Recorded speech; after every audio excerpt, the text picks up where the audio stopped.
Good morning and welcome to the Bowls New Zealand YouTube coverage of the National Intercentre for 2022. I'm Alex Reid. I've got Brett O'Reilly joining me in the commentary box. How are you feeling this morning, Brett? Morena, Alex. Kia ora tātou. Feeling good. Great day of bowls yesterday at Browns Bay in the National Intercentre, and looking forward to some terrific games today. Yes, absolutely. The greens are looking lovely, and Browns Bay Bowling Club, of course, well known sort of everywhere for their picture perfect and nice running greens. As we do see the men's leaderboard there after 3 rounds of play yesterday. The leaders are Auckland and Wellington, who are at the top of the bottom of the leaderboard. It's alphabetical, in case anyone's wondering. They're on 6 match points each, and they've both won 8 game points, and the net total of shots favours Auckland slightly, so it's going to be an interesting day for those two centres. Yeah, look, it was almost a New Zealand trial yesterday watching those Auckland and Wellington teams compete. Auckland, dotted with former New Zealand and current New Zealand players like Tony Grantham and Mike Galloway, and Wellington, the young guns of New Zealand bowls, with a lot of players there that have been in the New Zealand squad and the development game, and we'll be looking forward to the clash later today. Absolutely. And there we see the women's leaderboard, and of course we are covering the women's match this morning. We'll switch to it shortly, but it's Central Otago versus Thames Valley, so keep that in mind. But at the moment it's Wellington in front on 6 match points, followed by Central Otago on 4, then Thames Valley on 3 because they had a draw, and then the 2 and the 1. That's an interesting leaderboard, Brett. Absolutely. I think big surprises yesterday. Nelson, who are normally the powerhouse of New Zealand women's bowls, lying in 6th place. Of course, their team dominated by Joe Edwards and Val Smith, long-time New Zealand players, and so they didn't have a good day yesterday as a unit. North Harbour, the home team, and many expected them to be pretty strong, but unfortunately Selena Goddard, their singles player, unwell yesterday, and she uncharacteristically had 3 losses, including to Central Otago and Thames Valley, who we're about to watch. Wellington, nevertheless, very strong. Some very good players in their team, and they played pretty well as a unit yesterday, and I think they'll be pretty hard to head off today. But it's a different day today. Conditions pretty much the same. But nevertheless, there'll be some really good games. Yeah, it's interesting because Wellington's playing Nelson, I believe, this morning. That's their rubber first up. And although Nelson is languishing sort of behind the pack, as we said, they're going to be a tough one to beat. It'll be a big matchup for Wellington and Nelson this morning. It will be, and I think the singles game between former New Zealand player Lisa White and former New Zealand player Joe Edwards will be a cracker. But so will the pairs and fours, where on paper both combinations are pretty even, but it was Wellington yesterday that seemed to handle these greens a hell of a lot better. Absolutely. As we now switch to this today's watching of the Thames Valley and Central Otago singles players, who are Debbie Jackson and Lindsay Nichols. I think we join them on maybe the completion of the first end. And it was interesting. I watched both players yesterday. Debbie Jackson from Central Otago in the third round yesterday played Selena Goddard from North Harbour and played very well to win that game. Lindsay Nichols got away to a great start in her second round against Selena, but that ended up being a real tooth and nail game, and Lindsay actually won the game. She was game down playing the last end and drew the shot with her last bowl to win 25-23. So both pretty tenacious players, not probably as well known to some of our viewers as some of the other singles exponents, but very, very capable players. Great record in their own centre, and we can see that that Debbie Jackson's got off to a good start in this first to 25 shots game, and so she's scored 2 on the first end to get out of the gate reasonably well. Beautiful, stunning conditions, and Brendan Kelly, the greenkeeper at Browns Bay, has really got those greens playing well. I think the players really enjoyed it yesterday. How fast do you reckon they're running, Brett? I think they got up to about 16 or 17 seconds yesterday, and you can see with the arc that the bowls are taking that that there's a good pace in the green, so the skill level is high. Conditions are pretty still in terms of not a lot of wind around, so really no excuses other than adapting to the conditions and beating your opponent. Absolutely. As we see the Thames Valley singles player Lindsay Nichols play her bowl on her backhand. There you go. And Thames Valley be really pleased with their performance yesterday. I think they ended up in third place, and some of their games were pretty close. So they were definitely on the pace. Historically, the team to come out of that zone in the women's Intercentre has been Bay of Plenty, and so it was a bit of an upset in the regional finals that Thames Valley got through. But they've shown that they can absolutely hold their own at this level against the best regional teams from around New Zealand representing their centres. For sure, and that has, of course, been something a little bit different this year to the last few due to the small little pandemic we've been having. The Intercentre sort of reverted to the previous format of zones, Brett. Yeah, it is back to the future. It happens to be actually a format that I really like, because I think that by using the round robin format, it really is the most consistent team that comes through.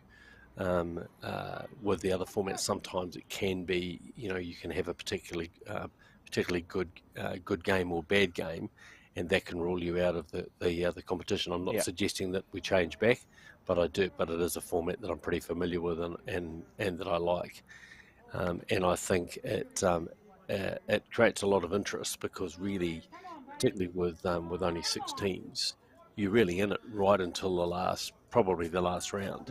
And as we've seen, even though some teams have been quite dominant, it's not clear who's going to end up winning today, and that's what the players and I think the spectators really enjoy about it.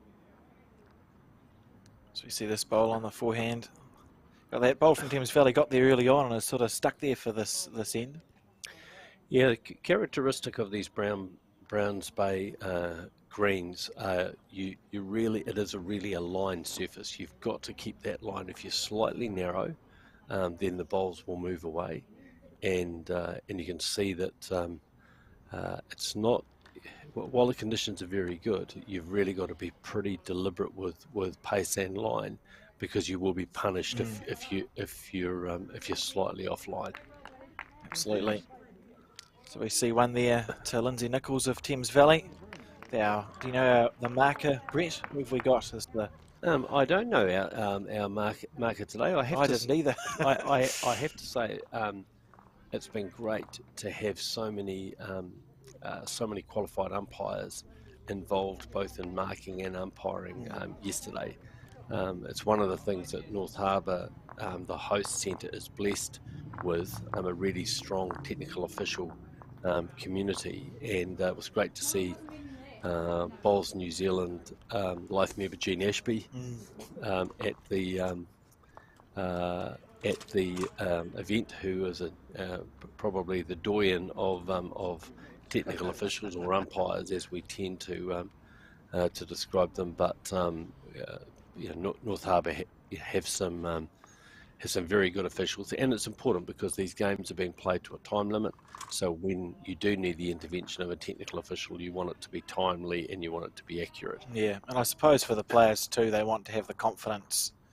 Like, for example, lots of questions will get asked in the singles game. We'll see the players ask the mark a lot of questions. You want to have confidence that you're going to get a well-considered response and somebody knows what they're talking about. Absolutely. I mean, we've certainly tried to create a game now which is played at pace. The time limit helps a bit with that, but players don't want to have to really go up and visit the head and look at what's going on if they can avoid it. And having good markers in these singles games makes a huge difference. And so I think the players can be pretty confident that they're going to get good responses to their questions. You can see both players here just taking a little while just to settle down. That's a much better bowl by Debbie Jackson. But I think I watched a number of games on this rink yesterday, and you will be punished if you're tight. Aggressive early here from Lindsay. She's seen a target and she's gone for it. It was a real characteristic of her play yesterday. She didn't really let her opponent settle, and she showed a fair bit of courage in the way that she played, and was rewarded with some good performances. But she won't want to let Debbie Jackson get into her rhythm. These greens based on the Maniatoto weed will be pretty familiar to the Central Otago players. They're the green surface that you typically find in that part of New Zealand, and so Lindsay will just need to be a little careful here that she doesn't let Debbie get away on her early. I see she's gone for a slightly more modest weight with this bowl, but unfortunately again slightly tight, and we'll see that bowl break away. Yeah. And we've got Debbie Jackson holding, I think, 3 shots there, Alex. Yeah, that's interesting. That's going to be 4 in about 20 seconds, I would hazard to suggest. A nice delivery there from Debbie Jackson. Getting out to a good start in the singles match. First to 25, as we said. Probably one of the only singles times you're going to play singles to 25 left in New Zealand. It is. Going to pull up in time. She might sneak in for 4 with that bowl. Again, just showing that if you're slightly offline, the bowls will break a long way. Oh yeah, they've agreed on 4 there, so that's a full count there for the Central Otago player, and taking a 7-1 lead in this race to 25. Central Otago, one of New Zealand's smaller centres, but actually there's a cohort of women players there that have been very successful over a period of time. 2 of those, Lynley O'Callaghan and Christine Buchanan, playing in the pairs, and they were runners-up in a New Zealand fours, along with Margaret O'Connor and North Harbour's Anne Doreen 2 or 3 seasons back. Normally, Lynley or Christine plays the singles for Central Otago, but in this case they've opted for Debbie Jackson, who has not let them down, and Lynley O'Callaghan and Christine have been on fire in the pairs. Played very well yesterday afternoon to beat Elaine McClintock and Teresa Rogers from North Harbour. So a slightly different lineup this time from Central Otago, but proving to be relatively effective in that they're in second place, and they'll be keenly watching the result of that Wellington Oh, Nelson. it's so important, isn't it, for the centres that are 2 or 3 points behind? Because if Wellington does win that matchup, they go to 8 points, so they'll stay a minimum of that sort of 2 points in front of the rest of the field. Great start from Debbie Jackson there, almost perfect line, and she's getting into a nice rhythm early, which will pose some challenges for Lindsay. Yeah, it's a good first bowl to play, isn't it? Because as a player, you think, well, I've put my first bowl within a foot of the jack. I should be able to do that 3 more times because I know what it feels like. So you're likely to see heads start building up, whereas when the first bowl's heavy and the second bowl's short, or you start searching around, often those third and fourth bowls, there becomes a lot of pressure on them. Absolutely, and I think that was one of the characteristics of the games yesterday. The players that were getting to the jack early typically were winning the ends. As well as the greeners playing, they were able to really call the tune.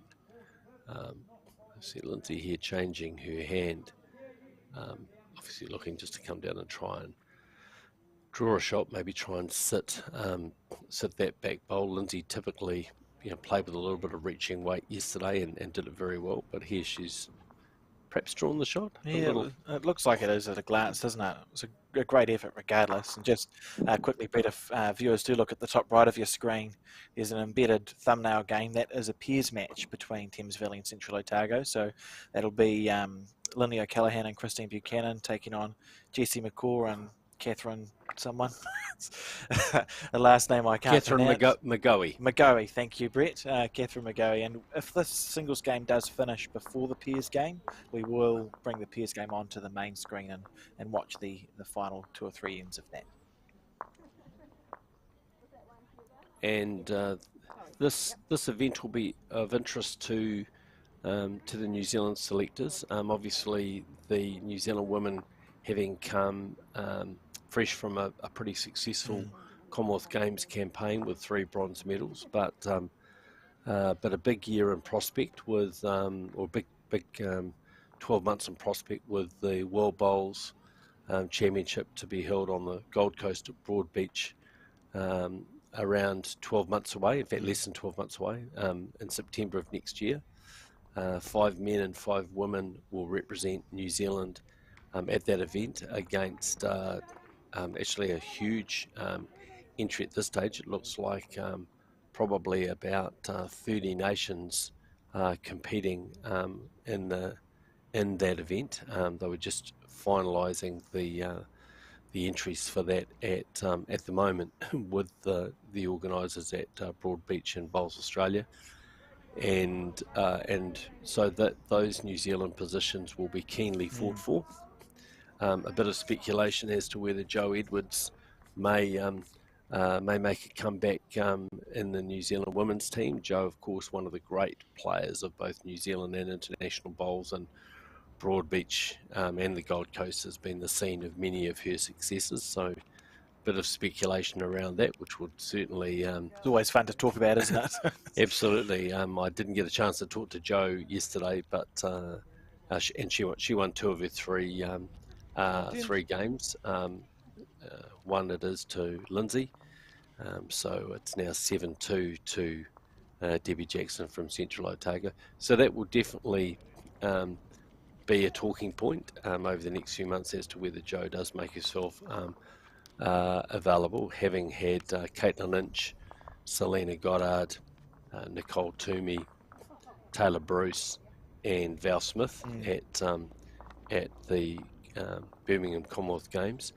And then the New Zealand men, obviously not such a good campaign at the Commonwealth Games, and I'm sure the selectors will be taking a keen interest in the men's Intercentre, and when you see as many current, former and I'll dare to say future New Zealand players playing in those Wellington and Auckland teams, then I think and very, very high standard of play yesterday.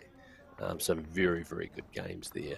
I think the New Zealand selectors will be looking pretty closely at some of those players and be hoping that they can make the step up, from perhaps New Zealand development level into that full New Zealand team for Broadbeach next year. Absolutely, and there's only one way to find out, I suppose, Brett, is to give it a go. It's interesting. I'm quite excited actually with the World Bowling Championship being changed, hasn't it, from every 4 years to every 2 years? It is. As some of the viewers will know, I'm a member of the World Bowls Board, and I think like a lot of sports, we've looked at our World Championships, and historically, when travel was a bit more difficult, I think, Olympics and Commonwealth Games and World Championships were on 4-year cycles. So we've made a decision to go to 2 years. And so we have the 2023 World Bowls in Gold Coast at Broadbeach, and in 2025 we'll be in Hong Kong, which will be exciting. First time we've had a World Championship in Hong Kong, and I know preparations are already well underway from in Hong Kong. My colleague Claudius Lamb, who's the regional director for Asia on the World Bowls Board, is involved in that activity, and he tells us that that's all looking pretty good. So it is a good change for our sport, and we've also got plans for other international events, and looking to change the cycle of that. We've previously had an Asia Pacific Championship, which unfortunately became a bit unwieldy with just so many countries playing now. So we're looking, instead of replacing that with something we're calling the Pacific Challenge, and we'll have some more details about that in the coming months. We're hoping to play the first of those Pacific Challenges in Auckland in April of next year. So for those people that are interested in international bowls, keep a keen eye out for announcements about that between Bowls New Zealand, Auckland Bowls and World Bowls around what we think is going to be a pretty interesting format. Brilliant. 2 shots here to Lindsay Nichols. She's played 2 very good bowls. Debbie Jackson just slightly short with that last bowling out of the count, and she's decided to come up and have a bit of a look and just get a perspective on what she's going to do with her next bowl. That's fair enough. It's not a pleasant head really, because you've got those 2 short bowls that are right in the eye. It's hard to see any aggression being used here, so she's probably just gone to have a look to see how much room there is, and then she'll figure out if she wants to try and draw it on her backhand or her forehand.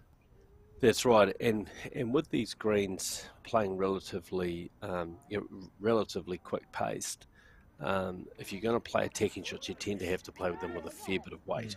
It tends to be more of a draw drive surface, as we like to say, and so I'm expecting that Debbie will be just drawing here.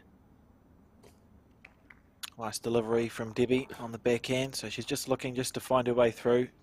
She's got maybe a foot of room to draw, willing it to turn here. Play with a little bit of weight, I think. Obviously just was trying to sit either of those bowls or perhaps trail a jack to her bowl, but that's a difficult shot to play on these screens, just because of the amount of turn that the bowls get, as you can see. Yeah, so you miss your line by a little bit, and it's not a happy day. So we see Lindsay there scoring again, and the marker I can report is Brendan Wilson. Brett. There you go. Well, Lollipop Man. Nice to see Brendan make his television or should we say video debut these days, and great to see that we've had so many officials, as I said earlier, who have given up their time to be part of this. I think one of the reflections of or one of the outcomes of COVID is it's limited the opportunities for a lot of our technical officials to be involved in major events. So when these events are on, they're very keen. I was talking to your colleague Chris Lander yesterday. We have the World Champion of Champions singles event here in New Zealand in November, between November 16th and 23rd at the Nine Eye Bowling Club in Wellington, and we've got about just finalising numbers, but about 30 in the men's field for that, and about 20 in the women's field, and with players from all over the world, and some of the world's best players amongst those.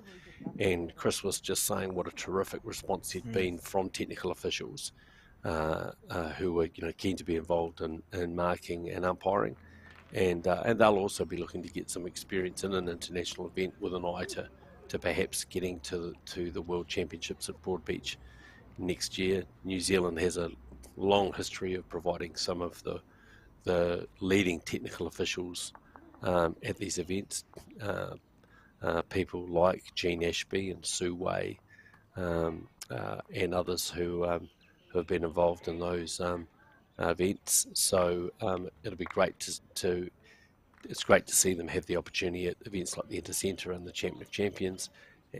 Michael Johnson is the who many people from the lower North Island will know from his role in the Wellington Centre and as one of New Zealand's leading technical officials. So Michael will be in charge, and I'm sure we'll see Sue Rossiter and a number of the technical officials who are working at the Intercentre down in Wellington at that time, looking to get the experience, do what they do well, and hopefully set themselves up to be part of the officials team that works at the World Championships. Absolutely. Interesting here from Debbie opting to draw the shot on her forehand after Lindsay had sort of put that bowl that you can see there at 4 o'clock on the screen. It might have looked easier from her end of the mat to switch to her backhand and rest the bowl and move the jack.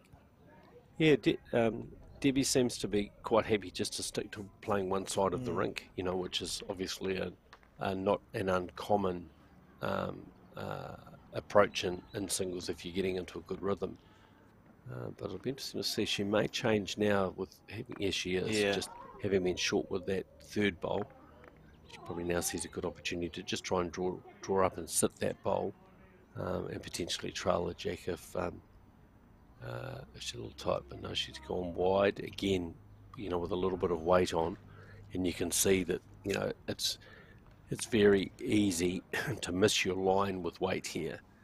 I noticed yesterday a lot of the players were opting to really drive or play with pretty quick weight when they were attacking, just to try and increase the percentage chance of being in the target area. Absolutely, and that's sort of what New Zealand and Australians have been known to do, I suppose, historically, Brett, when we had slightly quicker greens than what we have now, but it is easier just to go straight up the middle and hit that target area rather than give your bowler a chance to drift out or hook away. Yeah, absolutely, and I think any time the pace gets sort of above 17 or 18 seconds, you've got to be pretty accurate to play those weighted shots as we described them, and certainly there was a lot of driving yesterday when players were struggling.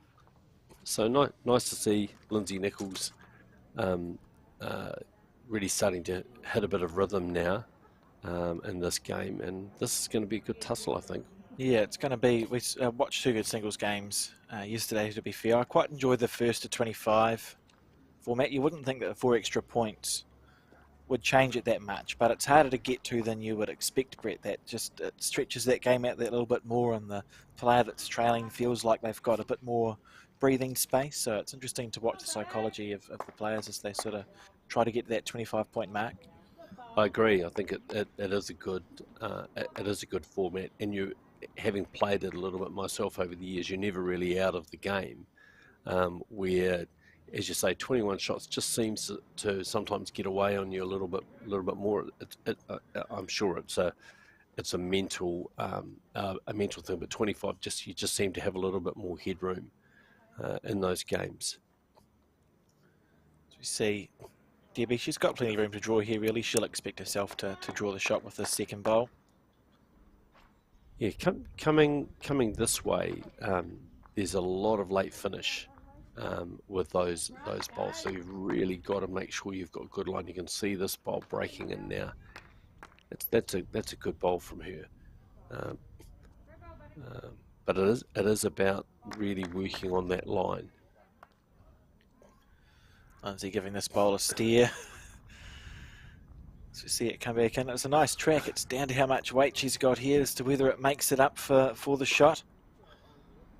Yeah, you wouldn't describe Lindsay's delivery as orthodox, but she's an incredibly effective player, very tenacious, and generally she yesterday with her third and fourth bowl, she was very effective. Even if she didn't get the first or second close, she didn't seem to daunt her at all. They can be frightening singles players to play against because once they, you commit to an attacking shot, they go, well, I'm going to spend 3 bowls on this.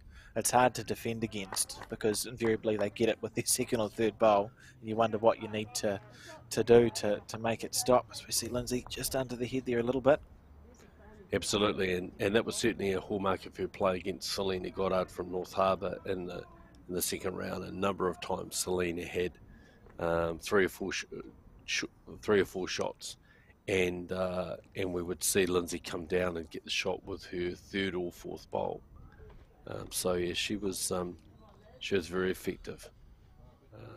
Looks like Debbie just going through with that last bowl, so it looks like 2 shots to the Central Otago player here, which will kick her out to a 9-5 lead in this first to 25 shots. Nice camera angle there. So that's what the players can see from their end. See Lindsay concede that shot and that one. So there's, yep, that's right. Yeah, you got the 2 to the Central Otago player. It looks like Debbie's going to 2.5. Yeah. No. I thought better of it. I think perhaps when she got over onto that side of the jack, she could see on that angle that it was actually only 2. And if we do glance across to the right of your screen, there is the men's leaderboard there.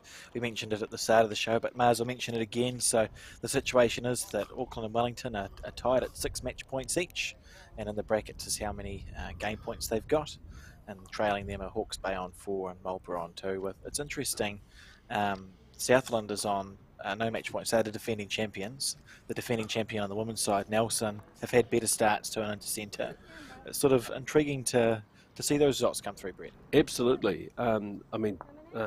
Southland and Nelson won those titles in Wellington a couple of years ago now. Obviously, some interruption because of COVID-19 with this event, and in those situations, in the head-to-heads, because in Wellington we had all of the centres participating in section play.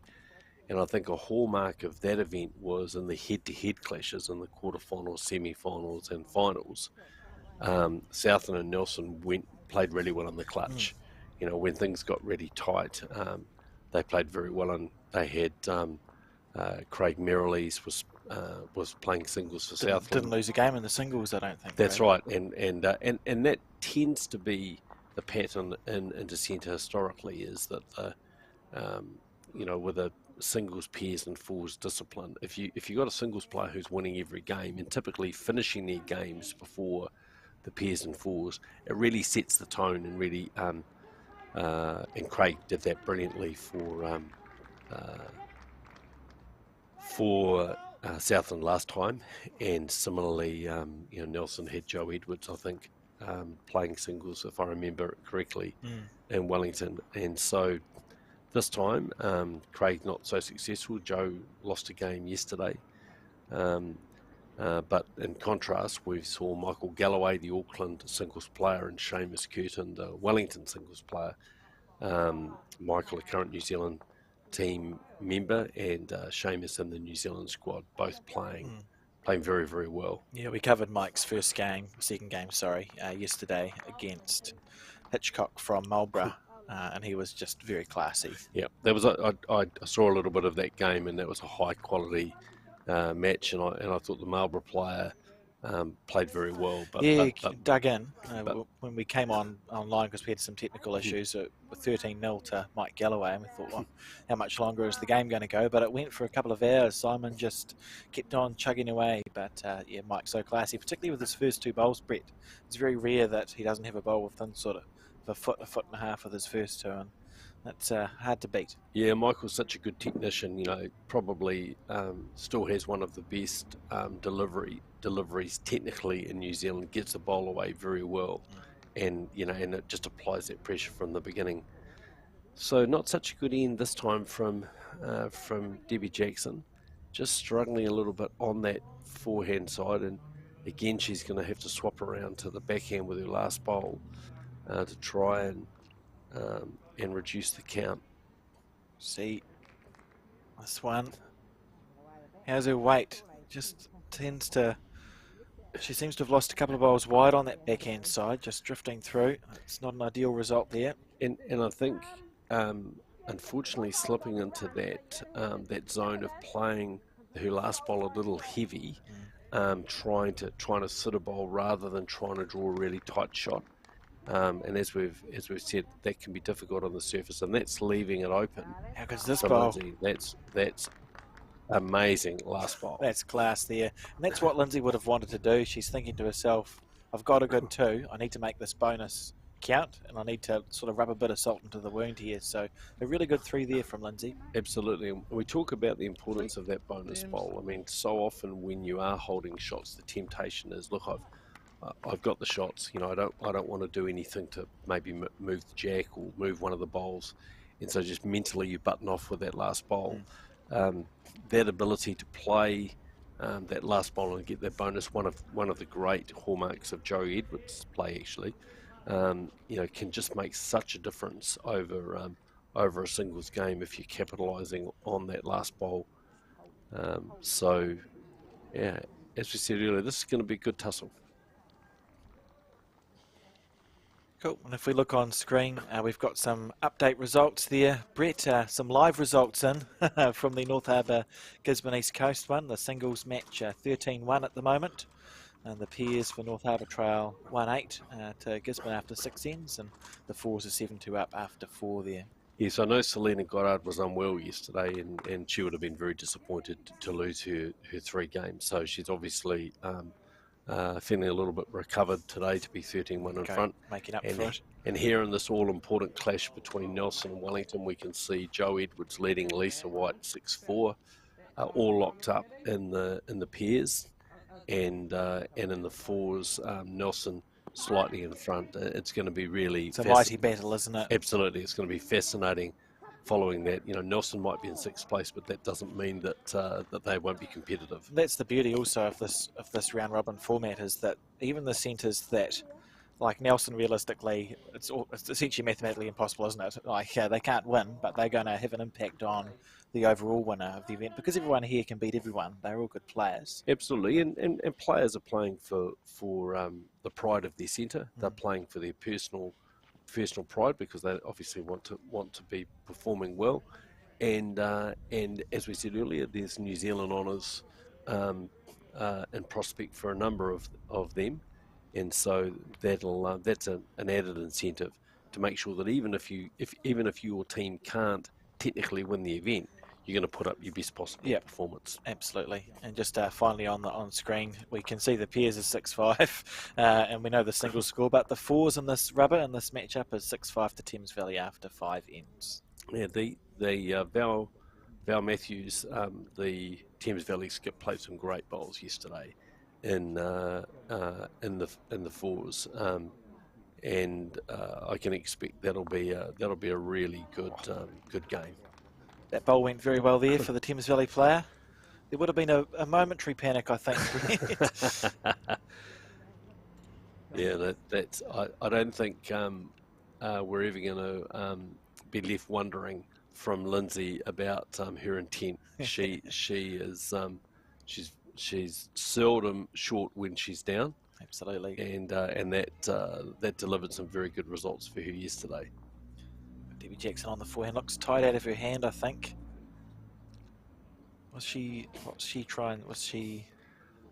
I think she was probably trying to draw there, but probably just mentally, maybe trying to press the bowl. But again, we see, with that jack moved, that's a big arc on that hand. You've got to take a lot of ground. We can see Lindsay has made that correction. She's gone out a lot wider, possibly a little bit heavy. Yeah, but her line was okay. It's an interesting, I don't know, we'll see what Debbie Jackson opts to play here. She has got, I suppose it's a touch though, isn't it? I was going to say she's got second and third, and she looked like she was playing with some intent. We'll see. Forehand by the looks. I mean, it could.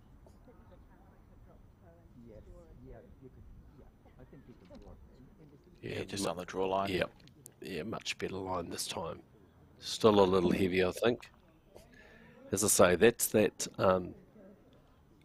getting drawn into playing those mid-range shots. I think on this green, it's it's very hard to play. I think you really got to be either drawing or if you're going to play an attacking shot, you've got to play it with a lot of purpose. That may not be in Debbie's game. I didn't see her play a lot of fast shots yesterday.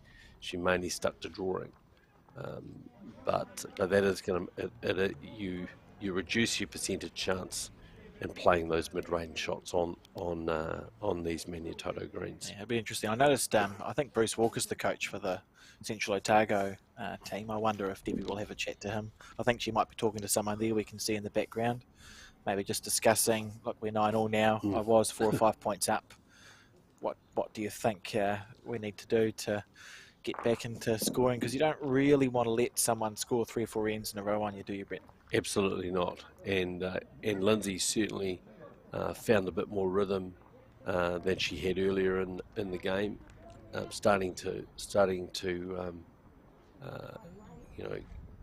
get her first or second bowl close to the jack, and which, as you said earlier, Alex, is kind of one of the keys in singles where you can start to call the tune rather than relying on your third and fourth bowl to get you out of trouble all of the time. Last couple of ends coming this way, Debbie's just been a little short, playing on that hand. Early in the game, she was really dotting them on the jack, but you tends to be a little bit slower coming this way because you don't have the shelter of the clubhouse. So if there is a little bit of breeze out there, it can be a little bit slower, though it's almost perfect conditions today. Do you find that a shadow makes any difference on a green, Brett, when you're playing? Yeah, I think for those of us that wear glasses, which you and I both do, I think it can be a little bit disconcerting, and just in terms of just the perspective that you get, and so that may be a little bit of a factor. Better bowl here from Debbie. Great correction, and it's sat down. She'll be pleased with that, just to get that. It takes away a little bit of pressure for your third and fourth bowl. If you can just get one of your first two close, instead of the player going, oh, I'm too down, I need to play a good third and fourth, you can build on what you've put there. Absolutely. Lindsay here on her forehand side. Played 2 handy bowls herself. This one looking like it's just going to duck underneath the line. She might get a good result. Not to be, but not horrible. She'll be happy enough. She'll feel like she was in the area with that shot. Absolutely. Debbie just looking to add a second one. We see a good head in the... I was just going to say we see a good head in the pairs, but they switched the camera on me. Believe me, it's 3 good bowls. There you go. And the pairs came up there in 6-all after 6 ends. And the pairs match between Central Otago and Thames Valley. So a good game going on there as well. As Debbie draws second shot. That's nice stuff. Yeah, that's much better rhythm from her on that side.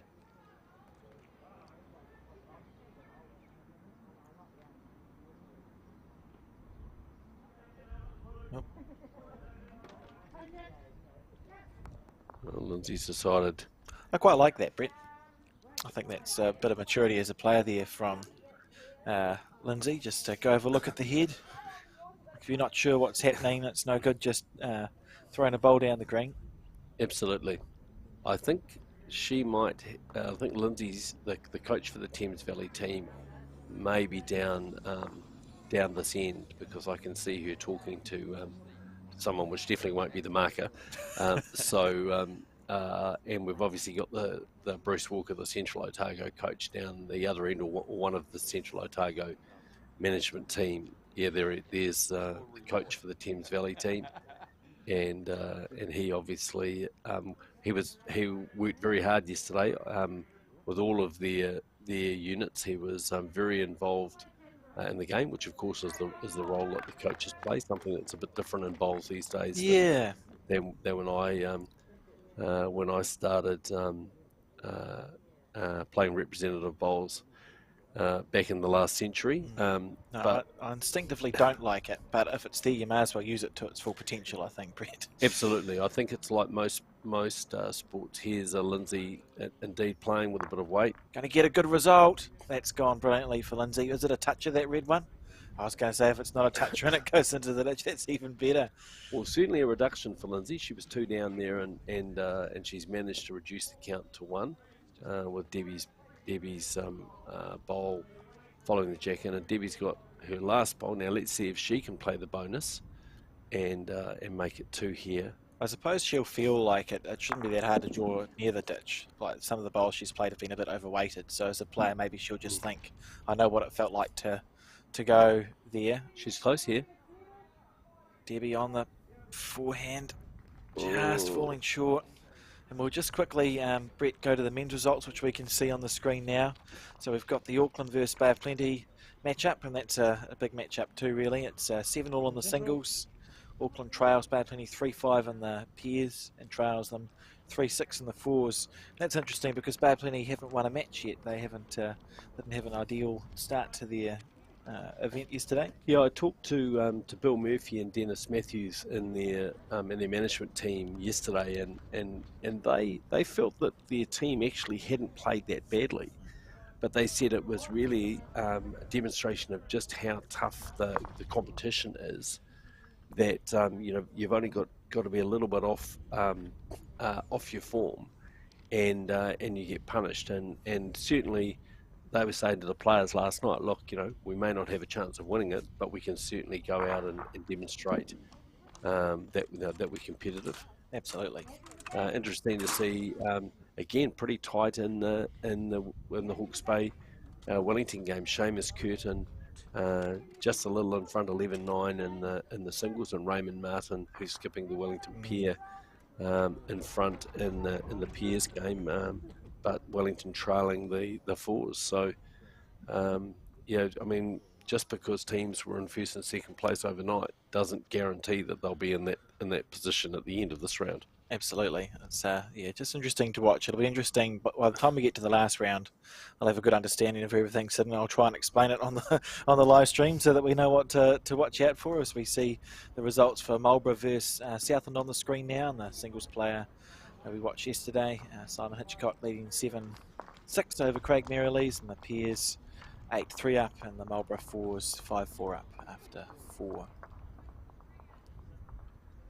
Morris Symes skipping the Marlborough forward, now recently relocated to Taranaki, where he's continuing his greenkeeping profession. But Morris was in pretty good form yesterday, and again, while Marlborough didn't probably have the greatest day by their standards, they were still very competitive in earning their 4th place overnight.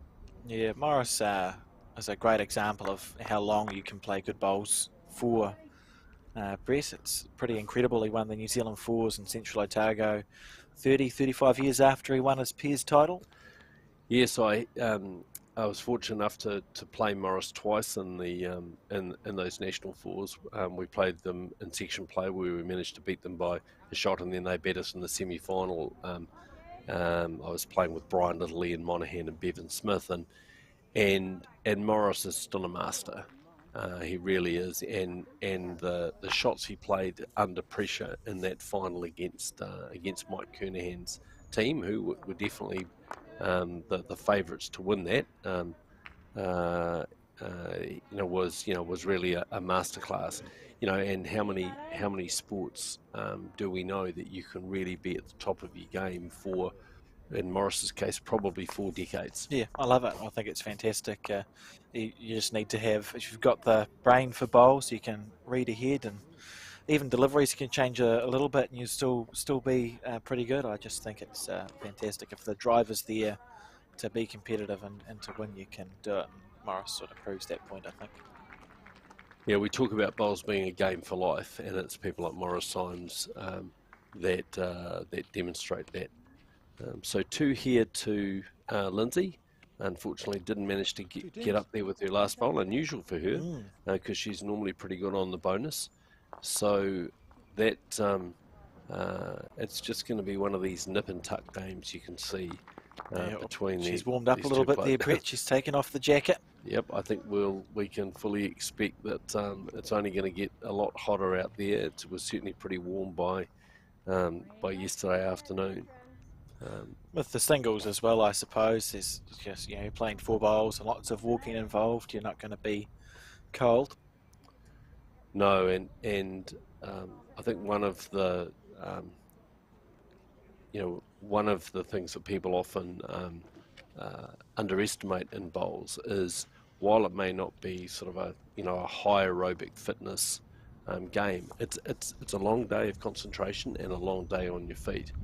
And certainly there were some pretty tired players, I think, yesterday. Yeah. It always amazes me. I used to play some of the midweek roll-ups when I could. And you'd go to a club, Browns Bay runs them, and you've got sort of octogenarians who turn up in the morning and are sprightly, and in the afternoon they're sprightly, and I'm there. So I just played out on my seat feeling absolutely exhausted, and they just keep going. Like it's quite impressive, really. You raise a good point, Alex. I think both players have decided to have a little comfort stop here. So we've got to have a little bit of time to talk. It's one of the things that we've been talking a lot about, both at Internet, at World Bowls level, and also with the member nations like Bowls New Zealand, about the fact that not only does bowls provide great sporting outcomes, but it actually provides really good public health outcomes. And we think of the role that clubs play in supporting individual members, with both physical and mental health, that community that clubs are. I mean, I think during COVID, certainly my own club, Takapuna, sending out news, and I know we weren't by any means the only club that did this, but sending out newsletters, keeping in touch with other with members, and so we're definitely a sport that has a demographic that's slightly older than other sports, but that brings a lot of advantages, and certainly when we're consciously trying to help people have better health outcomes, both physically and with their mental health, bowls can play a really important part. In that, I'm doing a lot of work in my World Bowls capacity in the Pacific Islands as part of my role in Oceania, and there, bowls are seen not just as a great sport for people to play, but an integral part of their physical and mental health, and that's a good opportunity for our sport, also from a funding point of view, because it means that we can not only tap into, I guess, some of the traditional sports funding sources, but also we can tap into some of the health funding that's available. And given that the health system is now being geared up towards primary health care, so trying to anticipate health issues, bowling organisations, clubs, associations, centres, national associations can play a role in that. So I think we might see, we've historically seen Smoke Free and other organisations like that support bowls, but I think we might be able to see it even more broadly than that. Great, that sounds excellent. I'm glad I mentioned something. It's good chat. So we see the players have now returned back from their little comfort stop. Yes, and Debbie Jackson, a good first bowl from her on that forehand side that she's been persisting with. Lindsay's again moved back to her backhand side. Seems to be the slightly tougher side of the rink, probably playing into areas that haven't been played on so much. So may not be quite the same amount of finish on that side, because there's no rink next door playing down that side. So let's see what Debbie can do with her second bowl. 11-10 to Lindsay in this first of 25 game. So not really even halfway yet in this match. There is a time limit on the singles. What does it go? 2.5 or 2 3/4 hours is the time limit. It's either 25 shots or 2 3/4 hours. So, well, that was definitely a good comfort stop for for Debbie, because that's two of her better opening bowls. Yeah, and a number of ends coming in this direction. So we see Lindsay on the back end, sort of it's ahead of two halves there. Yeah, she's made it in for the shot. Bowl. Debbie doesn't need much of a correction with this third shot here. Quite a nice delivery.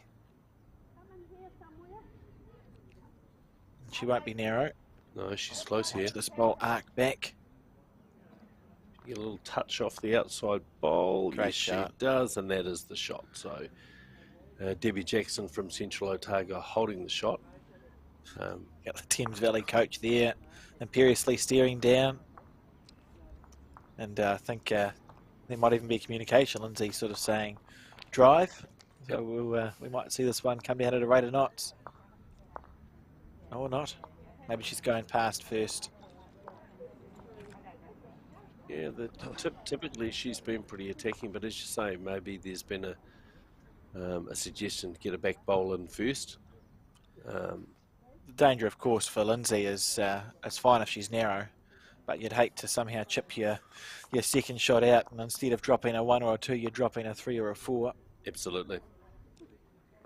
Debbie on the forehand. That's a lovely arc again. Well, that was the last bowl from Lindsay. I'm sorry we missed an earlier bowl. So I'm going to blame the camera. We couldn't see the third one there, Brett. It can't be our fault.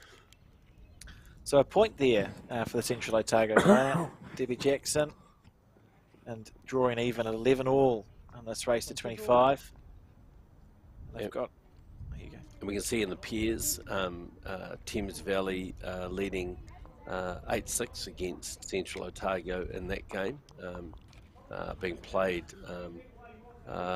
nearby on that same number 2 green at Browns Bay. Yeah, you'll occasionally see them in the singles shot as well. They're just next door. See the jack delivered. At a shortish length. Brendan Wilson, the marker.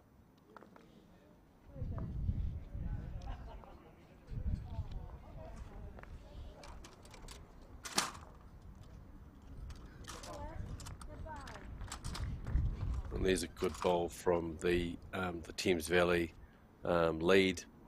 A running toucher, but the bowl stayed with it. That's a very experienced pair from Central Otago, Lily O'Callaghan and Christine Buchanan. They've been both top performers at this and national championship level. As I say, runner-up in the New Zealand Fours. The last time the Nationals was in Wellington, playing with Margaret O'Connor and Anne Doreen when they were beaten by the Mandy Boyd Four in the final. So they're a pretty formidable pairs combination for Central Otago, and I think Central Otago would be really hoping that they can.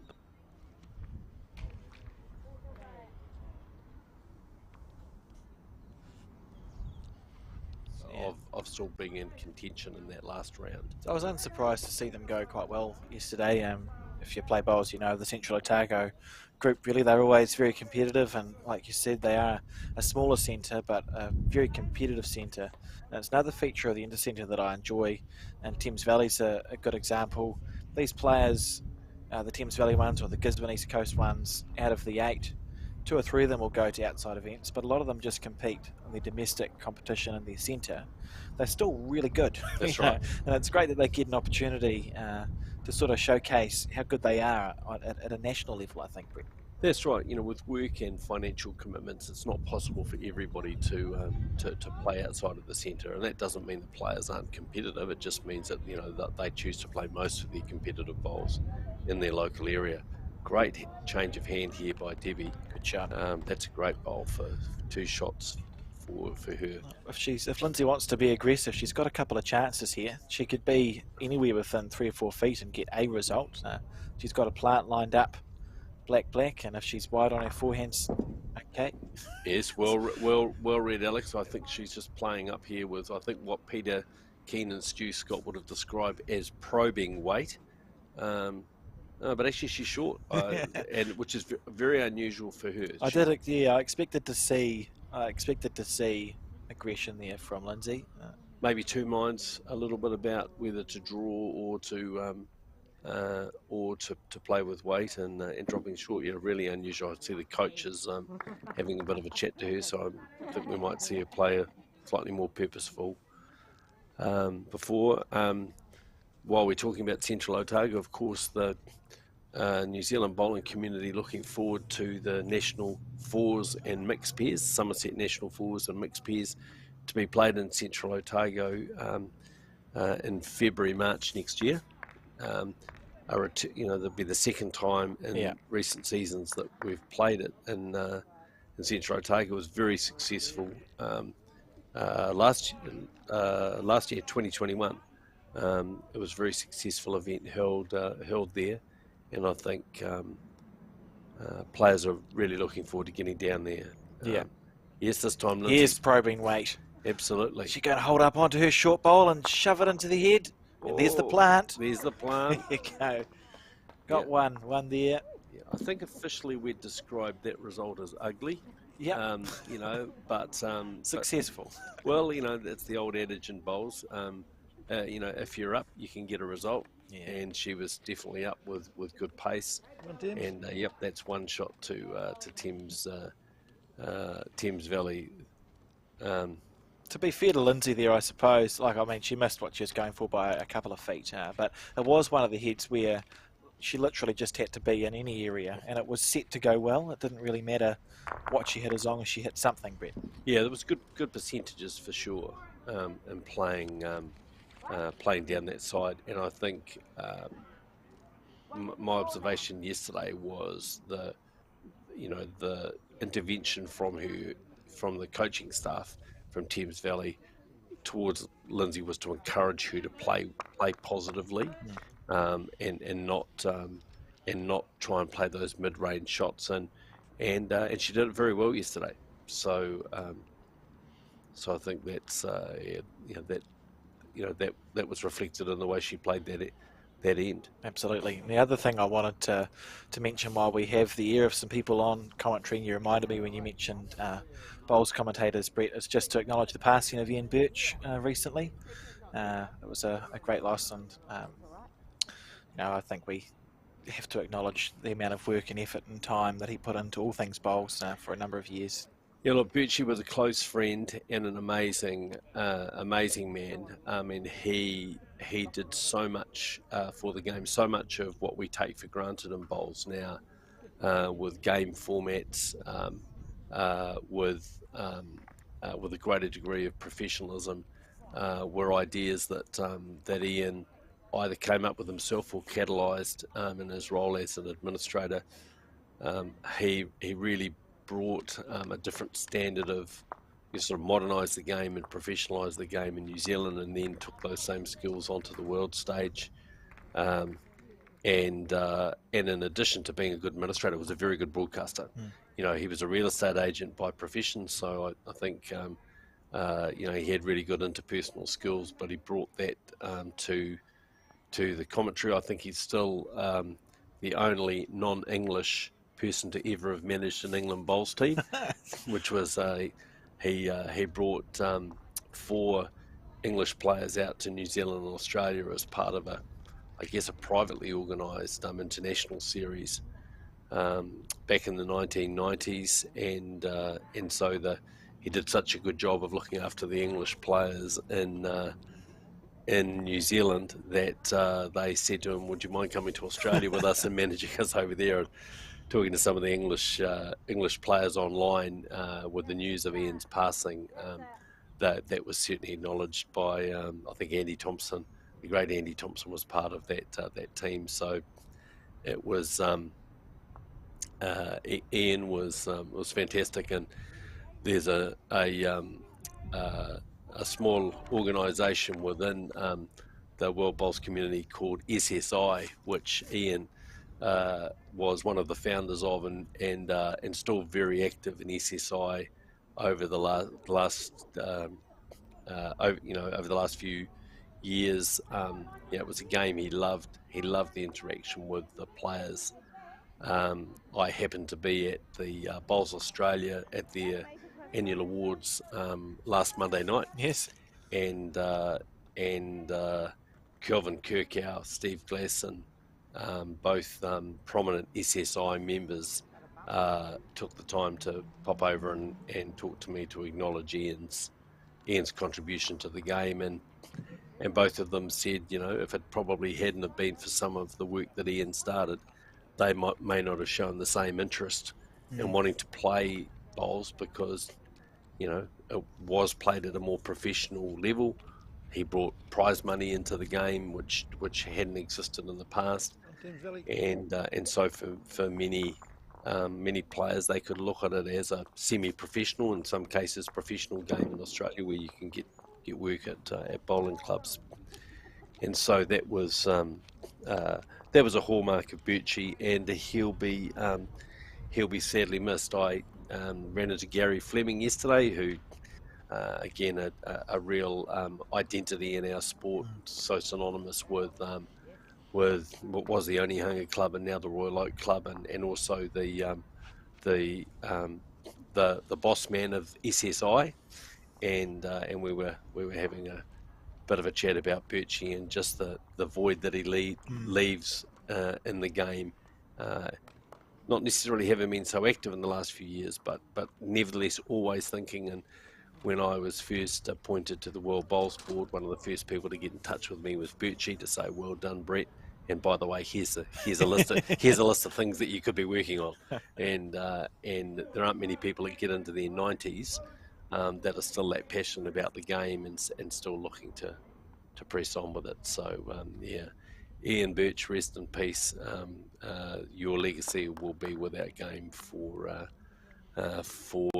I think the rest of the time that bowls will be played. Agree. We see Thames Valley on 13 points now, Brett, to the 11. Yeah, this was the Lindsay. She's such a tenacious player, and I think it's so easy because she doesn't always necessarily play 4 bowls sort of inconsistently to think that she's not effective. She'll quite often play, as I said earlier, though, sort of 2 loose first and second bowls as we have here. So you're kind of lulled into thinking, well, actually, the bowls aren't that close. But then she'll play a really good third and fourth bowl, and you find yourself, behind. Yeah, be a hard player to play against, I think. And we see one of the looser ends here from these two players. Sort of, no one's got close to their first 2 bowls, so it becomes just about trying to correct to the right line and length. And these are often the dangerous ends because, mentally you can button off a little bit thinking, look, I've got plenty of room here. I can, plenty of room to draw a shot. And then suddenly you find that, you're 2 or 3 down playing the last bowl. This is a better one from Debbie. Probably the only bowl that's really had a good weight on this end. And that's 1 shot to Central Otago. And it's just about trying to draw close here on the back end. Still close in the pairs game. Thames Valley leading 10-9 over Central Otago. You can see that on our inset window after end 10 of 18.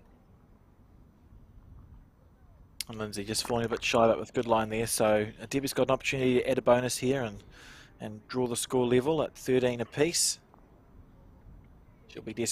She'll expect herself to draw a second shot, really. Absolutely. Good line here, and looking like the speed is good as well. So that'll be 2 shots to Debbie Jackson, and Central Otago draw level with Thames Valley, 13 all in this first to 25 shots in the National Intercentre finals. Absolutely. And just quickly also, before we continue with the commentary of the game, and still on sort of the vague thing of bowls gone by. If anyone out there listening does have old VHS tapes of outdoor bowls or indoor bowls, please contact me. That's just at alex@bowlsnewzealand.co.nz, because we can digitise those, and we have an archive now that we've built up, and a number of tapes still to go, to be fair, that we're digitising and then publishing online for people to watch, and it will be stored on our YouTube and Facebook channels. And look, can I commend you, Alex, and Bowls New Zealand for that initiative? I'm a bit of a history buff, anyway, as I know you are personally. But I think it's great to see a lot of those old games. I've really enjoyed watching that classic World Peers final 1988 at Henderson. Rowan Brassey and Peter Bellis against Tony Alcock and David Bryant. 4 of the greatest players that the game's ever seen, and if you're a student of the game, whether that's a new player or someone who just enjoys watching a great game of bowls, make sure you look that up on YouTube and have a look, because it is a classic game. I consider it to be probably one of the best games, one of the best leading games of pairs, 4-bowl pairs, as it was in the World Championships in those days. So we won't spoil the result for those that haven't seen it. It's certainly worth watching. But yeah, definitely, it was a game for the ages. And over the years, when I've talked to all 4 players who were involved in that game, I think they all regard it as one of the best games that they were part of. Obviously, the winners are always slightly happier than the losers, but yeah, it was definitely a great game, and that's one of a number of very, very good games. And even though I played with old bowls and probably slightly different tactics, there's a lot to learn from watching those games. For sure. Well, I see in the men's results, we can now see Bay of Plenty. John O'Shea, I think, is playing singles for them, and he's kicked away to a 15-10 lead against Mike Galloway, which is pretty surprising given how well Michael played yesterday. And Bay of Plenty also ahead in the pairs and 4s. So at this stage, still only about halfway through all 3 of those games. A big upset in prospect, Alex. Yeah, it's interesting. It'll change the psychology a little bit. Of course, in the last round, Auckland and Wellington men are scheduled to meet, and we'll be covering that in the last round. But it could be that, depending on how the things fall, that Wellington's on 8 match points and Auckland's on 6. So then not only would Auckland have to beat them, but someone would have to do the maths and figure out how many points they'd have to beat them by for the count back, and how many games as well, because they need to win their 3 games, sort of thing. And similarly in the Hawke's Bay Wellington game, so Seamus Curtin trailing 17-15 in his singles. Raymond Martin ahead in the pairs. There's a great bowl from Lindsay. Great shot. I think looks like it's killed. So very close to the peg. No, maybe in. So Lindsay may well have got the shot there with her last bowl. Certainly the coach seemed pretty happy.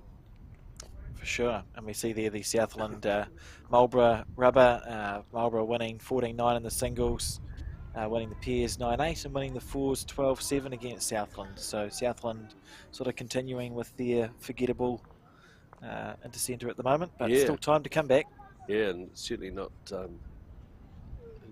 great for them. And again here in the women's, Nelson, the 6th place team, but of course stacked with 3 former international players, and a current one, Val Smith, leading Wellington, and Joe Edwards leading Lisa White 8-4. Val Smith in the pairs leading 12-4 against the Wellington pair, skipped by Dale Rayner.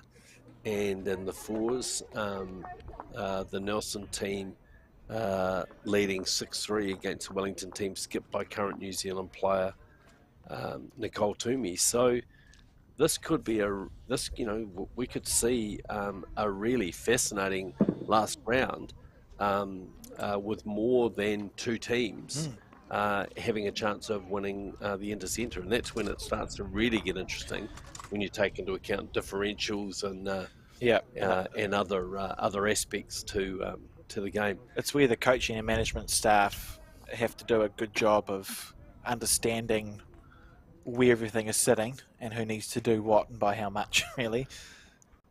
Through the jack. Oh, well, it's an effective bowl. We call those a running toucher, and certainly that one was a good one for Lindsay. She's leading 15-13 in this first to 25 shots, and that's a good start.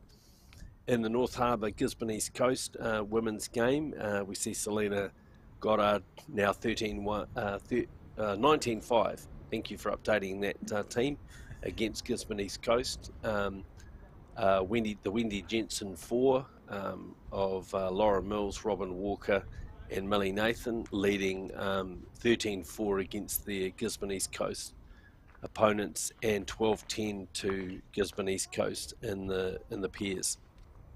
And a great shot there we just saw from Debbie Jackson on her backhand side, essentially to the ditch, because that's where the jack was trailed to.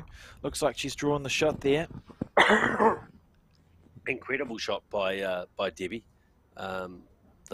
These two are really, this is going to go down to the wire. You can just see it with this game, because the two of them are so well matched and really going toe for toe.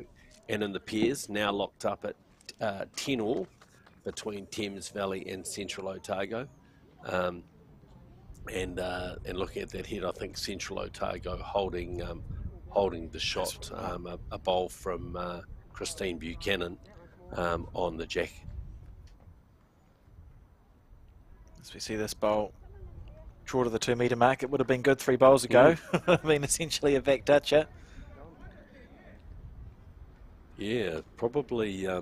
From this end, you'd almost expect, I was just going to say, you'd expect Lindsay to want to switch her hand to her forehand side there. It just looked like Debbie's bowl fell on the line on the back end.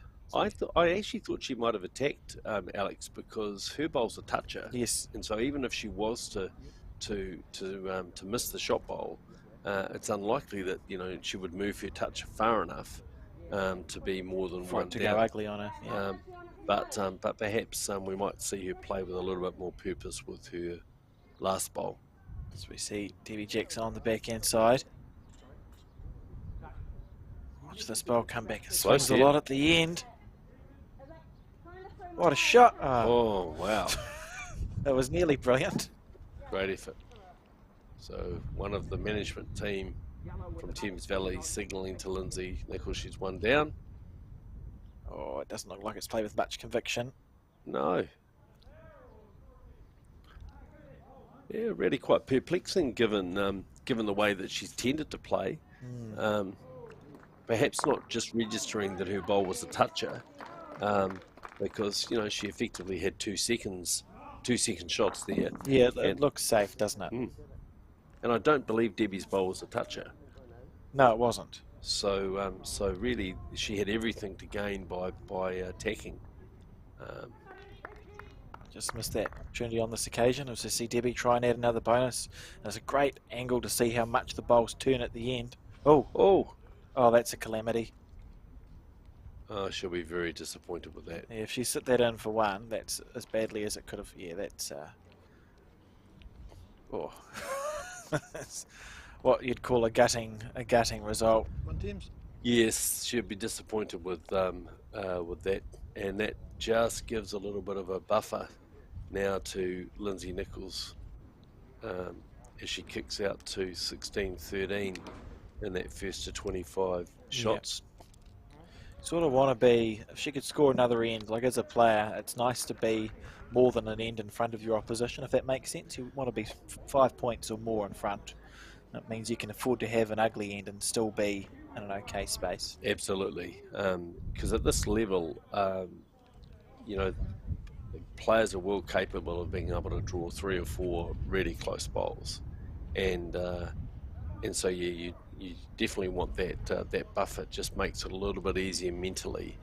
And here's a good start from Lindsay. Lovely line. It'd be interesting to see what bowls she's using, Brett. Maybe ABTs or something. It looks like that's sort of the older model bowl with the grip. They have those 2 sort of, I don't know what you call them, dimples spaced out along the grips. Yes, yeah, and I think you're right, Alex. I mean, certainly with the arc of the bowl, it's more of that. It's not the arc that we see from a lot of the modern bowls, and I think similarly with Debbie, um, she might be playing with perhaps with Optimus, but we might have a look at that later.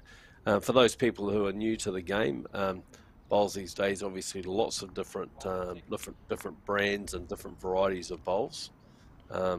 Many players have more than one set, depending on the conditions, both the green, the way the greens are playing, but also sometimes the breeze. Bowls have different running surfaces, different widths of running surface, and take a different arc, and obviously different weights.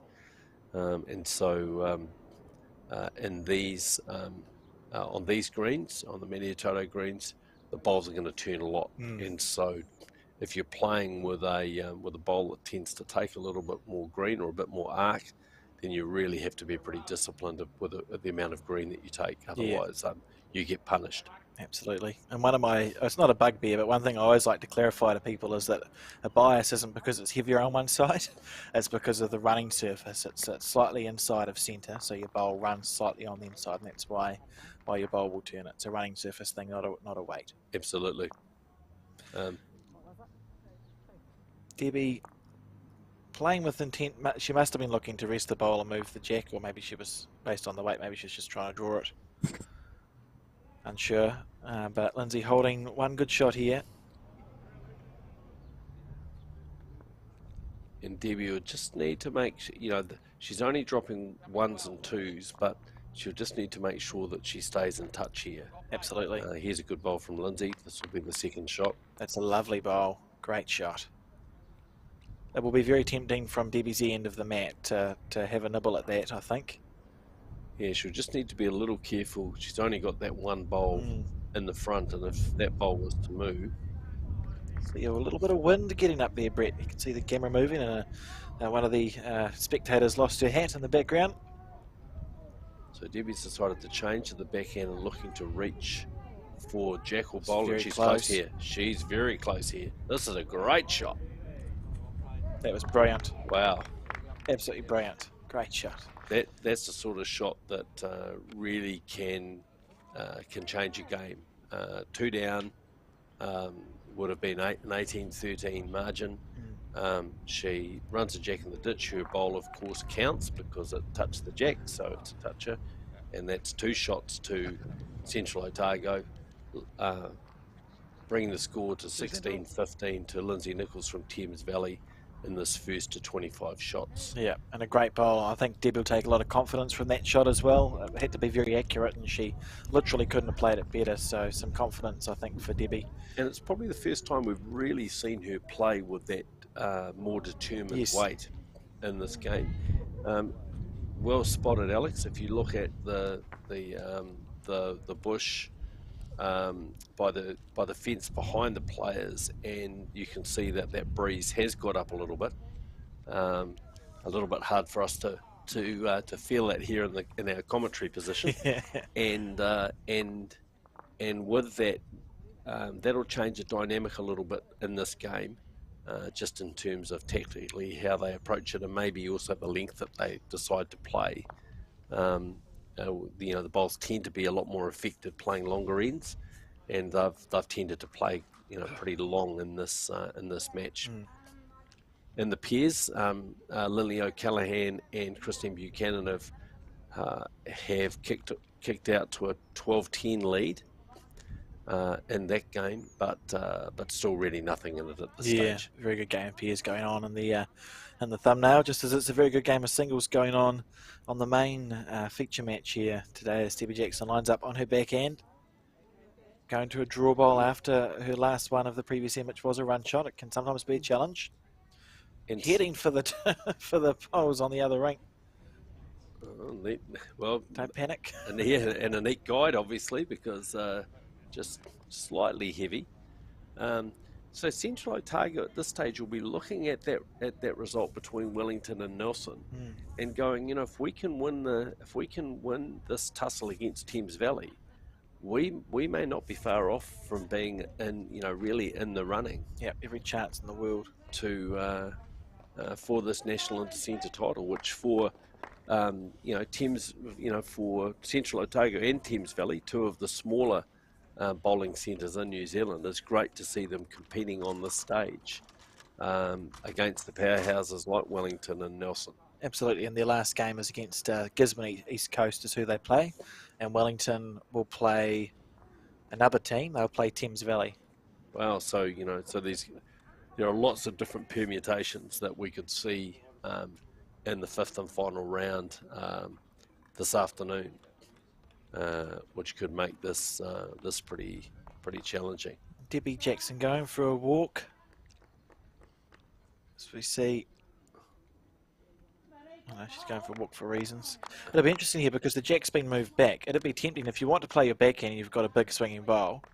The singles player as well within their right to say, shall we just wait for the pairs to finish their end? Because you don't want to be going into someone else's rink and putting the bowl on your way back in. So it might be easier. Maybe that's what Debbie's thinking. Just wait. One's easier to use, to be honest. Yeah, it doesn't happen that often, but and obviously with a time limit game, you don't want to wait for too long, but there seems to be just a little bit of conjecture about what's happened here with, I think obviously some bowls have been moved while they were playing, and so Debbie Jackson's back, but in the pairs game there's been Has Debbie put a jacket on? Is that what's happened? That may well be, with just getting a little bit colder. Yeah, that's exactly what's happened. Good spotting, Alex. And I think in the pairs game, there was a bit of conjecture about whether those bowls were in or out.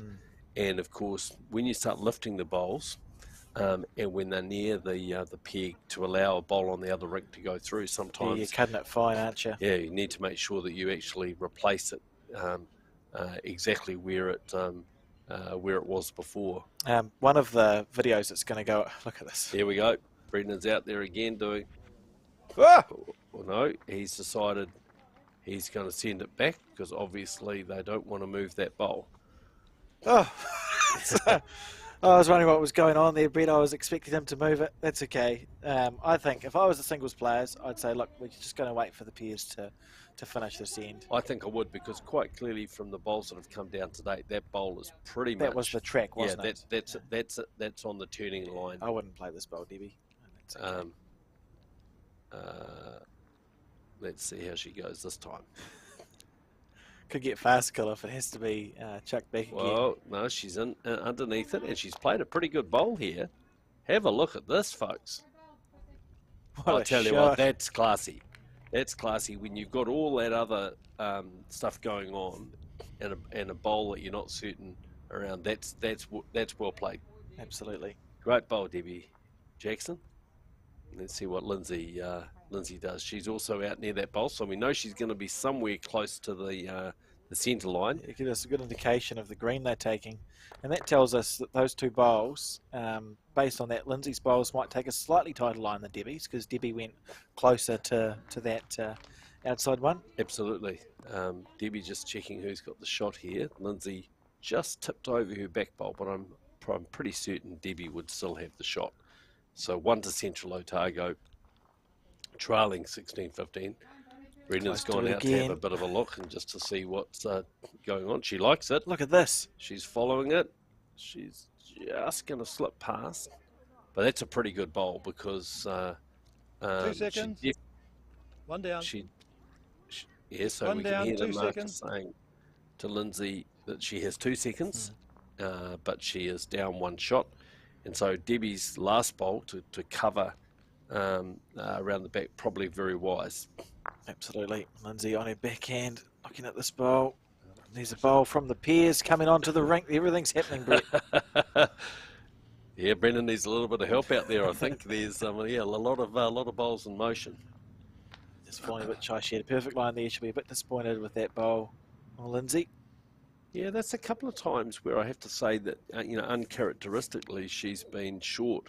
It's almost as if she's let it go with a dump, or something's gone wrong in the delivery action, I think, Brett. Yeah, I would agree with that, because she's not naturally a tentative player. Debbie having a good look at this, and probably, I suspect, will change and play her forehand. Those bowls now moved on the other rink, and it looks like Thames Valley, I think, scored in that game, and so we are the Thames Valley lead is has the jack, so that game will be again like the singles game, down to 1 or 2 shots. As we see Debbie just pulling up short. Pretty good effort changing her hand. Yeah, it's interesting here. She'll be grateful to have that red ball at the back, like you said, Brett, because it does take away one of Lindsay's options, which would be to try and play through and hope that you've got enough seconds and thirds and bowls around the place. 12-11 in that pairs game now. She's still going for that option though. Yeah, here's Lindsay playing with a lot more weight. She gets that one square. It could be very interesting. Oh, well, almost another of those results, but in this case, fortunately, Debbie's short bowler hung around. So we're all locked up at 16 all in the singles game between Debbie Jackson and Lindsay Nichols. And in the pairs game, Lily O'Callaghan and Christine Buchanan from Central Otago are leading Jessie McCaw and Catherine McGoey by 12 shots to 11. Some tight games. And an anecdote I'll share, Brett, has reminded me, looking at all these things that are close to the rink sidelines, and it's related to the videos because I'll be uploading this one shortly, but there's I've digitised very recently a New Zealand singles final between Kevin Darling and a fella from South Canterbury whose name's just escaped me, from the early 80s. Robert Milne, maybe? Robin Milne? Milne, yeah. So yep. That's the singles final. It's the first end of that singles final, and Kevin drove the jack onto the rink marker. And I'm watching, I think, oh, this is interesting. And they called an umpire. And in those days, the umpires used quite a big sheet of, a big mirror instead of the little ones. It was the big mirror. And he walked out, and I thought, and the commentators explained it might have been Ian Birch that taken the mirror. And I thought it's an unusual looking mirror, but that's fine. And he put his peg to have a look, and he went to get the mirror, and the umpire in the 1980 whatever singles final had carried from the clubhouse the drinks tray. And not the mirror, so he had to send someone back all the way in across the greens, and that was met with some hilarity. I'm looking forward to, I might even cut that specific bit out and publish it as a clip on the Bowls New Zealand Facebook page, I think, because I found it pretty good value to watch. Well, Alex, as someone who's been around the game a long time, I will remember that singles final. Robin Milne from the Geraldine Club in South Canterbury, and of course Kevin Darling, one of the great players of bowls in New Zealand, favoured to win that game. Kevin, I think, recently deceased, I think, in the last couple of years, played both indoor and outdoor bowls for New Zealand, so a dual representative and a national title holder, I think, in both. That's correct. But I don't remember that. I certainly wasn't at the final, and I don't remember whether I watched it on television or not. But I don't remember that story, and that's fascinating.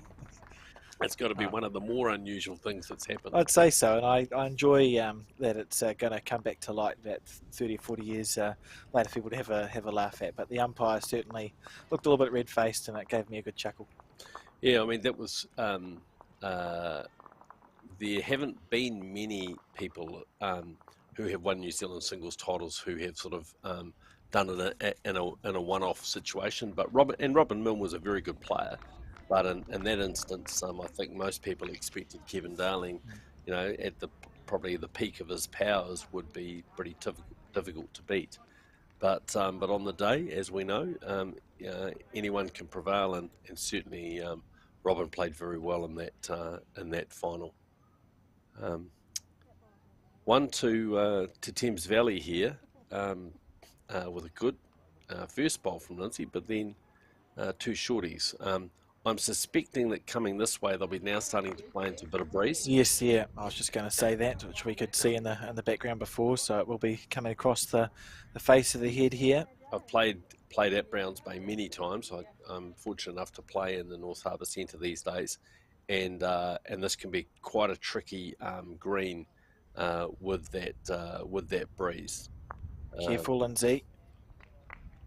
I think Lindsay's hung on for the shot, but Debbie. Oh yes, they've both played their 4 bowls.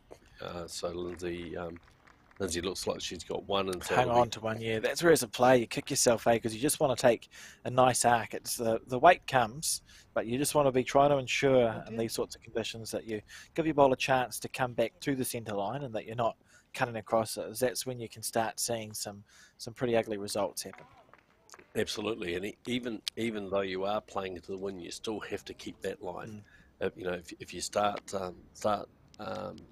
cutting your line, then you will get punished.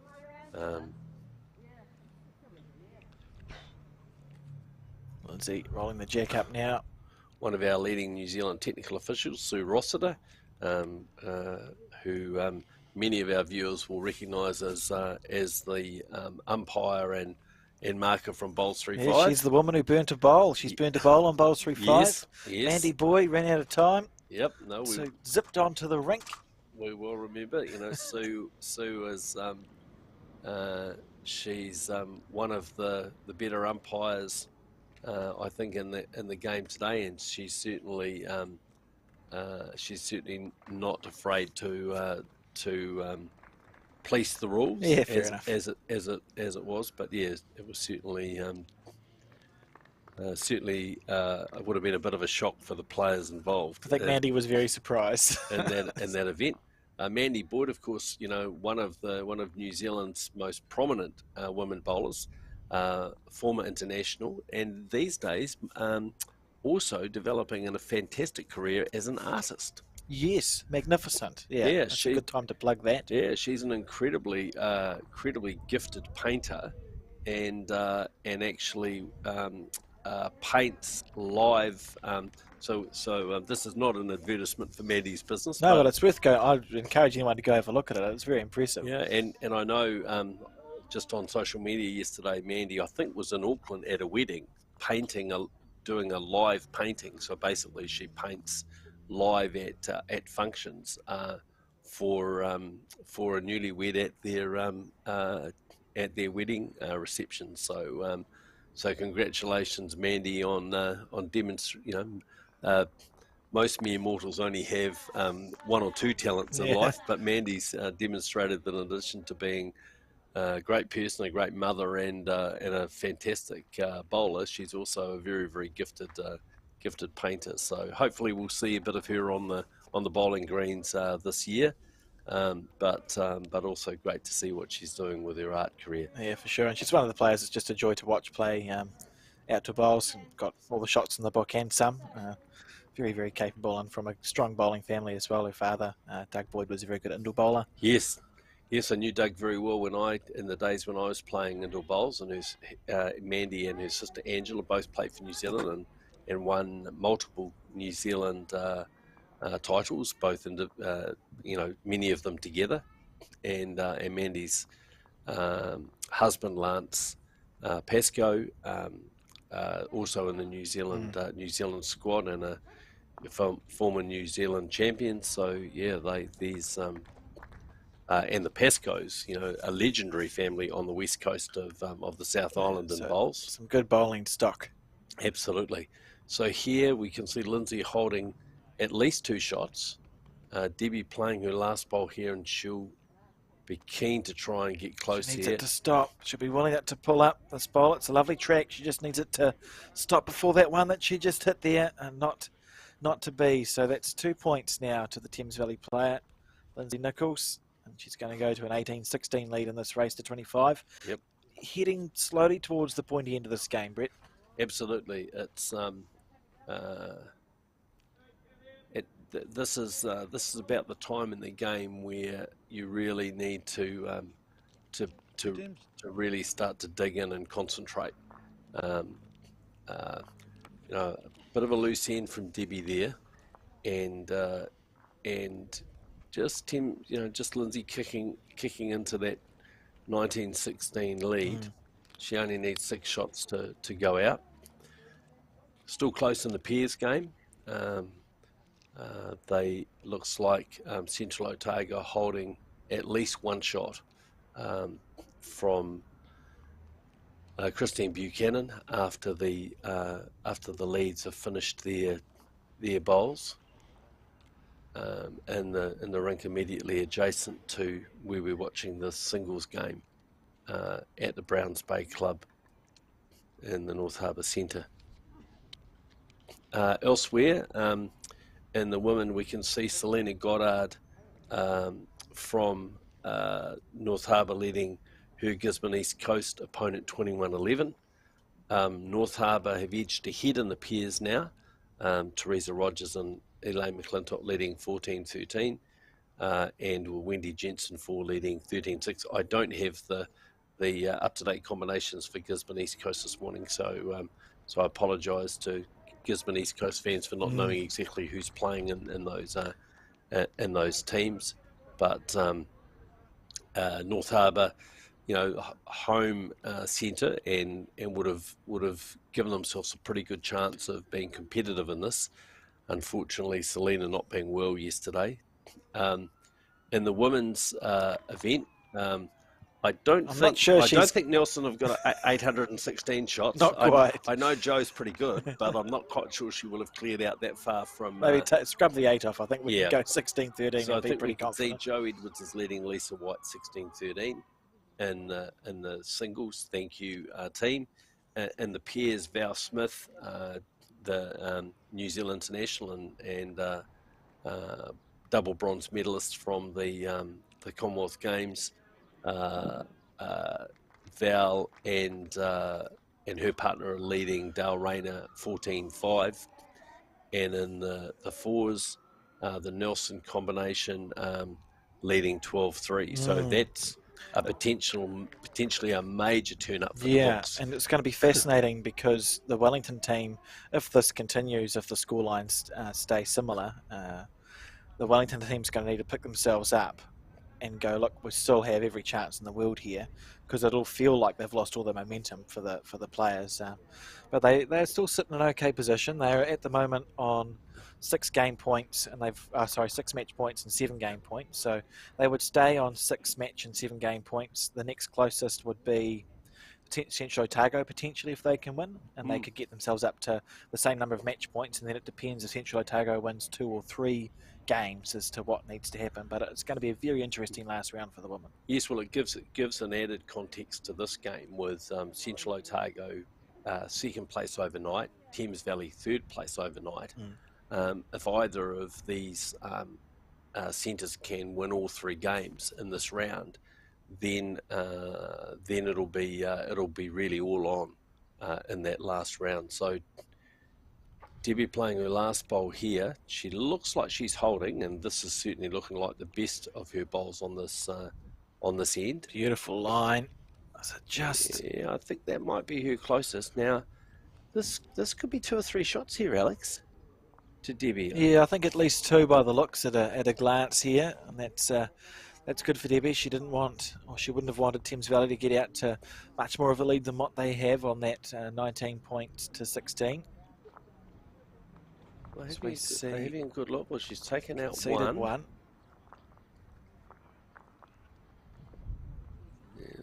And so we're going to measure for the next 2. Out comes the measure.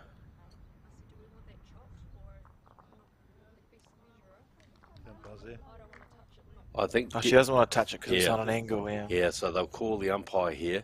So obviously that the nearest bowl of Lindsay's just been on a bit of a camber there. They don't want that to fall out. Yeah, fair enough too. And a pretty critical stage of the game. In comes one of North Harbour's most experienced umpires, Chubb Roberts. Fallen over now. Oh, it just sat down. Doesn't matter now. What happens here, Brett? It sat down, no one touched it. So if it sat down, you just continue pulling the bowls out, don't you? Yes. So you still have to measure it, but it should mean that I think Central Otago might have had a fortuitous gust of wind or whatever it was there, but it should mean that if there was any question about it, the Central Otago player, Debbie Jackson, might even have 2 or 3 here. Yes. Ooh. Chubb showing some interesting athleticism. Yes. Yeah, that's that one's a counter. No, you're right, Chubb. You're right. Just a bit of discussion between Chubb, the umpire, and Brendan, the marker, who's also an umpire. Sometimes the players can get the marker to measure. Yes, they can. I think their decision is pretty much their decision, isn't it? From the marker. It is. Probably felt they needed the umpire because they wanted the umpire to use some chocks to support that bowl and also to support the jack, which Chubb has duly done. So we've had one bowl taken out. That's the second shot there. The amount that red bowl is in by, I would say that it didn't make any difference. I would agree. Same here. I don't think 3. Surely it's not 4. They're all in. Wow, that's a 4-shot turnaround. So I would say it was definitely 2, probably 3. Probably 3, but unlikely to have been 4. So that act of God, that gust of wind, sitting that bowl down has, well, significantly changed the complexion of this game, because that's 4 shots to Central Otago, and that puts Debbie Jackson into the lead 2019 in this race to 25 shots. How much will that... That's quite incredible, really, Brett. That's an interesting turn of events for sure. And I think Debbie, you know, if you're a player in that situation, you just have to go, well, this has gone well. Let's see if I can make hay while the sun shines. Absolutely. And in the pairs game, we're all locked up 12 all. At end 15 of 18, and I can see that again we've got a Lily O'Callaghan, one of her pink bowls, is the closest to the jack in that pairs game. So Central Otago, all of a sudden, and Debbie Jackson's followed up with a cracker with her first bowl. That's what you want to be doing. You see the singles and the men's results of Wellington Hawke's Bay is completed 25-18 there. So good win to Seamus Curtin. I think that continues his unbeaten. I believe he hasn't lost. Unbeaten. So four wins from 4 for the New Zealand squad member and current national pairs champion. Yeah, I'm pretty sure he's gone through an Intercentre unbeaten in the past as well. I think he's got a good record. I agree. Raymond Martin in the pairs, you know, he and Stephen Ditford have kicked out to a 16-4 lead. Raymond played very, very well yesterday, as did Stephen, and all locked up 8 all in the fours game. The Wellington 4 being skipped by Ben King, and with a very strong team there with Robbie Bird, Caleb Hope, and Finbar McGuigan. And Ben, a very experienced player. I think he won an Intercentre with Dunedin back in the 80s, so he knows what it's like to come here and do this. He did form a New Zealand development player and been very involved in Wellington in both rep play but also in selecting. I think he's been involved in that, and talking to the Wellington manager Rod Leach yesterday, an old contemporary of mine. The Wellington team seemed pretty happy and going along very well. So they'll be tough to beat in this competition. So 1 here to Debbie Jackson from Central Otago as Lindsay Nichols plays her 3rd bowl, and she's just going to slide by. Be looking just to try and reach that bowl or trail the jack. So opening here for Debbie Jackson to add another shot and really start to put her foot on this game. Take advantage of the situation. Just try and get that little bit of momentum going. In the pairs next door, we've just seen Lily O'Callaghan play a cracker. Just came down on her backhand and trailed the jack. You see Christine Buchanan chalking that bowl, and so that looks like Central Otago are holding 2, possibly 3, in that pairs game. So all these games becoming ends becoming pretty critical now in the context of not just this clash between Thames Valley and... It's a close bowl, Brett. It is close. Is she going to sit it? Yes, she does. 1 to Lindsay. That's a great reply. Good shot, and she'll be happy with that. She'll have felt probably not unlucky, but sort of like everything went against her in the previous end when she did drop that 4. It was probably 2.5 to 3 before the wind sat her bowl down. So she'll be pleased to have played that clutch bowl. She had a foot to draw within, and she's been able to do so, and therefore levelling this game at 20 points apiece, going to 25. Yeah, look, you couldn't ask for a closer tussle between these two centres and between these two players in the singles, and obviously the combinations in the pairs and the fours. So it's going to go down to the wire, and I don't think that'll be just this round. I think that'll be this whole competition. As we see in the thumbnail, the Thames Valley coach getting quite involved in the shot selection, as you mentioned before, Brett. He's been a busy man. He has been, and obviously there's a good relationship between he and Lindsay. She's, open to his input into her shot selection, and she's followed up that last bowl with a pretty good opener here, Alex. Yeah, it's a good shot. Very good shot. Well played. Yeah, it's interesting. We talk about the coaches nowadays having, you can have rank side coaches and stuff where you can communicate with them about shot selection, and also the Intercentre, of course, now you select 8, you provide 8 players, and you can pick any combination you want in between rounds. It'll be interesting to see how that develops, because like with the coaches, we now see them being used more by centres because you can, so you may as well. I'll be intrigued to see in years to come whether centres take advantage of the ability they have to chop and change their teams around, or if it's better for a team just to stay the same all the way through. Yes, it's been an interesting dynamic that's been added to the Intercentre competition. I think because it's relatively new, we're yet to see, I guess, teams tactically selected for particular games. But I think that'll come. I think that'll come for sure in the future. And we talked earlier about the impact of fatigue. Maybe there'll be a little bit like we see in rugby. We'll see the reinforcements brought on for rotation through. Yeah, for maybe a third round game if someone's a little tired. I think it was probably certainly a temptation for North Harbour yesterday with Selena Goddard not feeling 100%. But to Selena's great credit, she played all 3 games despite not being well. But it must have been a temptation for Trish Crook, the North Harbour selected coach, to have given their 8th player, Cheryl Wellington, a game. So 2 shots here to Lindsay Nichols. It's going to be a big end, I think, Brett. This bowl of Debbie Jackson's needs to get close, or she's going to be staring down the barrel of 3 down with her last bowl to come. Hasn't quite reached the head there. So an opportunity here for Lindsay to put real pressure on Debbie Jackson. It isn't the game interesting, Debbie scores 4 in the last time we came down this side, but this time Lindsay's played the other hand, followed her down, and she looks like she's drawn a 3rd shot here. And right now, this is in the context of this game, this is a big bowl from Debbie Jackson. She looks like she's opting to play her forehand, so she's just trying to draw close. It would have been tempting from her end of the mat to switch to the backhand. She's got 2 bowls at the back. She could try reaching through. She's taking a better arc here. Lovely line. This is very close here. Is she going to reach? Nope. And I think that's 3 to Thames Valley. That's a disappointing end there from Debbie Jackson. I think it is 3. There's 1 taken out. The 1. That's 2 taken out. That's 3 taken out.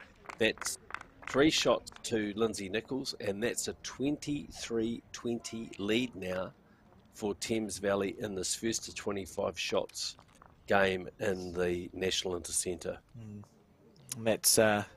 that means she's now within checkout range, doesn't it, Brett? She could win this game in one end. She's only 2 points from that 25-point mark, whereas Debbie Jackson, of course, being on 20, will need at least 2 ends to do it in. Absolutely, and we know from playing in these games that mentally it does have an impact on players. So in the women's pairs between Thames Valley and Central Otago, the result of that trail shot from Lindley O'Callaghan was Central Otago, I think, scored 3 on that last end. So they now lead 16-12, and Christine Buchanan has drawn a toucher with her first bowl. And so at this stage, advantage to Central Otago in the pairs, while advantage to Thames Valley in the singles. It'll be intriguing to see. It'll be interesting if we could get an update on their fours match, Brett, just to understand how this match of 3 disciplines is sitting. Now, Lindsay Nichols has opted for a much longer end here. So this is, as we like to say, ditch to ditch, or 2 metre to 2 metre. She's drawn a shot with the first bowl, not particularly close, but Debbie Jackson dropping short with her first bowl, and Lindsay's followed up with a good bowl here. I'll be intrigued to know if she threw it to 2 metres on purpose, or if it was a bit of an adrenaline rush getting to that 23 points. But by the way she's played that bowl, I'd say it was on purpose, going 2-2. And she's probably got a little bit of wind behind her, so that might have carried the jack a little further than she had planned. But right now, she's lying game. Yeah, and the women's fours game is 11-9 to Central Otago after 12 ends, I've been informed. Okay. So an interesting match developing here, very close. Well, that's a better bowl from Debbie Jackson, that second shot, so that keeps her in the game. Lindsay Nichols actually changing her hand, which is perhaps a little surprising, because that bowl of Debbie Jackson's is a wee way up, but I guess, the last thing you want to do is turn the bowl up. Yeah, for sure, and she's navigated this well. If she's got the weight right, this is a very good bowl. Yep, she's drawn another shot, so that's 2 to Thames Valley, and right now that's game. That's her 25 points right there. Debbie Jackson staring down the barrel on the back end. She would just be looking to make a small correction on her third one. She's taken the line, I think, at a glance. Yep, that's a good line. And now it's down to the weight that she's played. Well, slightly heavy. Overplayed that bowl. Yep. So at this stage, it's Thames Valley, Lindsay Nichols, laying game, first of 25 shots, leading 23-20, holding 2 shots, and I'm going to venture to say that this bowl is going to be a third shot. Yes, she's drawn another shot, so that's 3 shots now to Lindsay Nichols. And Debbie Jackson, 1 bowl left to try and retrieve the situation. Massive pressure here. Yeah, well, she's taken more green. She's got a much better arc here. Watching this bowl. What's the weight? The weight is heavy, and it's game over. That is Lindsay Nichols. That's an incredible last 3 ends.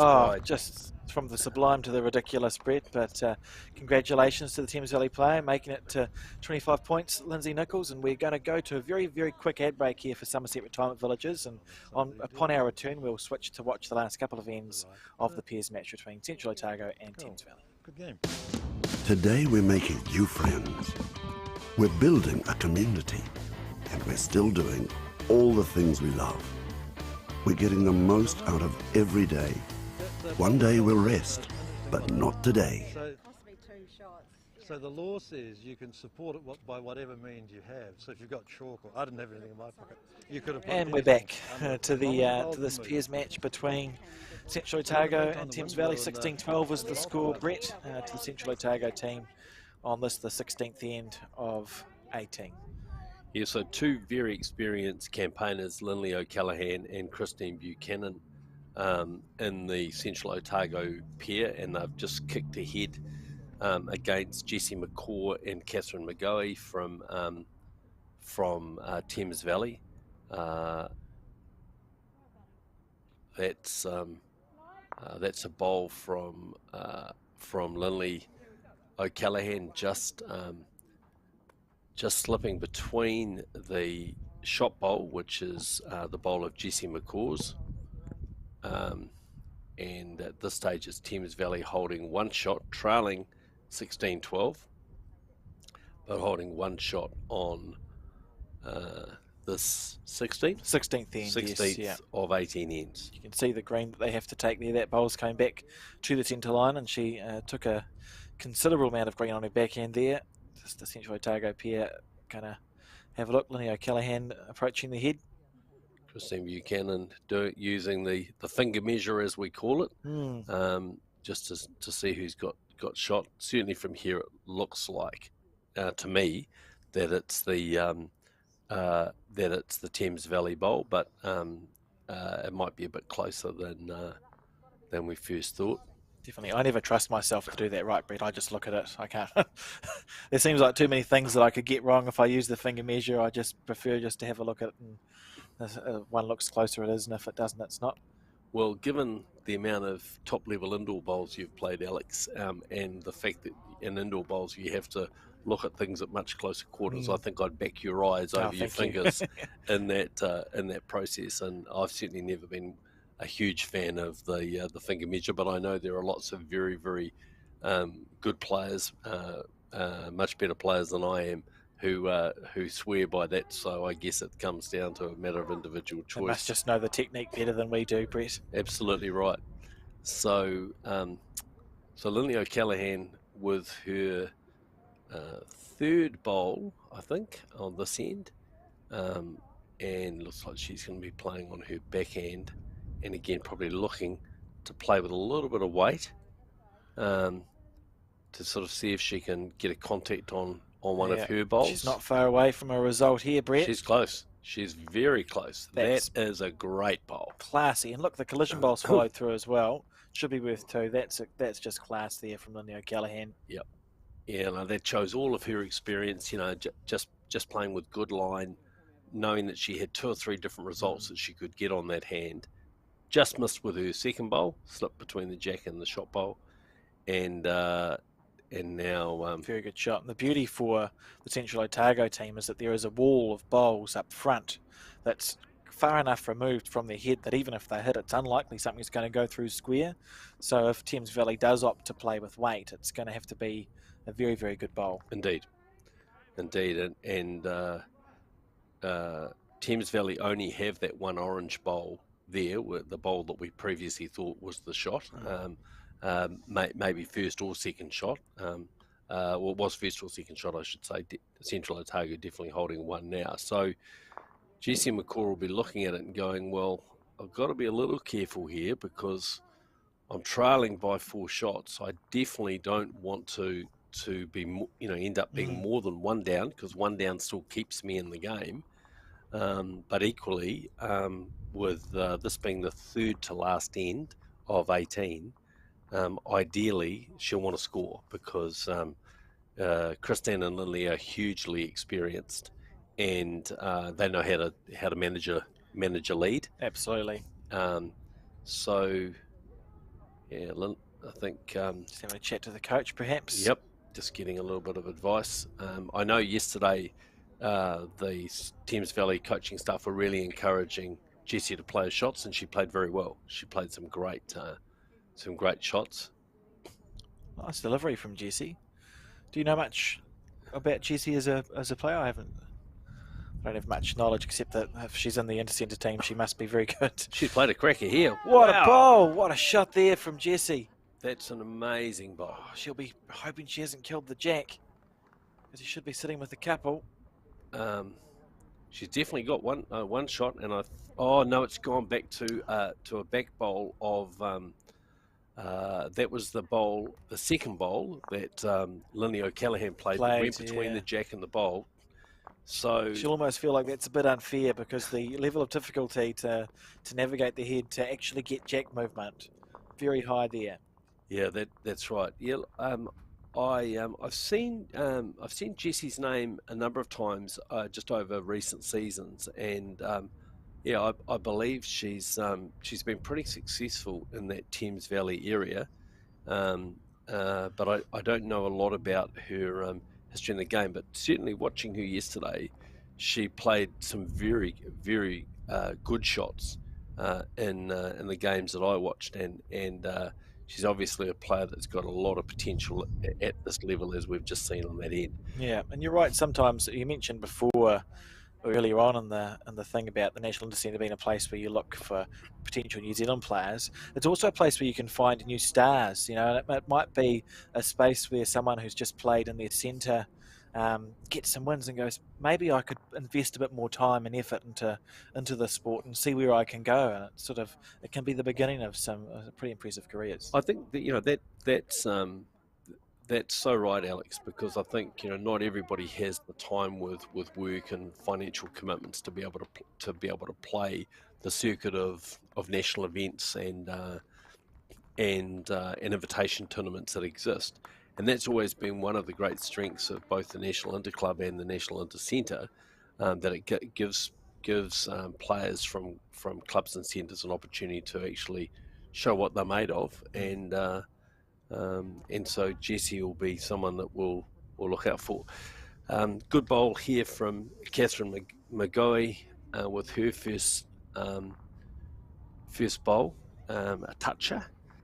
So Thames Valley trailing 17-12 on the second to last end, 17 of 18, but giving themselves a chance of getting back into this game. And here's another good bowl. Oh, what a bowl here. That's great leading there from the Thames Valley lead. And I can report that the women's fours, match between Central Otago and Thames Valley. You can see the left of your screen, the score is 14-9 to Central Otago after 13 ends of 15. So they've got a lead there, and they've got a lead in this game. If they can hold on to them, they'll win the match 2-1. But this Piers head here needs to develop a bit better for Central Otago before they feel comfortable doing that.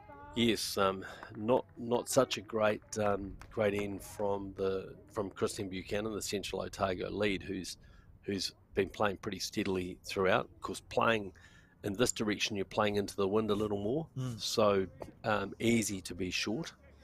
Catherine McGoey now with her last bowl, and she's on track to draw 3 shots here. I think she's very close here. So if we live in a hypothetical world, Brett, where Central Otago wins this match 2-1, and Wellington continues with the scores that they've got at the moment and they get clean swept by Nelson, they will go both into the final round. Wellington on 6 match points and 7 game points, and Central Otago would go in on 6 match points and 7 game points. So they'll be drawn on match points and game points. And looking at the points differential, I suspect that would be very similar as well. Central Otago in the last round would play Gisborne East Coast, and Wellington will be matched up against Thames Valley. So it could be a very, very interesting last round of the women's competition. Absolutely. Of course, to make that happen, Central Otago does need to get over the line in both the fours and the pairs here, and this end is looking pretty good for Thames Valley. Absolutely, and you can just see as Lynley O'Callaghan delivered that bowl, just the breeze affecting that bowl. So at this stage, it looks like Thames Valley are holding 2 shots. 2 great bowls from Catherine McGoey there. Lovely delivery from Jessie. Yeah, she delivers the bowl really well, and very positive player. I've watched her play 2 bowls, so I'm quite impressed at the moment, Brett. I watched a fair bit of their game against North Harbour yesterday, and I thought she played some very good conversion shots. Unfortunately, short with her first bowl there, so still we think just the 2 to Thames Valley. Lynley O'Callaghan just coming down with a little bit of weight, looking to sit one of the bowls or to trail it. She won't want to lose her own bowl. Maybe she's got 2 third shots there now. An interesting penultimate end developing, because Thames Valley, they trail by 5. So if they score and get 2 threes, they've won the game as the equation, and anything more than a 3 on this end reduces what they need on the last one. As Jessie tries to add a bonus, if she clears it, it's close. Well, she got the little slide from the front bowl, and that looks like 3 shots now. Should be in. And Christine just draw to my foot, please, Lynley. Yep. Lynley, I thought by the way she was looking at it that she might have wanted to have a go at it, but opting for the draw on the backhand. Watch this bowl on a nice arc. It's down to the weight.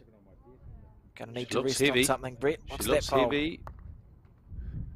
Well, she got a slide off her own bowl, or a sit and a slight slide. That might be third shot.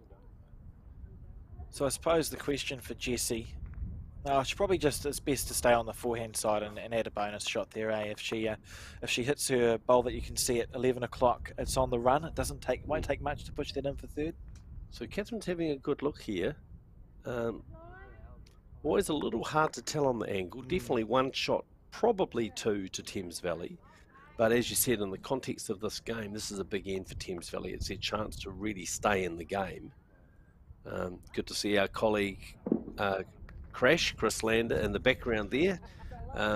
These days, of course, technology is used to record the scores. So Chris is out there tapping away, tabulating scores and making sure that he's keeping us up to date with the results, which is fantastic. Right, Jessie McCaw, last bowl. What can she do? Let it go pretty good. She's given it. She doesn't look that happy. No, she didn't. Just taking a wider line, I think a higher line than she wanted to there, because that weight's lovely. If she'd been on a tighter line into the head, that would have been counting for sure. Yeah, she would have. One goes out from Christine Buchanan. This is super important. Two goes out. Yeah. All right, and I suspect we're going to see a measure. Yes, we are. So at this stage, it's 17-14 to Thames Valley, to Central Otago. I'm sorry, 17-14 to Central Otago, with a further measure to come, and that will determine what that margin is for that last end. Christine. Oh, it shoots three there. So that's a massive end for Thames Valley. They trail now 15-17 on the final end of this pairs match. So, in the outcome of this Intercentre, this end could have a really critical outcome as to whether Central Otago are go into that last round potentially in first equal, or whether Wellington still maintains that advantage, and in fact it'll be Thames Valley. It would be, yeah. Who would go into second place, but not second equal. Yeah. So if we go into that hypothetical, Brett, Thames Valley. So Wellington would stay on the 6 match points and 7 game points. So 6 match points, 7 game points that they've got, and Thames Valley would go to 5 match points. So they're 1 match point behind. Would be 1 match point behind, and they would go to 6.5 games won. So whatever it is, they trail by just that little bit. So in that world, they would need Wellington to draw or lose their game against Thames Valley. Well, I'm pleased I've got your mathematical skills alongside me, Alex, because it gets pretty tricky. So we can see in the men's results in that Wellington have won those singles. In fact, I think they were the same scores that we saw from earlier, 8-all in their fours. Yeah. So this last end of the pairs, unfortunately, not one of Catherine McGoy's better first bowls, well short, and Christine Buchanan has come down and got the shot, not particularly close, and so that's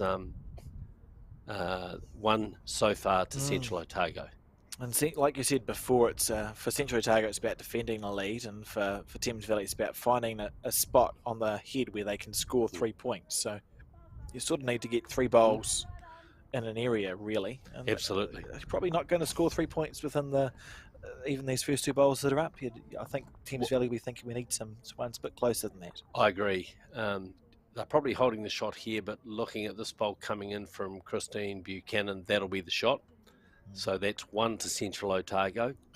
So now your scoring area for Thames Valley perhaps is their 3 might come from a little bit of movement of the jack back. So I think we'll see on the back end here. Difficult to think in these conditions that you would draw 2 or 3 bowls inside that. Not impossible, but definitely, to get 3, you're probably looking at jack movement. Yeah, here's a well-played bowl. Played a good bowl here. Oh, bit stiff, but a well-played shot. And I wonder now if the option for Thames Valley is just to try and kill the end and start again. Yeah, look, I think that was a very good bowl from Catherine because, you know, slightly narrower, she gave herself a chance of trailing the jack or sitting the bowl.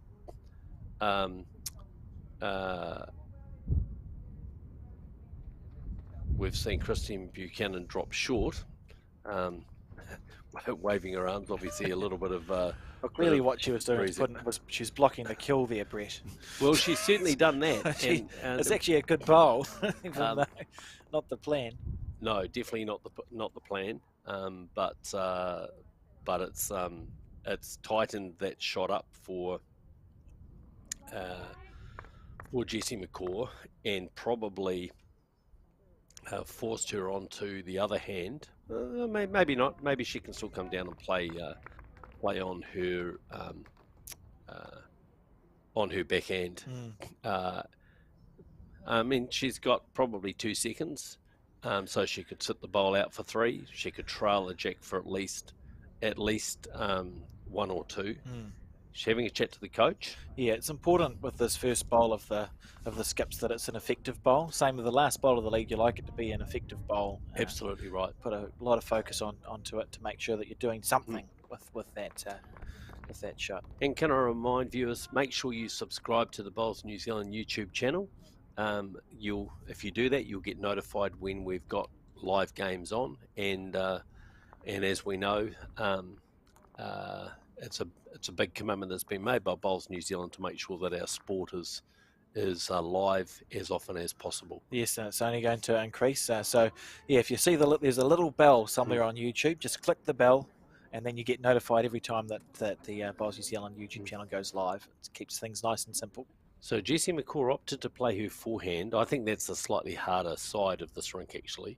Having played at Browns Bay a few times, and she was wide, clipped that first bowl, the short bowl of Catherine's, her leads, and that's ended up not being a particularly effective bowl. I think it was. I think it ended up out of the rink. So yeah. Christine Buchanan just saying to Lindley, come on, get another one close, and that'll make it pretty hard for the Thames Valley combination.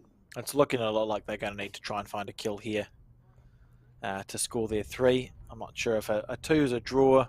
I don't think a draw does much for Thames Valley's hopes, although it would keep Central Otago in with a sniff. That's a pretty good bowl of Lynley O'Callaghan's. I mean, you might say she's fattened up the target, but actually she's got a second shot there, so she's protected. She's protected their lead. So for Jessie now, she's really got to look at jack movement. She has that blue bowl that you can see in the centre of your screen there, which is the second bowl of Catherine McGoey, her lead. Her instinct should be to play the backhand, I think. Brett, instinctively, that's what she'll be thinking. I can trail the jack to the left of our screen or rest on either of those bowls and sit there. Whereas on the forehand side, you've got a jack target, and that's pretty much the only thing that can go well for you, and your bowl's likely to get bogged as well. If you're a little bit narrow, your collision bowl will stop. I agree with that, but it looks like she is going to play the forehand. Okay. But yeah, I agree with you. I think she's got more chances on that backhand because she could sit those 2 bowls. Yeah, she's given this a fair chance though, Brett. She's close. She get it to turn. She's close, just wide. Looking just for that jack target right back to the ditch.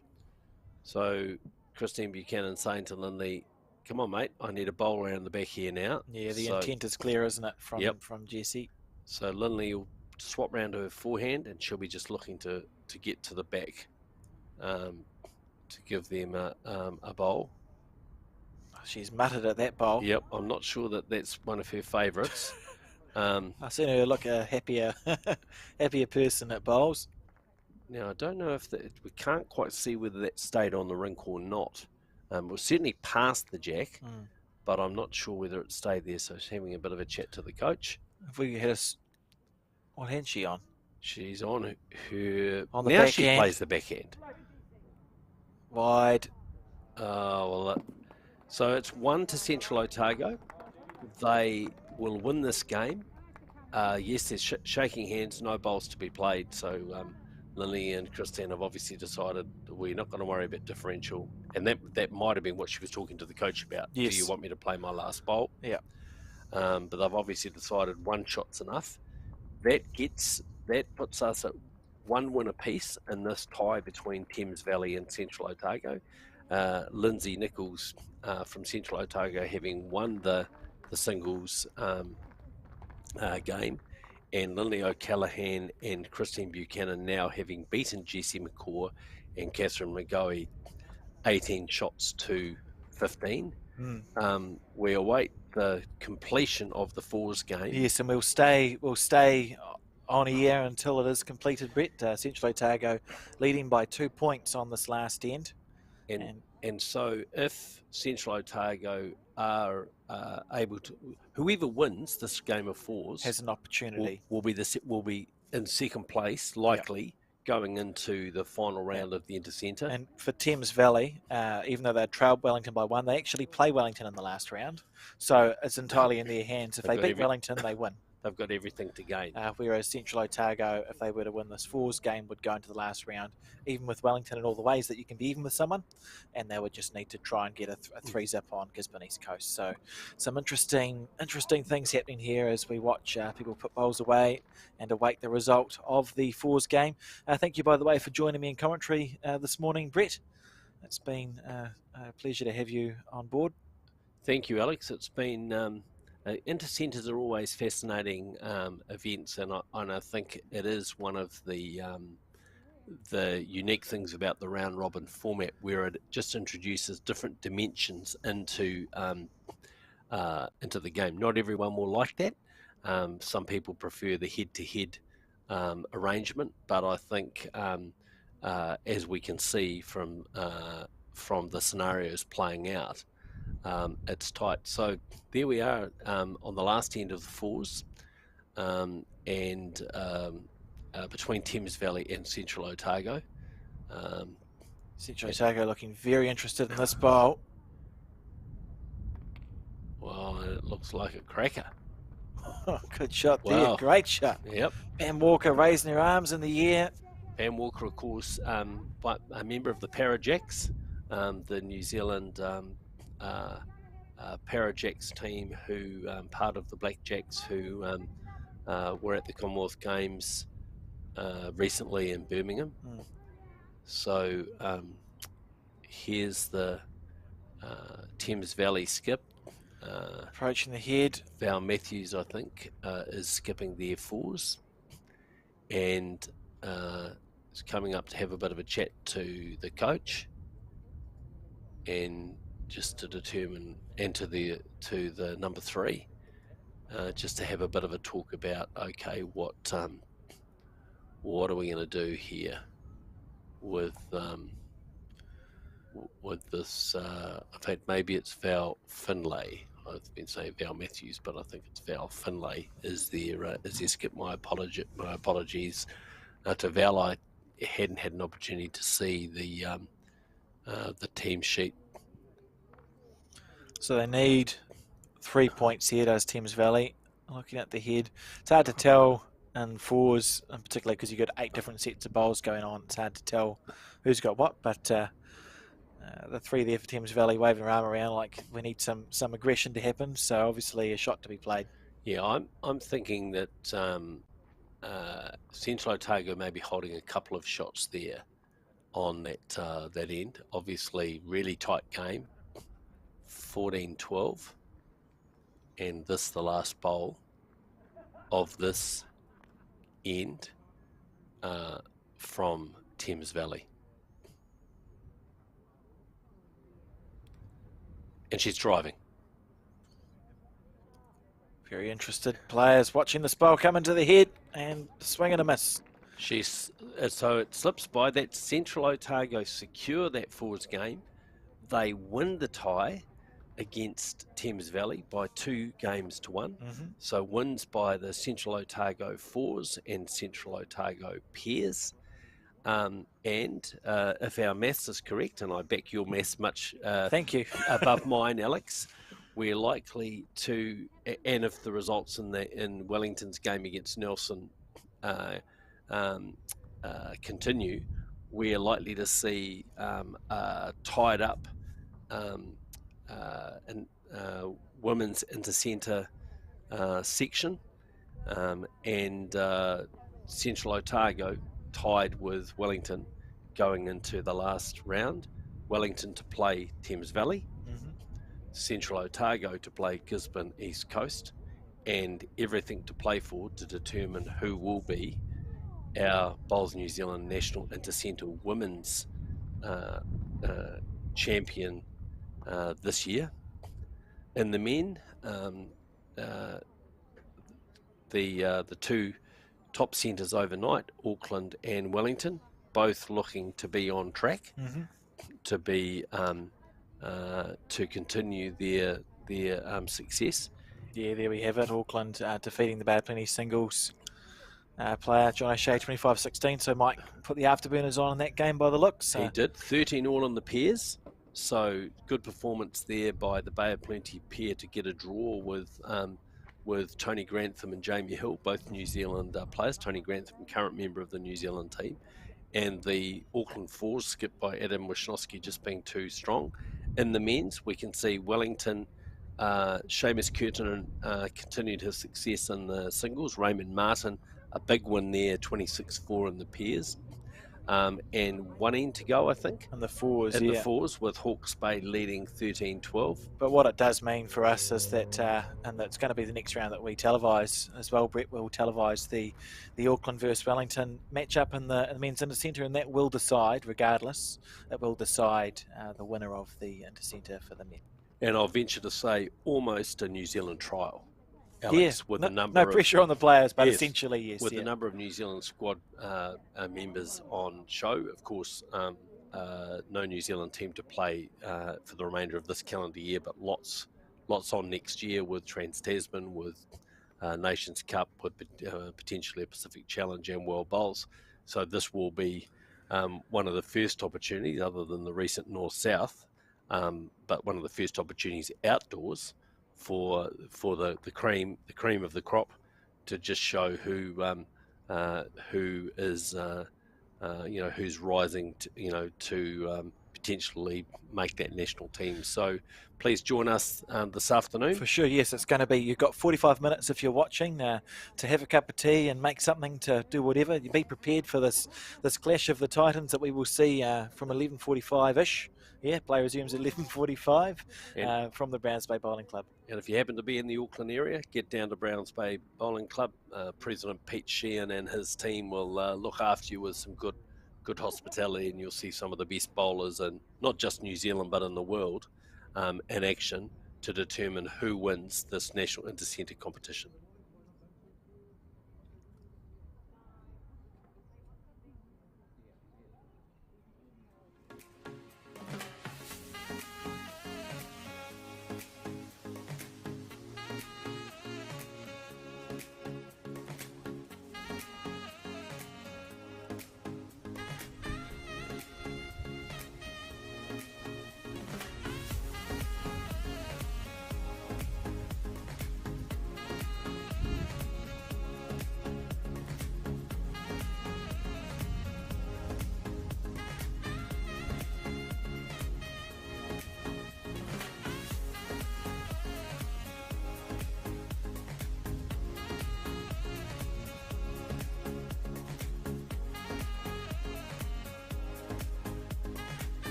there's no one I can turn to.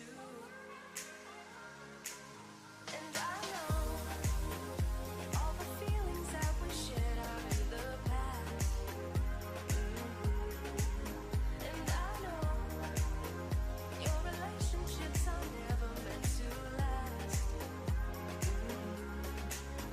And I'll take some time, but I'll be alright. We're moving on, we're moving on.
And welcome into this Bowls New Zealand and National Intercentre Championship 2022. The venue, Browns Bay Bowling Club, once again. Fine weather, but fairly breezy. And Alex Reid, what are we going to be looking at here for this? I guess it's the final. It is. It's essentially a final. It's the final round of the National Intercentre, and we have Auckland taking on Wellington, and they are drawn on match points. So the winner of this match of 3 games will win. And in particular, we're watching the singles game at the moment. And there we go on the points table. Mike Galloway and Jamie and someone else. Yeah, points table. So this is what we're looking at essentially. The match points, if you look at the very top and the bottom of the table, Auckland's on 8 match points. Wellington's on eight match points. And the games, Auckland's won 10.5 to Wellington's 10 games. That really doesn't matter though, because the winner of the match will win this. Right. But it is quite an impressive lead by those two centres. When you look at all the others, quite a few points down. They've been dominant, really, haven't they? They have. So we'll see. There'll be another match played to figure out who finishes in third, but it is, for all intents and purposes, a final that we're watching today. And just in the picture now, we can see, in fact, we'll just go to the women's leaderboard first. Yeah, so the women's really this interesting. is a little bit tighter. Yeah, it's a bit tighter, and it's going to come down to a number of things. If we look at it, Central Otago and Wellington are both on 6 match points. Now, Wellington went into today on 6 match points and 7 game points. They've played around. They're still on 6 match points and 7 game points. So they got clean swept by Nelson this morning, who you can see 3 up from the bottom and on 3 match points. And Nelson, though, the defending champions, so they're not going to win at all. They can't win. No, they can't win. They can't win. So essentially, it's going to be a battle for first between Central Otago and Wellington. But Central Otago is playing someone. I'll let you know who they're playing. We'll come back to and that Wellington's playing Gisborne East Coast. I think Central Otago. No, can't remember. I'll figure it out. We've got plenty of time to talk about it, Dave, but it's going to be between Central Otago and Wellington for who wins this one. Right, and in the meantime, and we do have an earlier start. We had been saying, I think, around about 12:15. It's not a problem. We like to be early or on time and prepared in this singles contest here, Auckland against Wellington. Let's have a look at the two competitors. Well, we do have Mike Galloway from Auckland. Is that right? Yeah, I think this is just we are still on the trial. A shot of the Piers game. We'll switch across to the we have shortly. Yeah, we have. So this is a slightly shorter Mike Galloway. Here he is. Here's Mike. That was the confusion there. He's shrunk. Exactly. So we got Mike Galloway from Auckland playing Seamus Curtin from Wellington in the singles match, 1st to 25. And I think Seamus was in track pants on his first bowl, actually. And now he's taken those off. Or maybe it was just a warm-up. Yeah, I don't know. He looks more comfortable now anyway, and it'll be a good game between these two. I believe that they're both undefeated at this competition, so one of them, either Mike or Seamus, is going to have their first defeat in this final round. Now, Seamus has been to Commonwealth Games. No, he's played for New Zealand. Right. He played for New Zealand. Right. He was a young cap for New Zealand. He played at a BPL. He was given a cap. And Mike has been to the Commonwealth Games. So sort of in the earlier, I had Brett O'Reilly on this morning when we were talking to the match we played, and we spoke about essentially this match between Auckland and Wellington involves a number of players who are very close to the New Zealand team. So you could almost say it's like a trial for the New Zealand team that we're watching today. So what is coming up for New Zealand representatives in the next 12 months? Is there anything in particular that they want to make it for World Champs? Yes, there's a World Championship in about 11 months' time, and that'll be the goal. It's held in Australia. Right. So they'll be looking to break their way into that team, and they'll all feel like they have a chance to do so. And this is a fairly good bowl, a very good bowl, in fact. Just has that little roll on, one more roll over, and brings it right up to the jack. To see what the consistency of Galloway, that's what we saw yesterday. And let's see what he can do on the forehand side. And this looks to be pretty good so far, Alex. Yes, it'll be interesting to see what the wind does to the bowls, because yesterday we had a very calm, picture perfect day for bowls. But you can see if you look in the background at the trees, there's a bit of movement around, so there's gusting going on. It's a fairly substantial breeze, particularly when you're that close to the shore on the backhand there. I think we'll get you to bring up the team list as well there, Alex, just so we can check in the discussions of who potentially is who in the pairs, because we look to have a So we're playing Tony Grantham and Jamie Hill, who And we that's saw the same yesterday. pair that we saw yesterday for Auckland as well. They're taking on Ray Martin and Stephen Ditfit. So Ray Martin skipped and won a New Zealand pairs title in Christchurch 3 years ago, and Stephen Ditfit, until very recently, domiciled in Christchurch and has moved to the Windy City, or the windier city. Well, today, I'm not sure. To see how he goes there. And we have a look now at this particular bowl from our Wellington region, and that is, of course, Seamus Curtin. Where's he going on this one, is he? And still on his backhand side. A couple pretty close at the moment. He's, of course, won the first end with 1 point, and this one is going to be a real beauty. Look at that. Great shot, and this is a great head building here. Doesn't quite touch the jack, but geez, just about kissing it. And we're going to have to see something quite special from Galloway on this occasion if he's going to try and get something out of this end. Yeah, you can see that Seamus Curtin's here to play bowls. He's put 3 bowls within. Well, Galloway's now switched. He was on the forehand before. Now he's in the backhand, very wide. I reckon it got a gust of wind. I think it's got something. Yeah, so if the wind hits your bowl before it gets to its breaking point, so before it starts turning, that's when it can go off. Well, he was almost taking part in the pairs. Yeah, that's what it looked like. It was so wide. Yeah, I suspect there was well, a you gust. can see now that is really, that's a decent gust of wind. Even the Wellingtonians might be feeling that. So let's see what he can do here, Curtin. Where's he going to go? I think he'll just try and stack the head up again, Seamus, on his backhand. He'll have seen Mike's bowl drift, and he'll you can see it just there on the picture before, and we're seeing I think that's the pairs coming through on the other way. Yes, it is. That is the pairs, isn't it? The pairs, yes, yeah. That's a Jamie Hill bowl, and Seamus Curtin holding 4, a maximum count here before Mike Galloway's last bowl. You don't get that very often against Galloway, do you? It's no, you don't. Very rare that at this level that you're going to have a potential 4. Let's see if he can ruin that for Seamus Curtin. Galloway just taking his time. I think he's going to hit this one. I think he is. That seems to be his warm-up, and it is. Here we go. Look at that drift. Look at it drift. Get it. Oh, so that's a 3. I think on the original course, it was probably going to knock maybe the bowl just to the right. It was probably going to knock that out of the way, but I don't think that may have just got picked up by a bit of wind. He always looked a little bit wide, but certainly it was there was a gust of wind. And what we've got a 3, the lollipop 3. Yeah, Brendan Wilson is our lollipop man this afternoon. I'm sure that's a great title for him. No, I'll think of a better one. Just don't try and eat the lollipops is what I would suggest it might be. Okay, we'll come up with a better line there. An issue. We see Seamus roll the jack into the ditch, so it's going to get rolled back. Roll back. And then Mike can deliver the jack, and then Seamus will play the first bowl. So it's essentially just Mike gets to roll the length jack that he wants. And we're seeing the pairs come across a little bit on this occasion as well.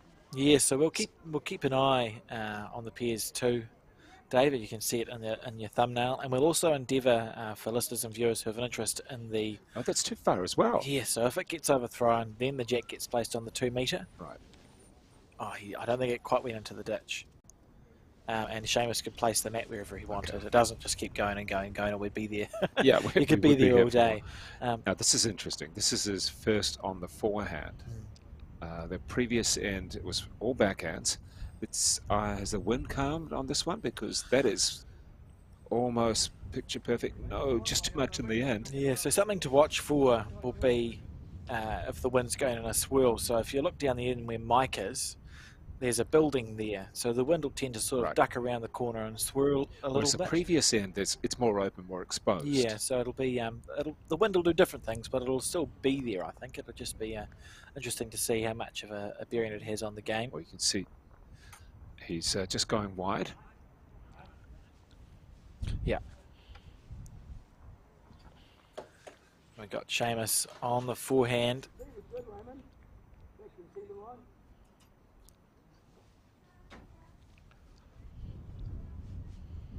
Played a good first one. It was level with the jack, and he's just made a nice correction there. Should be holding 2, and a loose start from Auckland's Mike Galloway so far. But it is a game to 25 points, so there's plenty of time. taking his time with this bowl.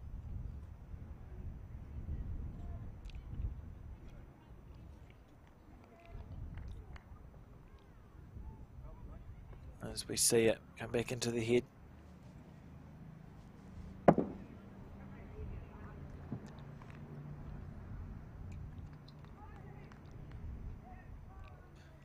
James again. Like I was saying before, we will endeavour to keep listeners and viewers sort of updated as to how the event is progressing for the women's Intercentre as well, because that's a very close one. So keep your eyes peeled, keep your eyes on the scores that'll come to the bottom right of your screen, and we'll see if we can get some updates on the women's scores as they come through. It'll be a close one. We see Mike Galloway on his forehand. Tell me, Alex, in the pairs, we're going to 18 ends in the fours. How many ends? 15, is it? 15 ends in the fours, and of course the score in the singles instead of rather than ends. Yeah, I know no one will care, but I'll share this interesting little bit of information. Most ends or games are played to an odd number of ends in bowls, and 18 ends is an exception, but usually it's to an odd number of ends, and that's because when the game first started, you didn't score on points, you just scored on how many ends you'd won. Yeah, and there wasn't you shouldn't have had a draw, so there was an odd number of ends, so that someone would always win by a minimum of one end. And another little bit of information, if people haven't caught that over the weekend, the defending champs team, and let's just have a look as Seamus Curtin does a little wander down. The defending champs in the men's, that was Southland. That was Southland, yeah. They had a bit of a tough day yesterday, didn't they? Yeah, they've had a forgettable Intercentre. They were able to win their match this morning, but they're sort of languishing back in fifth place on 2 match points. And we saw again with the women's side of the draw, the defending champion were Nelson, and they Very had an experienced team that they are. Yeah, they had a tough day yesterday. And in the women's, effectively, we're saying that Central Otago against Wellington, is it? And the women's is the final as such? Yeah, but they're not playing each other, Dave, so that's where it becomes interesting, because Wellington and Central Otago both on 6 match points. Central Otago is playing Gisborne East Coast. And they're not easy. We saw that yesterday. No, they're not. They may not be the big name team, but they're not easy. And neither is Central Otago. And Wellington's playing Thames Valley. So it's interesting stuff. And of course, we also see North Harbour on 4 match points. And North Harbour are playing... You're bringing mathematical equations into this on a Sunday afternoon. North Harbour are playing Nelson. So if North Harbour beat Nelson, Wellington lose to Thames Valley, and Central Otago lose to Gisborne, they'll all be drawn on match points. It's going to go to account back in games one. Oh, no. There comes out the calculator, the abacus. Yeah, we'll bring it out. We'll see how much abacusing I can do. But it's going to be an interesting one in the women for sure. But Central Otago, if they did win via whatever means, that's their first title. Yes, it is, and that would be it'll be good to see. I think I'm unsurprised to see them right in the mix. I think we spoke about it yesterday, that Central Otago is a small centre, but a strong centre, and a centre of good friends who play a lot of bowls. It's not to say we don't want the bigger centres to win. However, it is nice when relatively unexpected centres do come through in the end, because I guess it promotes, particularly in this competition, it promotes that anyone can do it. It's not just the individual biggest club around the country that may perhaps dominate its region, its centre. In this case, it may, it really does inspire that, hey, we can compete and anyone can beat anyone. And it's one of those. We've got big names here in this men's singles, of course. 2 very big names of the sport. However, when you get a full team, it doesn't just relate on the back of one superstar. Exactly. Yeah, I agree. So we do have Galloway for Auckland coming back with 1 point. And a nice start from Seamus Curtin, but we're down at the windy end again. Yeah, it's going to be interesting to watch.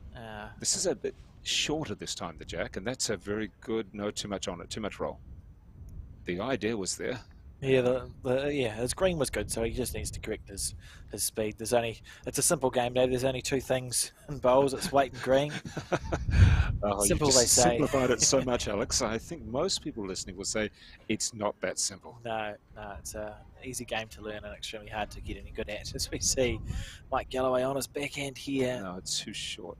Certainly, it's still got a bit more roll. Yeah, certainly seeing the wind affect it. I don't think Mike would not ordinarily put a bowl a metre away from another bowl. He'd be closer than that. That is surprising. So if Alex, if golf is a good walk ruined, Yes. how would you describe bowls then? Oh, it's similar to that because you still have to walk. It is a good Yeah, walk exactly. ruined, but I'd hate to steal another sport. Yeah, good walk ruined for Saying. golf, and I think bowls is probably, wow, well, I think you have a good name or a good slogan to go with it So like that. not only do we need to find another name for the Lollipop Man, but we have to find a slogan for I'm the sure over the next week, whether it's on social media or whether it's on YouTube, I'm sure people can actually come up with another little slogan. Is golf is a good walk ruined. game. What is bowls? What is bowls? Absolutely. That sounds And also, if you have another name for a lollipop man, a scorer, I guess is probably the yeah. more accurate way.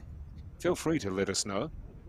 I'm sure there will be a few people that have opinions on that. Yeah, we welcome more feedback. It's So that's it's keeps good. the Look, word going you around. can see the facial expression of Curtin. He's thinking, he was weighing up which way to go. Let's have a look at this ball as he's up 4-1. Using the backhand, he's switched around again. So it really does depend on the end. And that ball's backhand. getting blown away. Yeah, so we've seen that now.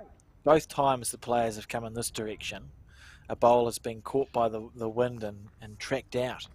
As we look at the closest, and those are the Auckland bowls, but gee, they're a long way away. They are. It's not the standard they'd be expecting, but that's what can happen when you get a bit of a swirly wind, and then it becomes a different game. It becomes the challenge is to get one close. And marker is a good one? No, I don't know if marker is... No, that's a little bit boring. Sorry, Colin. Thank you, Dave. I was too scared to say it. I don't mind. It's accurate, possibly. However, I would like something a little bit more Where's inspiring. the oomph and marker?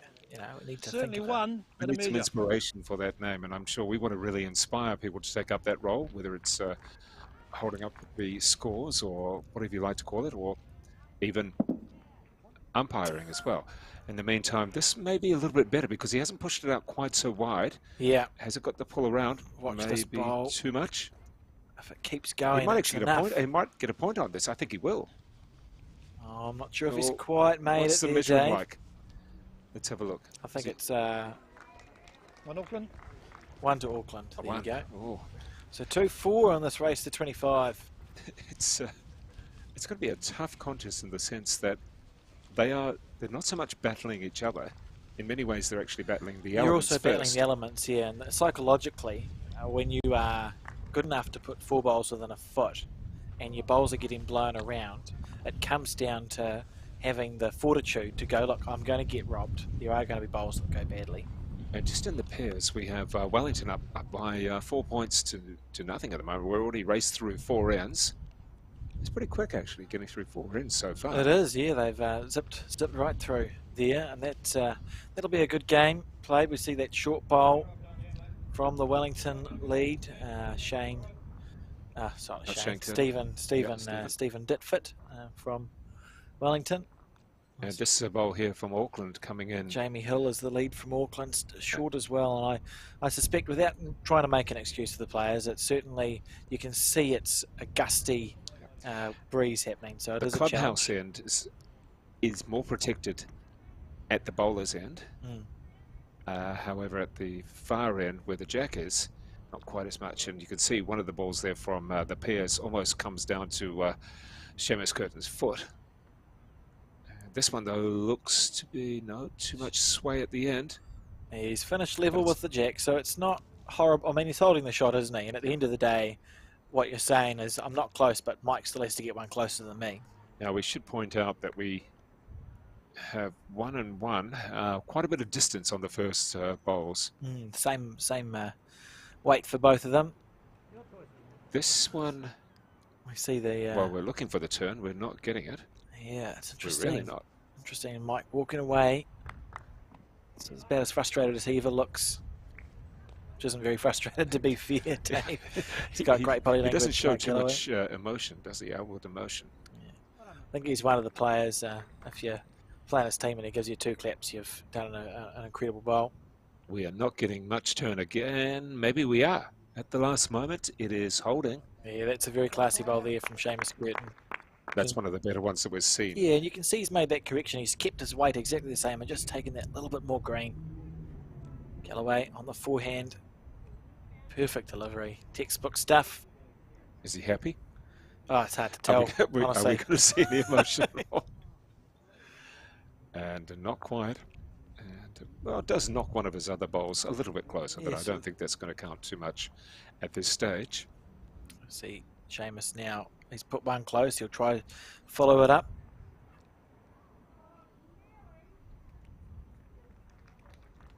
Looks like a reasonable track. This is a better bowl again. And so far in this end, is Seamus Curtin doing very, very well. At the moment, he's on a 2, or yeah, 2 at the moment, and fairly close as well. Yeah, so we can see there the women's leaderboard, and our magic marker people, maybe magic marker, who knows, the people who are doing the updates, it'll come through automatically. It's done on tablet, Dave, so if you just keep your eyes peeled as a viewer, just to the right of your screen, the updates for those games will come through when they're ready. And in the meantime, Mike for winding up here. the Auckland Centre, he's looking for the wind-up, the pendulum swing, as you call it. And let's see what he can do. Holding it, hold, and He's let it nice go. direct, a little bit of a wobble. Is it they go too much? Holding. Oh, Good shot. That's a good bowl there from Mike Galloway. Killed the jack, and I think what we'll see is yeah, if you're in a situation where you're not confident in putting 4 bowls within a foot because of the wind, why not get aggressive? well, yeah, because he did have another bowl available. Yes, he did. Yeah, so I think sometimes He's taken the mat quite high. up a little bit, yeah. So it's a mat that's up a bit more than it has been. I think we're going to see Mike Galloway employing aggressive tactics, at least for the next few ends. Because it is easier in the wind to roll a ball along the green real fast. They're than at it is the to try windy and end play again. And the subtle look at that ones. jack. It's just taken off. As you said, the Wellington for the Wellington players, this will be nothing. I've seen videos. I've seen videos in Wellington where the bowls go against the bias, so they'd come across the head and then track all the way back out. Oh goodness! This will be But nothing. this for them. is you have to understand that the Browns Bay Bowling Club, if you haven't been there, it's 50 or so meters away from the actual beach at Browns Bay. I don't suspect there'll be too many people sitting on the beach right now. Possibly 16 degrees in Auckland, and breezy. Probably more of almost an offshore wind. And the club quite low down on the ground, down on the flat area by the beach, by the tennis and squash club as well. Here's Curtin looking, taking a couple of steps forward. And I think he's got a good one here. It looks to be holding on that direction. Yeah, Very good bowl. good. That's a good bowl there from Seamus Curtin. And looking at your eyesight there, Alex, which one is the closer one? One to Seamus, I reckon. The one that sits at 1 o'clock on your screen will be the shot. And we see Michael stay on the same hand and just look to draw underneath or around it. He'll be unlucky if he hits the Seamus's bowl up. He's given it half a chance. It's down to the speed now, down to the weight. Just It's not going to happen. overplayed It's got it. no Yeah. curve on it. Maybe it was a tailwind or something. I quite like that. A tailwind behind your bowl. Yeah. So Not we see that. possibly true here. Let's see. They're all going on the backhand side with this breeze. Keeping that one in relatively tight as well. Yeah, they'll be. I think we'll find this as the straighter hand. Although the risk you run is if you deliver the bowl and the wind stops blowing, you look like a mug because your bowl's going to be narrow because it hasn't been I'm not too pulled sure out if by we're the going wind. to get too much settled down here. Now, what's he looking for there? Just a bit of direction from the umpire. Yeah, so he was spoken to the marker, Brendan Wilson, and just asked a question, and he was told he was one down, so he knows that he's down on the head. Mike Galloway just trying to draw a one close. He's giving Well, that you a can see a bit grimace. of a grimace on that one. I don't He know actually why. gave us some emotion through. A little too straight. Oh, there's the grimace because he's too heavy, maybe. And almost nice direction in the end, but didn't quite have the turn early enough. Can you recall, Seamus doesn't have a back bowl, does he? Because he's got two to play. Yeah. If he doesn't get a back bowl here, I wonder if Mike will just try and pull Try the and jack blast it. back. Yeah, This one's got too much turn too early. yeah, that was wind affected. You can see it just turning across. I think Mike will have a go. You think so? He's asking for directions. He'll- You can see the yeah. directions there with his hand. He'll ask if he's got second and third shot, which means that if he even he has to go that. You can see he's got 3 bowls in a Does row. it? If he puts the jack in the ditch, he's holding 4. He'll have a go. Mark my words, Dave. There you go. Well, we've tried this yesterday. We're overly successful, but here we go with the pendulum swing there. Big wind behind the wall, more to the side, very big at the moment. Let's see how accurate he is. Here he goes. It's got to be... Well, Good shot. Good bowl there from Mike Galloway. And what's he going to get out of it? In the percentages, he's holding 2 at least. Holding 2. And it gives Seamus Curtin 2 feet to draw for 1, and maybe 4 feet to draw a second shot to just drop 1 point. So a good bowl there from Mike Galloway, and I think we're going to see a more aggressive Mike Galloway than the Mike Galloway we saw yesterday. So where are we going to have Seamus Curtin picking here? Is he? He's got no position at the back, Yeah. so he just has to try and draw the shot here, I think, Dave. It's such a challenge with that wind, and he'll keep in his mind his third bowl was short, So narrow. you're thinking that he's going to keep it quite tight, or is he going to go out wide? That's the question, because he's had a bowl that's hung and a bowl that's hooked across, so maybe go halfway in between and pray to your gods. Too much too early, do you think? Yeah, see this one's turning across the head now. He's a bit shy on it too. So we should be going for 2. We are looking for 2. Yeah. Let's await our man down there. Signal. And what is the signal? No, Oh, we're no. going to measure it first. So there's been 1 shot conceded already. This is for the 2 to Auckland. 2. Okay. Yep. All right. So we have 2. Yes, we do. They're all square. And that makes it quite exciting. And we've got 1 point coming back for the Auckland pairs as well. Albeit that they're down 1-4. Yeah, it's an interesting start to the singles game. Some looser heads than the players would have expected to see, but some good decision making, I think, from Mike Galloway, and getting that drive shot out a couple of times and not being afraid to be aggressive if the draw isn't working. Whereas yesterday in this contest, he was, I wouldn't say conservative, but the way he approached things was more of a regulation bowling. Yeah, but if you think about his first 2 bowls, I suppose they were usually within a couple of feet, whereas today it's been more of a challenge. So he's pulled out another trick out of his bag of tricks, as we see some men's results on the screen there. Hawke's Bay leading Marlborough 5-2 in the singles.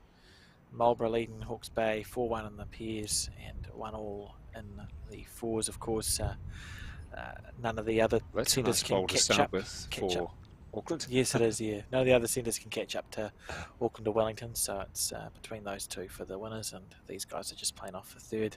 Defending champions Southland, 2-5 down in the pairs, singles on the screen, sorry, and 1-1 in the pairs and 1-3 down in the fours. And tell me, Alex, what other events are you going to be streaming in the next few weeks? Is there a few more coming up over the next few weeks? Yes, there is. There's a number of events coming up over the next few weeks. Their names have escaped me, but that's all right. We can come back to those. It's essentially every weekend. Essentially every weekend from now until the end of the season, there'll be something streamed. Right. That's an increase from the Bowl New Zealand point of view. But good stuff, I think, to bring to our community. And so if you're an avid Bowls watcher, just keep in the next little while you'll be able to look up some of those events and actually come up with some of those. Look at that. Oh, that's carried on, though. Where's it stopping? Tracked out. So that's a gust of wind that made it do that. It has. We're now looking at Seamus Curtin as he's going to go on the forehand. How wide is he going to go? Let's wait for it. And he's taken to halfway. Has it got too much roll on? What do you think? He's right in the area. Just gone past. It's a well-played bowl. He'll be happy enough with that one. So as we sit at the present time, and looking a line of sight, it's probably Galloway for Auckland with the 1. And let's look across for the pairs, and Wellington still in the 4-1 lead. But it looks as though in the pairs we do have probably 1 in the white, very close to the jack on the pairs. Which is a Wellington bowl, so Wellington will be holding the shot there. Although there is a couple of Aucklands that are very close. We'll just watch for 1 more coming in fairly direct as well. No, it's not going to give the Auckland side what they want. And you've managed to click your fingers, and suddenly appearing is the schedule of some events there, Alex. Yes. So the next one up is the 23rd of October, the Tyree 7000. What a shot there. No, it's okay. It was a good bowl. It was worth interrupting me for there from Seamus Curtin. We see Brendan Wilson put the chalk the spray chalk on the bowl and stand right in front of the camera as we see. That's all right. Yeah, so next week on Sunday, the Tyree 7000 will be live It's streamed. a measure. 24th, the Second, final of first, second, third. Okay, so the directions that we're getting Shot, there, second, what third. were we getting? What's he talking about here? Mike's asking what the situation on the head is. So who's got first shot, which is Seamus's bowl, and then second and third shot, which are Mike's too. So that's help him make the decision as to how safe it is to play a drive shot. And he's actually come down for a little look himself. Yeah, It's not which that he is doesn't trust the official. It's more just, you can see him almost pointing. What is he having a look at? From each direction. Yeah, so Meticulous. if he's got second and third shots, so the one you can see at 3 o'clock on your screen and one you can see at 12, if that's second and third, we'll see Mike Galloway trying to drive the shot bowl off. Right. If he's only got second shot and the bowl that sits at 3 o'clock is third shot, that means the percentages aren't in his favour and he'll probably just try and draw. So on this one, are we going to see the drive? I reckon he's lining up for a draw based on his delivery there. Let's see what he can do at 4 each in the singles. Remember, as it says there, the first 25 points, not ends. On his backhand, he's not far away. We're going to hold our breath almost. Has it got too much power? This is very close through the jack. It's going to tap it. How classy is that? Oh, that's beautiful.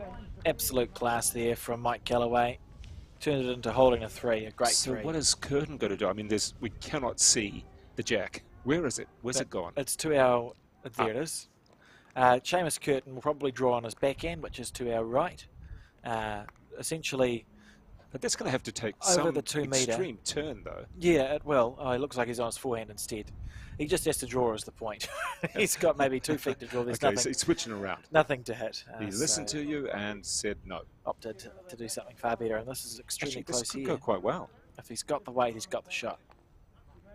It's going to go very well. I think he's In got fact, Brilliant. Oh, Brilliant stuff. Yes, we are. He has it. Seamus Curtin, that was superb. Yeah, I'm very impressed. So he should be taking. Oh, we're still measuring, just checking for the second. So Curtin, he got the one. Has he got the one? 1 to Auckland, what the marker just said, so he mustn't have quite snuck in there. Gee. A mighty effort from Seamus Curtin, but 1 point to Mike Galloway, and he leads 5-4 in the race to 25. And just quickly before we go on with the rest of the end, so the 23rd is the Tyree 7000, the 24th, which is a Monday, will be the final day of the North East Valley Labour Singles. weekend. Labour weekend, yeah, so it's a day off for some of us. The 30th of October will be the Women's Stokes Stakes. Okay, so Nelson, so we'll have some of the Nelson team who are competing here at this We'll event. be there, yes, yeah. And then if we look at November as well, we've got scatterings of stuff through there. There's a Premier Fours. But I see a very Nelson. big event on that calendar. Tell me, what's that big event? The one full of red. That's the World Champs singles, which will Okay. be held in Nainai. So there's about 30 competing men and 20 competing women, descending on And the people that Nainai will be Bowling Club. competing in that, we're looking at all the Commonwealth bowlers. And Pretty a much, few yeah. others. So if you win in your national singles, you get an automatic entry into the World Champion of Champions. So they're all national singles title holders. So from New Zealand, it'll be Kelvin Scott and Right. Taylor Bruce, and then it'll be from all the other eligible countries.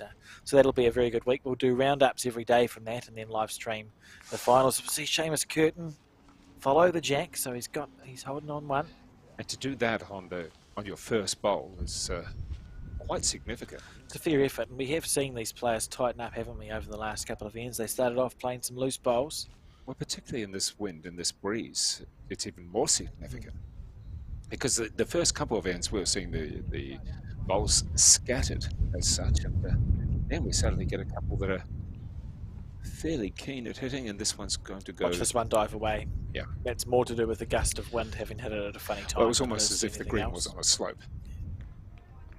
It's not. That's not. So the players, they just learn. You learn to be at peace.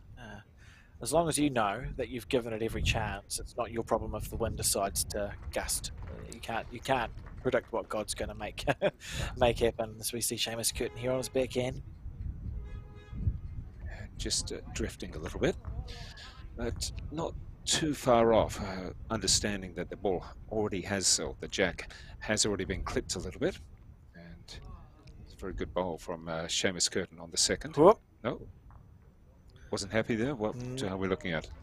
He must have been distracted by someone walking past. It's quite mature of Mike Galloway to... And Alex, what's happening in the pairs there? They're very scattered ahead by the looks, but Wellington leading 8-1 in the pairs, so that's a good start from the Wellington team. And also women's results, we see one coming up on screen. Yes, so Nelson... That is decisive in the singles. Yeah, that's Joe Edwards in the singles, leading 8-0 against North Harbour. Then North Harbour leading the pairs 7-3 and losing the fours 1-4. So North Harbour still half a chance. Everything falls their way. If they win this game, they could be in with a chance of winning the National Intercentre. But they're going to need to turn up around. the tempo there because they're a little bit of a struggle. That's bad reading for the Wellington fans. And Wellington Dave? also win with a chance, though. Yeah, they were leading going into today. They didn't lose a game yesterday. They got clean swept by Nelson this morning and are now trailing 1-7 in the singles to Thames Valley, 1-7 in the pairs to Thames Valley, and 1-3 in the fours. So that's not good reading if you're a Wellington fan, whereas Central Otago here are 7-3 up in the singles against Gisborne East Coast, 2-all in the pairs and 3-1 in the fours. So early indications, good for Central Otago fans. I think you're going very early there. It's really quite early. Yeah, well, it gives me a chance to go back on myself when I didn't say it, but in the meantime, Wellington gets in front. Your last bowl. Okay, so what are the indications there? Just this is how far away you are. Yeah. Seamus knows he's got that much room to draw in on his backhand here. Boy, it's going to have to come around fairly extremely. He needs the weight. It is. It really is. And hold that thought. Great bowl. Well, that's twice there that he's managed to come up with that. Seamus Curtin should get a... What's he going to get here? A 2? It's an impressive effort. So he's conceded, or Mike's conceded the 1. So Seamus is going to measure Mike's closest bowl and just go looking around. for a 2. We see some. What's the second? That one's not in. That one's not in. Just the 1. Oh, that's disappointing. I would have thought he would have been able to get a Yeah. 2 on that, but as we're looking on the screen, it's slightly different. The angles that it gives you. It will have been because he moved the jack slightly with his last bowl. So, ironically, he played a near-perfect bowl, but probably hasn't... It didn't count so much. He made it a better-looking 1. Right. Which means nothing, really, doesn't it? You only ever, it just counts for the 1 But point. it's almost a little bit of a boot in the backside that you did something good, but it didn't count as much as what you wanted. It does hurt because you've played a nearly perfect bowl and So you've gone from what 1 you're point saying to 1 is point. it's better to leave your better bowls for later in the end. Yeah, Although that is a high risk. yeah, that sort of that appears to work as we see Seamus on his forehand, perfect line, just short. And Mike Galloway opting to play his backhand side by the looks. As we see Mike Bradshaw, the 8th man in the background for the Auckland team. What do you do as the 8th man, aside from be as supportive as you can? And it's really there to encourage, and it's so, I mean, you want to be part of the team, obviously. You yes. are part of the team, Yeah. even if you haven't competed so much in what is the final as such. As a player, because they're the 8th person, so they're a member of the team, they're entitled to communicate with their teammates and sort of be more involved than you would be as a spectator. Right. And so in that way, you generally keep an eye on the group and see if there's someone struggling. If they're struggling, you go stand by their rink and give them some support. Well, you were very close to being that 8th man as such. Yes, yeah. Considering that you competed in one of the... I did. I helped Auckland get here. It was unavailable for selection, but they don't need my help. Was Dave. it that you were unavailable, or that others were put ahead I'm of choosing to say I was unavailable, although I wouldn't have picked myself in the team, to be fair. So help them get here, and it's just good to see them as an Aucklander. Well, not an Aucklander actually, but I live here. I've lived here for a while. It's good to see the Auckland team battling it out in this final against Wellington. Well, yeah, I'm sure they adopted you enough in the fact that you were part of a team that's a very good bowl. It's going Great to hold shot up from nicely. Just Seamus. going behind, as you've been saying, it's, well, just also, I would say it almost flops even closer. But as you were saying, that having an early bowl behind is quite a bonus. It makes it just makes the rest of your end easier. Is it for judgment purposes? Yeah, for judgment purposes, and also because the jack almost always only moves back and not forward. So if you get a bowl past, the amount of different shots you can play is increased. Oh, no, this one looked as though if it had kept on that line with a bit more power, it would have been good. Yeah, just Instead, frustratingly short there from Mike Galloway. And for second shot. and Wellington, in the meantime, in the pairs, just keep on moving ahead. It's Yeah, 1-1. it's a very good pairs combination from Wellington. Ditfit has been around. He's won a lot of senior titles in Canterbury, and upon his moving to Wellington, I think won a couple of champs since the man with the white bowls. Ditfit, Stephen Ditfit. In the meantime, this one is going to curve. Look far at that too- go! Look at it go! It's still going. Jeez. And he's in for second shot, but it just swung away right at the end. Galloway's just going to have to draw as close as he can here. Going to ask a question. Interesting that just about every second bowl that he's had, he's asked a question of the marker. Very interested in how close his or Seamus Curtin bowls actually are. Yeah, it's about building that picture in your mind, I think, of what the head looks like as we see. Well, we've already seen from Galloway. our end that you can't always judge the distances that well. Imagine how far away he is. Seeing it again from a different angle. That could This go is through the very gap. close here from Mike Galloway. It touches. Oh, cannot believe that he went through that gap. It was unbelievably good bowl, one down, but he's cut it down to one from the two. That was superb. Just a great effort there from Mike. He'll get a bit of confidence out of that. Even though we're losing the end as such, he's still just, that was superb. How far away would you have said those two were? Maybe 50 centimetres? Yeah, he didn't have much room to play with, and it was a great shot there from Mike, as we see. It just held all the way through. You could see it Yeah. almost from the time it left his hand. It was going to stay there and it was going to stay on track to Yeah, what it's he a great wanted. shot. And, Show us on at the the back windy end. end again. Yep, on the short end this time. Sometimes that can be because the wind swirls around and patches, so you think, oh, throw a short end and see if it's windy there, and it might be able to take a nicer track. And here we have with Galloway for the Auckland Centre. Of course, this is the Bowls New Zealand National Championships, Intercentre Championships at the Browns Bay Bowling Club on the North Shore of Auckland. And Galloway just not sure about his emotion on that one, although it sticks pretty nicely. Had Oh, the keeps right on way, rolling a little bit just more. going, yeah, you can see it there. It's in the other thumbnail. Ray Martin, the skipper of the Wellington Piers team, prepares to play a bowl. 10-0 lead's pretty handy for the Wellington Pier. Back here on the main one, Seamus Curtin. Look at that duck across just at the end. That curve across the jack. It's a little bit extreme at the moment. And how far out wide is he got to go, Galloway? He's going quite wide. The better effort with this one. He's made a correction. Very wide, and it is coming through. It is coming. It's getting. Oh, it's getting pushed. It's getting pushed way away. Just across the head. Well, he did make the correction.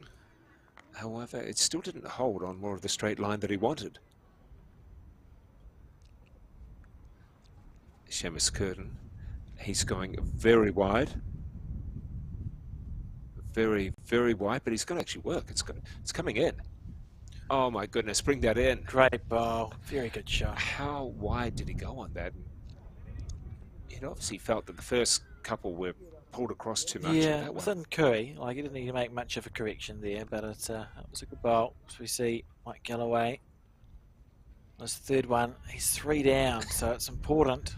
It's almost joining the pairs. Yeah, he's taking more green again, and watch this one come back. Just down to his weight though, Too Dave. too far, just a little.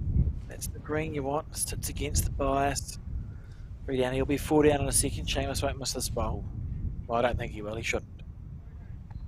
Are we looking possibly for a drive from Mike Galloway? Maybe. It depends where this Oh, one no, sits, that actually. would be very hard to hit that. He'd have to hit it and try for a kill. It depends if this one makes the target bigger, which it hasn't. No, I think Galloway's just going to. I don't know. He could drive. If he drives it, he could drive it on his forehand because there's lots of bowls you can hit. There's even Mike's shortest bowl that sits at 10 o'clock. If he hits that really hard, something interesting might happen, or play through the split. Yeah, he's winding up here. That's what he can see from his end. Yeah, this should be a drive. He's got a target area of a couple of feet, so anything there will be a good result. Well, they've been successful so far on the drives in. Here it is again. Mike Galloway on the forehand. He's close here. Needs it to hold. Oh, you could see the Half a emotion coming out bowl. of Galloway. It was almost a bit of a jumper skip, and it was successful to a certain extent, but not quite as much as what he wanted. He was in his target area. He would have been hoping to remove a minimum of 2 bowls, and he just got rid of 1. He was not unlucky because he was in the area, but if he'd just been half a bowl wider, who knows what would have happened. And quickly into the next end, and you can see Seamus Curtin there for the Wellington Centre. And the jack going relatively smoothly. Yeah, we'll endeavour to get to you an update for the men's fours match that's going on here, because this match is essentially a final, and we see Wellington 10-1 ahead in the pairs, and the singles is close, so it may come down to that fours game as to who wins the National Intercentre having Men's that Championship. update very shortly. 3-all after 5. Okay. That's a So what we're high-scoring expecting- game. Is there one of these combinations that is so much stronger? If you No, look they're at it very on paper. very evenly matched. The biggest surprise for me is that Wellington's pulled out to a 10-1 lead in the pairs, because they're both very classy teams. Tony Grantham and Jamie Hill have both played for New Zealand and have a multitude of national and centre titles. They have scored 1 point, and Ray Martin and Stephen Ditfit, a very classy team as well. So I expected that to be a close game, and I wouldn't be surprised if it tightens back up again. I wouldn't be surprised if we see a 3 or 4 point difference by the time it gets to the last end there. Well, not at the moment, though, because I can see that white bowl from Wellington, the closest. Yeah, start with. Auckland needs to improve in that game, but they'll have the experience to do so. But that, for me, is the surprise early on, Dave, that there's a 10-1 lead to Wellington in that pairs match, because on paper they're very closely matched teams. What have we got back in the singles? And that's just going a little Just wide. dives away. And let's have a look at the Auckland centre player. It is Mike Galloway, very, very experienced. On his backhand, we saw him play a beautiful ball on this side last, or the end before last. Well, it doesn't catch the wind early on. It catches it later at this end. However, its direction's good, but too much power. Yeah, if it pulls up, it's good. So that's actually a good first bowl, because at least he's past the head. So it's given him chances, opportunities for his last 3 bowls, whereas Seamus's first bowl. What's happening in not the quite so women's helpful. results, though, Alex? We have an update there of Central Otago against Gisborne East Coast. Yes, we do. We see Central Otago leading 7-3 in the singles. They're still 2-all in the pairs and 3-1 up in the fours there. So Central Otago going okay. That's a good bowl there from Seamus Curtin. Great bowl. Seems to hold not bad at all. So that'll be the best bowl so far. And other results, women's results coming through. We just await those to update. And Yes. I don't know if Galloway's could be. No, I think if he's got the weight right, it's close. You can see this bowl just doesn't want to turn. And now Chugging it's through. Does it clip his other bowl? Yes, it does clip it. Yeah. Be disappointed with that. And this is Seamus Curtin wearing the cap, the Wellington colours, black and yellow or gold. We do have 1 point coming back there for Auckland in the pairs, but it's a long way to go from 2-10 down. They'll just chip away on that game. 2 very talented pairings. It'll be interesting to see in an hour or so's time what the situation is, as we see Seamus Curtin try and navigate that front one. Well, he went on the backhand and pretty much cements the spot by one of his earlier bowls. Yeah. So he's still got this end, hasn't he? He's by 1 at this stage. Looks as though 1. Just asking 71. Brendan. I think the marker just indicating that it is only the one shot there. And we've got on the pairs. Stephen Ditfit. He's saying, just swing it through here, knock him out the way. All good, right? Ray Martin on the back end there. If we're playing it, we call it a conversion shot. Looking to rest through some bowls. Swarm of bees. Well, this is actually going to be quite a good Ray bowl in Martin, the pairs. very It close is on the good. pairs. Look at the thumbnail. Look at the thumbnail. Great shot. In the meantime, And good form. Mike Galloway has wandered down, taken a look for himself. He asked for some advice, but then needed his own eyesight on it. Sometimes that's as much to calm the player down as it is to, to assess. The walk is a rhythm thing almost. Yeah, I think so. I think it's just to go, look, this is what I want to do. Have it in your head so that when you In the get onto the meantime, mat, you know what you're going to play. Seamus Curtin went and sat down. Fair enough. See Mike on the backhand. He's taken a very tight line here. And the wind's just catching it now from about halfway at the sand. He could get lucky. Oh, he is. He really did get lucky. It was great there from Mike. We saw. I think he just apologised to Seamus. Just That's sort of nice, saw isn't the it? arm. A bit of sportsmanship. You just sort of acknowledge, yeah, I've got one, and it was, you're never going to go, oh no, I've scored a point. But sometimes you just go, look, that's not quite what I was playing for there. Just a bit But of then I'll take the point. obviously you take the point, but a bit of, of course you take the point, but a bit of sportsmanship in the game there. You see a few players do that.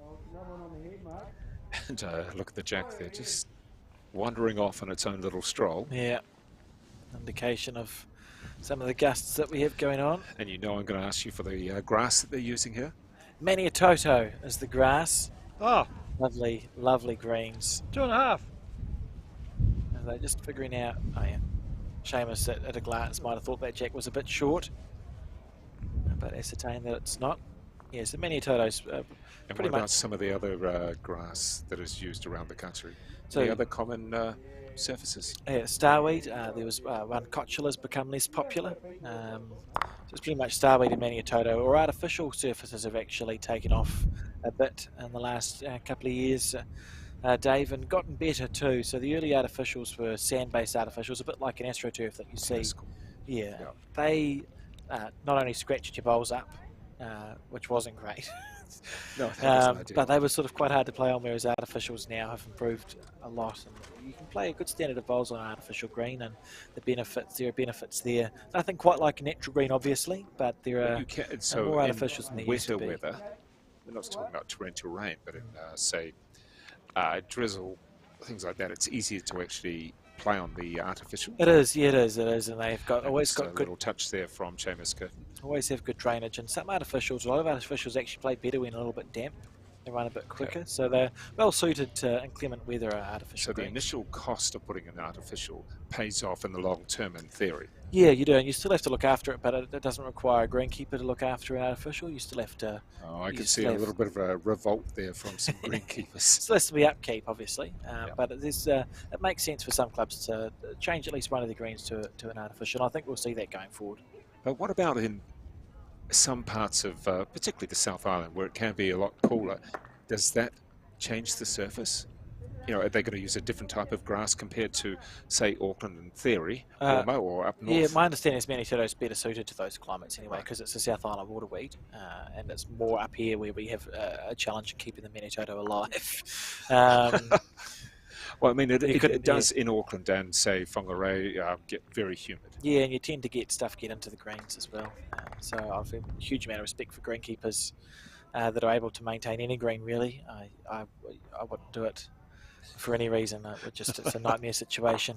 And I would imagine that a greenkeeper would get given a number of opinions on any day from no doubt. from all the club members. So thank you to the greenkeepers for keeping the greens going good. But yes, to answer your question, Maniatoto is what we're playing on here today. Well, it's a couple of good bowls there from Mike Galloway for Auckland. You can see the lighter blue closest to the camera on that occasion. Seamus Curtin on the back end trying to just add another one to it. This is on a good track here. But it looks as though, from this angle anyway, the Wellington bowl for Seamus Curtin, in fact, the two of them now are the closest. So if we stop now, it would be 2 points to Wellington. That's right. And Mike just weighing it up. Where's he going to go? What's he going to do? There's two options. 2 and a measure. To try and move the jack back to his two blue bowls or draw on his back end for one. He's lining up like he's going to draw on his back end for one. Okay. Well, here's a question for you. A little bit offbeat. Fire away. Go on. I'm going to ask these things. If you're going to try bowling, say at Eden Park, Yes. on the main ground, Yep. how it hasn't been dug up by any forward packs or anything like that. How different would a surface like that be? We'd call it a very slow surface, and actually remarkably similar to the surfaces they played on at the Commonwealth Games, Okay. because in the Northern Hemisphere, bowling greens are literally grass. Right. And often they are maintained by council contractors, and they are almost a public park. Okay. So they are slow. They are called slow greens, which means that the amount of time, it's an oxymoronic statement. It's a slow green, which means the amount of time it takes for my bowl to go from me to the end is shorter. Okay. Whereas a fast green, the amount of time it takes for a bowl to go from me to the end is longer. Which is kind of ironic when you say it's an oxymoronic fast, statement. Yeah, exactly. And I understand that confusing at a quick bit. But so we should have 2 here to Seamus, Curtin and Wellington. That's Should right. be. yeah, I'm not sure why we say fast, and so I know they use it in golf as well. You have fast greens and slow Right, greens yes. when you're putting and stuff. So it's probably It that would just be terminology. interesting to actually. They've tried golf at Eden Park on the surface there. Be interesting to have a bowls day. Why not? Imagine that though. but Where it you've would got be the a- stands yeah. all around you and try bowls out in the middle. It would be it'd be a challenging surface, I'd say, for most bowlers. And we find, when you go up north to the Northern Hemisphere, they use different bowls. Yes. Bowls that are they say they have a heavier bias, so they turn more sharply. Otherwise, if they went to Eden Park with these bowls, they'd just go straight up the middle.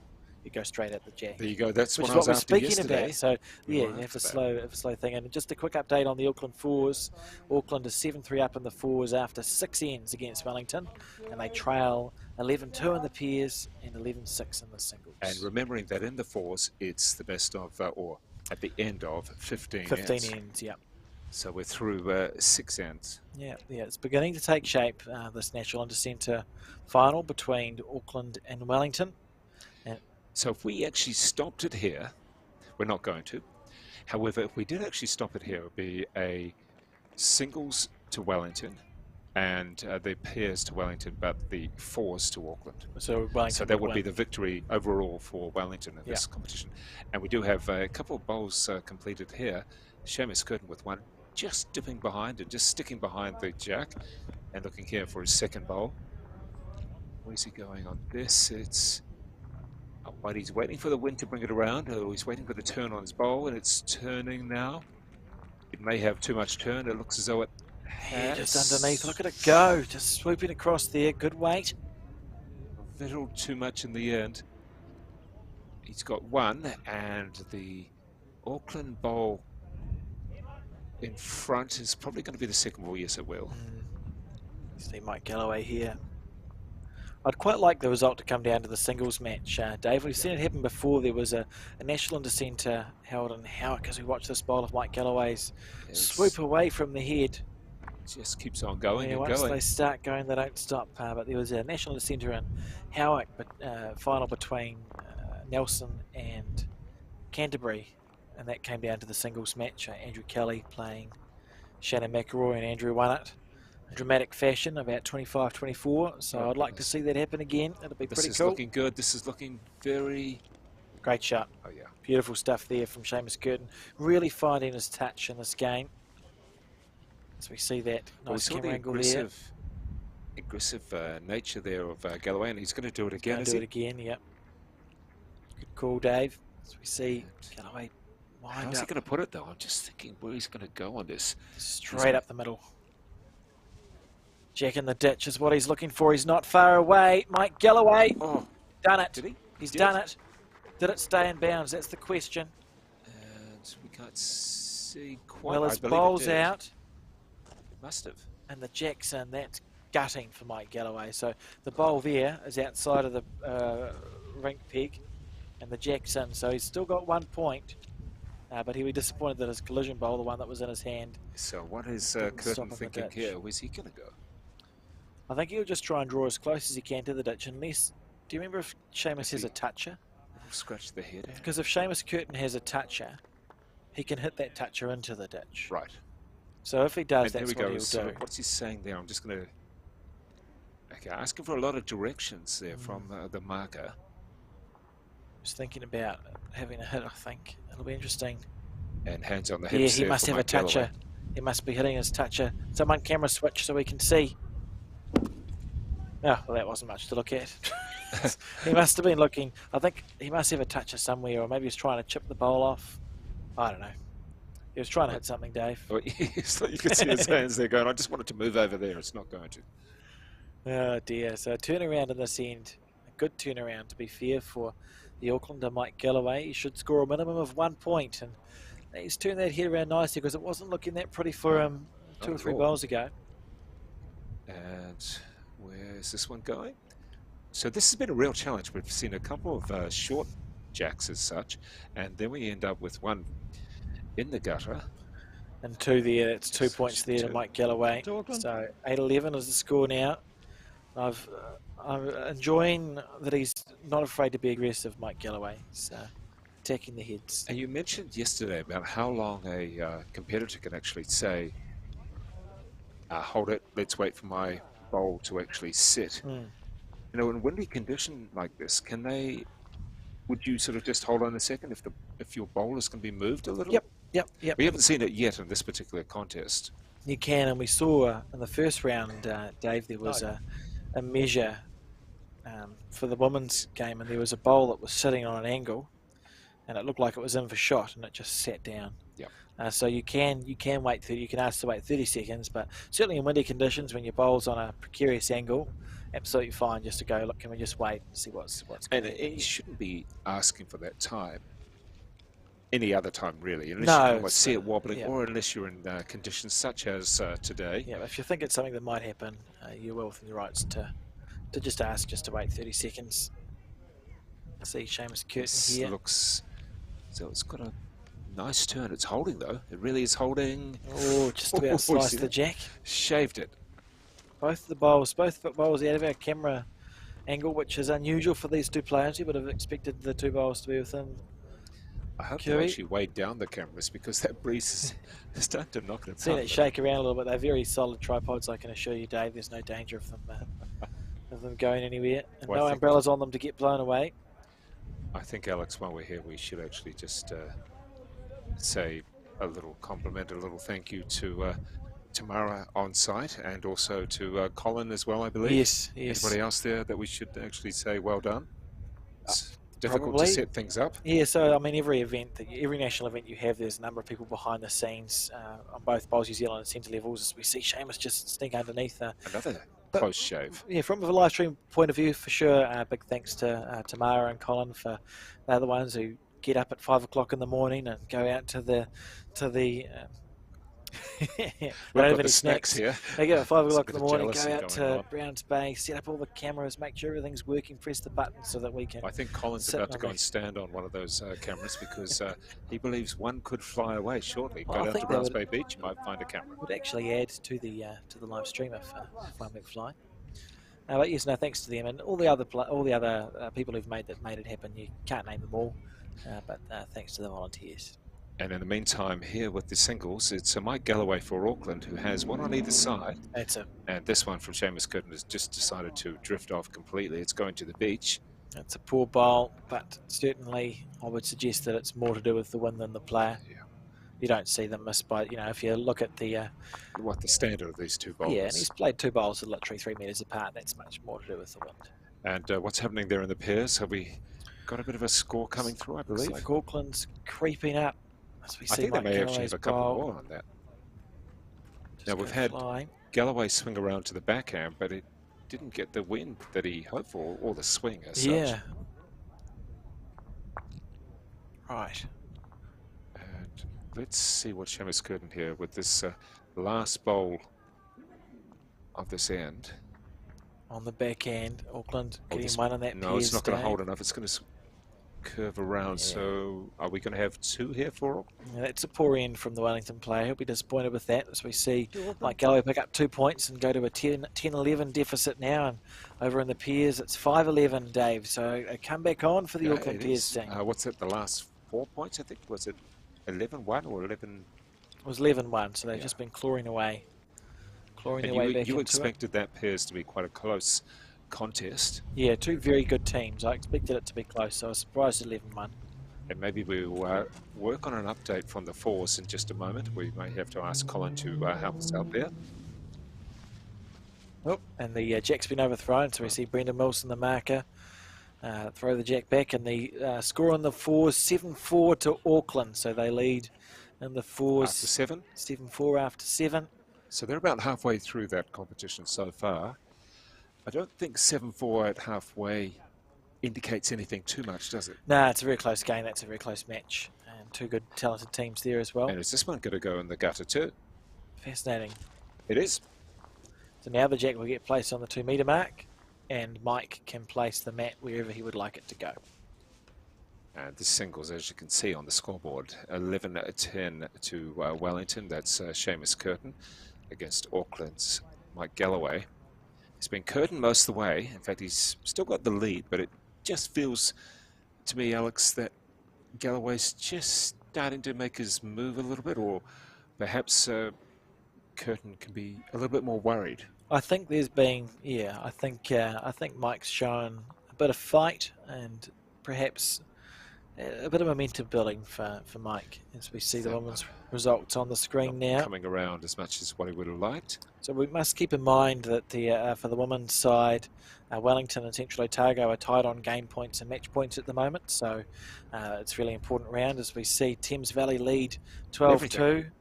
Yeah, 12-2, 10-5 and something to something. So Thames Valley's leading in all three, whereas when we look at Central Otago and Gisborne, well, there's someone pressing lots of buttons. Okay. Sorry, Alex. Something to something. All right, we'll come back with that one. It was actually 12-10, I believe. Well, the thing Or disappeared 12-8. off the screen, Dave. It just gone. In the meantime. Didn't know how to ad-lib that.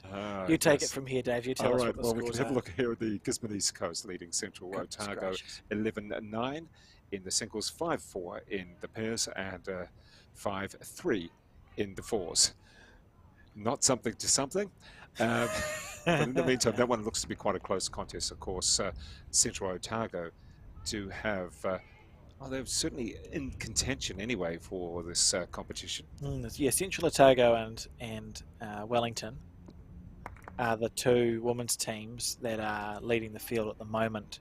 So it'll be interesting to see how they go. Like That's another superb bowl great there from bowls there. Seamus Curtin. If Central Otago and Wellington both lose their matches, I think we're going to have to be, maybe not in this one, but we are going to be up for a drive very shortly from Galloway because he's in a little bit of trouble in this end. certainly, as we see He's going to have to come on the backhand almost and knock them out the way, but instead he's going on the forehand here, trying to swing it around. Yeah, so he's probably trying to maybe even make it easier for his last bowl. So he's not necessarily looking to get the shot here, but maybe putting the ball past. And not, That's then, like quite you a long way suggested, past, though. yeah, hopefully it won't be a long way past if the jet goes there. Depends He if he can almost hit his needs to last come one. down the backhand on a drive and aim just to the, well, probably centre or to the left. Aren't you if he hits? No, trying to figure this one out, actually. So what would you do if you were Mike Galloway on this next bowl? Knowing that he's got the jack is jammed up. Oh, that's got a hold as well. That's good stuff there from Seamus. He's got a slightly bigger target now. I think he'll have a nibble at it on the backhand. I think he'll drive for the shot bowl.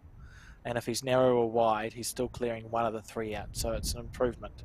And that's what we're seeing here. He's winding up on the backhand. So looking for the drive here. Yeah, it's the big wind up that he holds. Being very Holding. effective.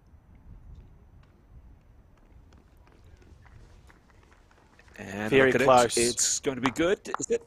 Oh, What do you think, Alex? that was a little bit unlucky because he hit the shot bowl. And it's gone horrendously wrong. Well, it hasn't even gone wrong. He played a good bowl. He's a bit unlucky that the jack sprung back and hit Seamus's third shot. So Seamus will score a 3 here if he can get a bonus. You may be able to see on the screen that it is at 15-11. That's Hawke's Bay against Marlborough. This is the men's results. In the other ones there, though, it is 9-3 in the fours to Marlborough and 7-6 to Marlborough in the pairs. So that's quite a tight contest there as well. As we see Seamus endeavouring, he want this bonus bowl to count. He might not have made it 3, Dave. Don't think it's going to count. It's gone out very wide. I hope he doesn't rue that. The bonus bowls are very important in this game. So at the moment he's on 2. And where is Auckland's Gallop? Where is Mike? Galloway going on this one? No, that was the end of the end. Oh, I that don't is know the where end Mike of it. is. Yes, sorry. Maybe he's gone to the loo.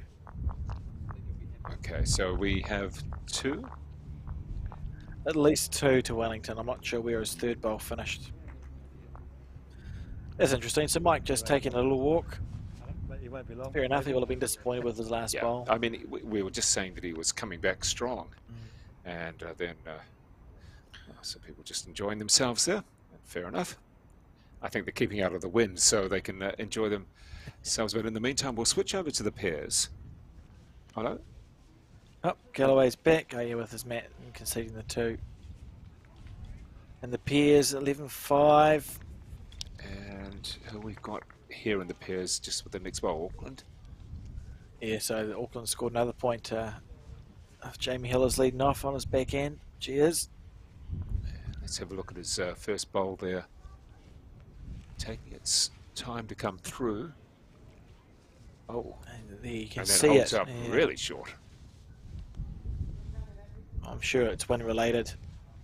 Some of these bowls that we're seeing from these players, they're very talented bowlers. They don't usually miss by that much, so it must be something to do with the gusts because we know the green's good. And the men's results, Bay of Plenty 17-8 over Southland. In the singles, that's an interesting result, you say? Yeah, it is. It's John O'Shea against Craig Merrilies, having a good start really, and a great shot there from Seamus Curtin. I see the pairs are playing 7-4 up, and the 4's 9-6. So Southland had a forget ball into centre this year as defending champions. Mike Galloway on the backhand, under pressure. Seamus Curtin playing some very good bowls. This isn't far away, Dave, if he's got the weight. This is really got the weight very well, but pulls up slightly. So at the moment, it is still the Wellington bowl. It's just that little bit closer. And Seamus Curtin on the backhand. He's going to pull this around. We'll just wait for it. And it looks very good as well. It does have the weight. It's going to tap. Oh, gee, that was close. It was a great try. It's still a good bowl. So at the moment, Curtin with the closest bowl, and then the second one that he has is just behind. And Galloway going not quite as wide as we'd think. He feels he's got the turn. Is it too much, too early? He's close here. Great shot. What a bowl there from Mike Galloway. And used the bounce off completely as well. Just bounced off the earlier bowl from Seamus Curtin. And we're getting a few indications here from... 1 bowl high. There you go, 1 bowl high. So that means it's 1 bowl past the jack. So 1 bowl further away from Seamus than it is closer to. And just seeing Seamus Curtin just tossing up at his mind where he's going to go. He's going on the forehand side, he is. On the forehand. Relatively straight too. Yeah, he's looking just to rest the bowl or the jack. He's tight. Oh, I think he's gone.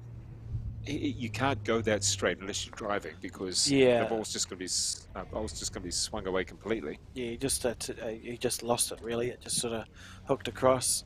He could have played that way, but he would have had to take more green. It's hard to do in the wind as well. Dave, your bowl can just get caught. So Auckland have got that 6 against 11 after 12 ends. After 11 ends, they're zipping through that game at a rate of knots.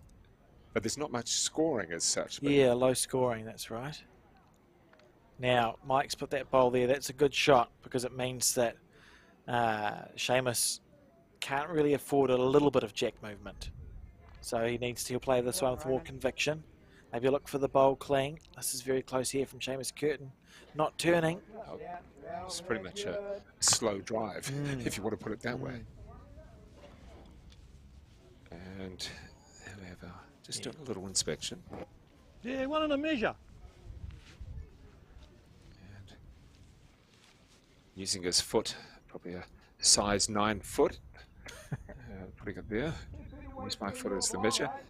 In the meantime, in the women's results, you can see on the screen perhaps that it is a 12-2 Thames Valley against Wellington in the singles, 10-5 in the pairs, and 8-6 in the fours, all Thames Valley leading, which is...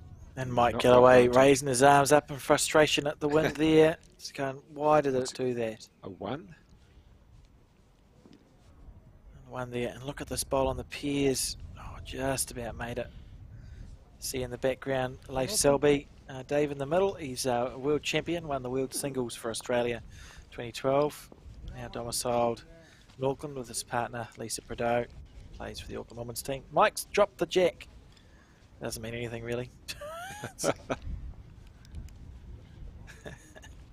I've dropped a bowl before, Dave. That wasn't ideal. I just not, fell. Not on your foot. No, it just fell out of my hand. I was lining up to play a bowl, and then I just dropped it. Yeah, I'm having a look here as the jack gets rolled down the green.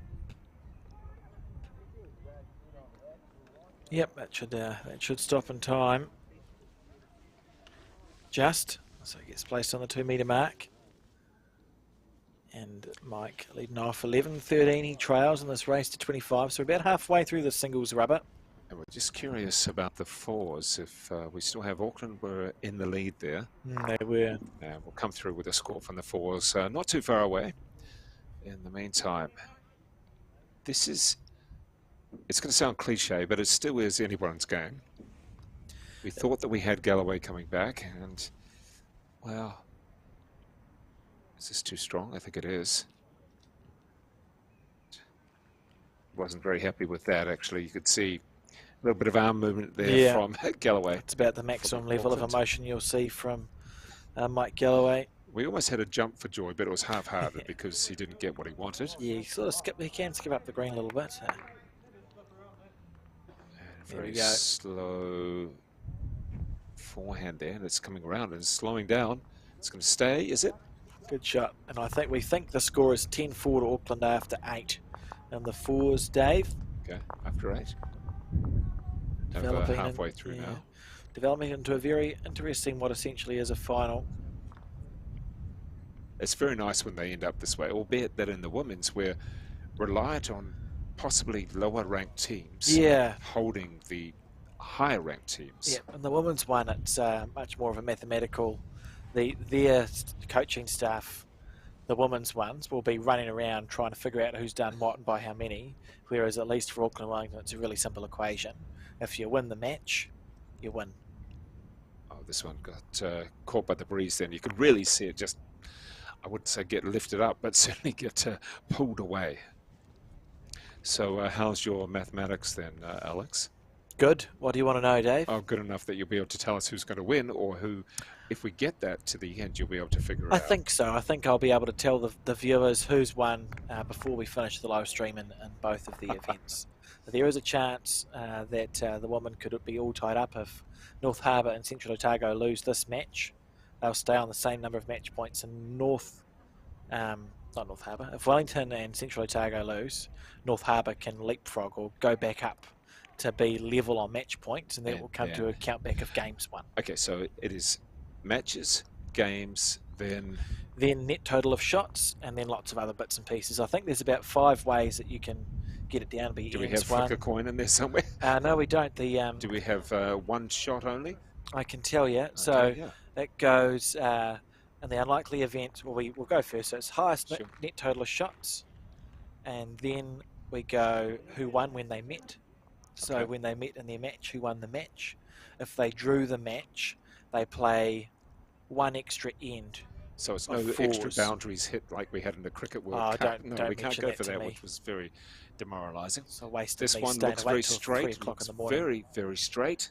Good bowl. Oh, great shot. How did he keep that so straight?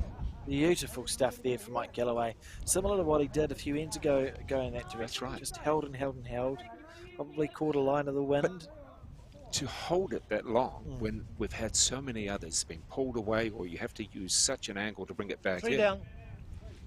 Quite phenomenal. Yeah, great shot. Perfect weight there, and Brendan indicating that Seamus is 2 down. And Seamus deciding whether he wants to play the forehand or the backhand. It's an ugly one. Making up his mind. You can see the little scratch of the head there, the sort of movement of the head either way as he watches. Okay, so definitely no boundary set. No, no, that just gives me flashbacks. Oh, that one's... I think he's Here we see a good angle. If it pulls up, it's okay. Just flopping into the ditch there. And the point score should switch around to, what are we going to have here? He scored at least 2, Mike. Maybe 3. We're just going to have to wait for it. We'll have to see the plastic. The lollipop. Yeah, the lollipops. Or the plastic lollipops. scoring situation. I would like to see something more than plastic. Oh, that'd be cool. It was 3, by the way. I think it'd be cool to have like a digital display of some sort that you could hold up. Well, I mean, plastic is plastic. Let's see if we could have something like a more valuable material. I see where you're going. That'd be interesting. You'd have to keep. I'm not sure what, but something a little bit more. Yeah, we just got this. I'm sorry, it's not going to sound right. The Colin's not going to be happy with us. Just to give us a little bit more of instead of bringing out the plastic lollipops, but I mean, it's not going to be gold or anything like that. However, let's come up with something a little bit more innovative. Yeah, yeah. I'd be a fan. We have got some digital scoreboards now, Dave, scattered around the place. So, but I find it quite confusing. Colin has suggested it should be edible. I think that is a very bad idea. By the time you get to the final end, we don't there's have nothing enough. to hold we don't up. have enough. Sorry, Okay. you can only score a maximum of 2 points because I've eaten 3 of the lollipops. That's what you're saying. So we see Seamus here on the backhand. That's a good bowl. So the score 14-13 now. Mike Galloway taking the lead for the first time in this match at 14-13 in the race to 25. And what is Galloway going to do here? Is he going on the forehand? Backhand. Backhand. Yeah. He holds it very centre, doesn't he? He does, yeah. And even if we, well, it depends on the timing, but if we do get to watch the pairs, if the singles finishes first, the lead in the pairs for Auckland, Jamie Hill, has an even more confusing delivery because he lines up almost in the opposite direction to the way he plays the bowl. So that would just be a style that he learned. Has just or developed. feels comfortable. Yeah, just a very natural bowler. And I mean, some people you can guess this almost as soon as they pick it up. Others, where's that going to go? It's should be counting, I think. Oh, yeah, it should be, definitely. But others, if you're looking here, you can think, okay, backhand across, brings it up quite high. He holds it up quite high. Yeah, he does. He's a tall man, and he has a similar delivery to Peter Bellis, who's one of our more successful and well-known bowlers, first ever professional New Zealand bowler, Peter Bellis. This one I think is going to be very good. It does tend to be pulling across just a little short. Just a little bit short. Oh, yeah, so he has a delivery modelled after Peter, so they used to teach them to hold the bowl up quite high. It's very much that pendulum swing. It's a good textbook delivery from Mike Galloway. And looking for the turn on this one. It may be a little bit too early, and in fact it is going to be too early. And it's not going to have enough drive on it. Not quite. Didn't quite make it. I believe Mike Galloway's nickname's the Gannet on a different note. Not sure why. But there you go. Well, just throw that out there into the ether. Yeah, that's something to ask. Just taking his time. Certainly some good nicknames of some sports people around the world. Oh, there's plenty of them. Dealing with Superman at the moment quite a bit. Superman is Paul Cole. But that's going to hold nicely too. That's may even hit the jack, is it? Ooh, just goes past. He was watching that one with intent, but just unable to make connection with the jack. So Seamus sitting with one there.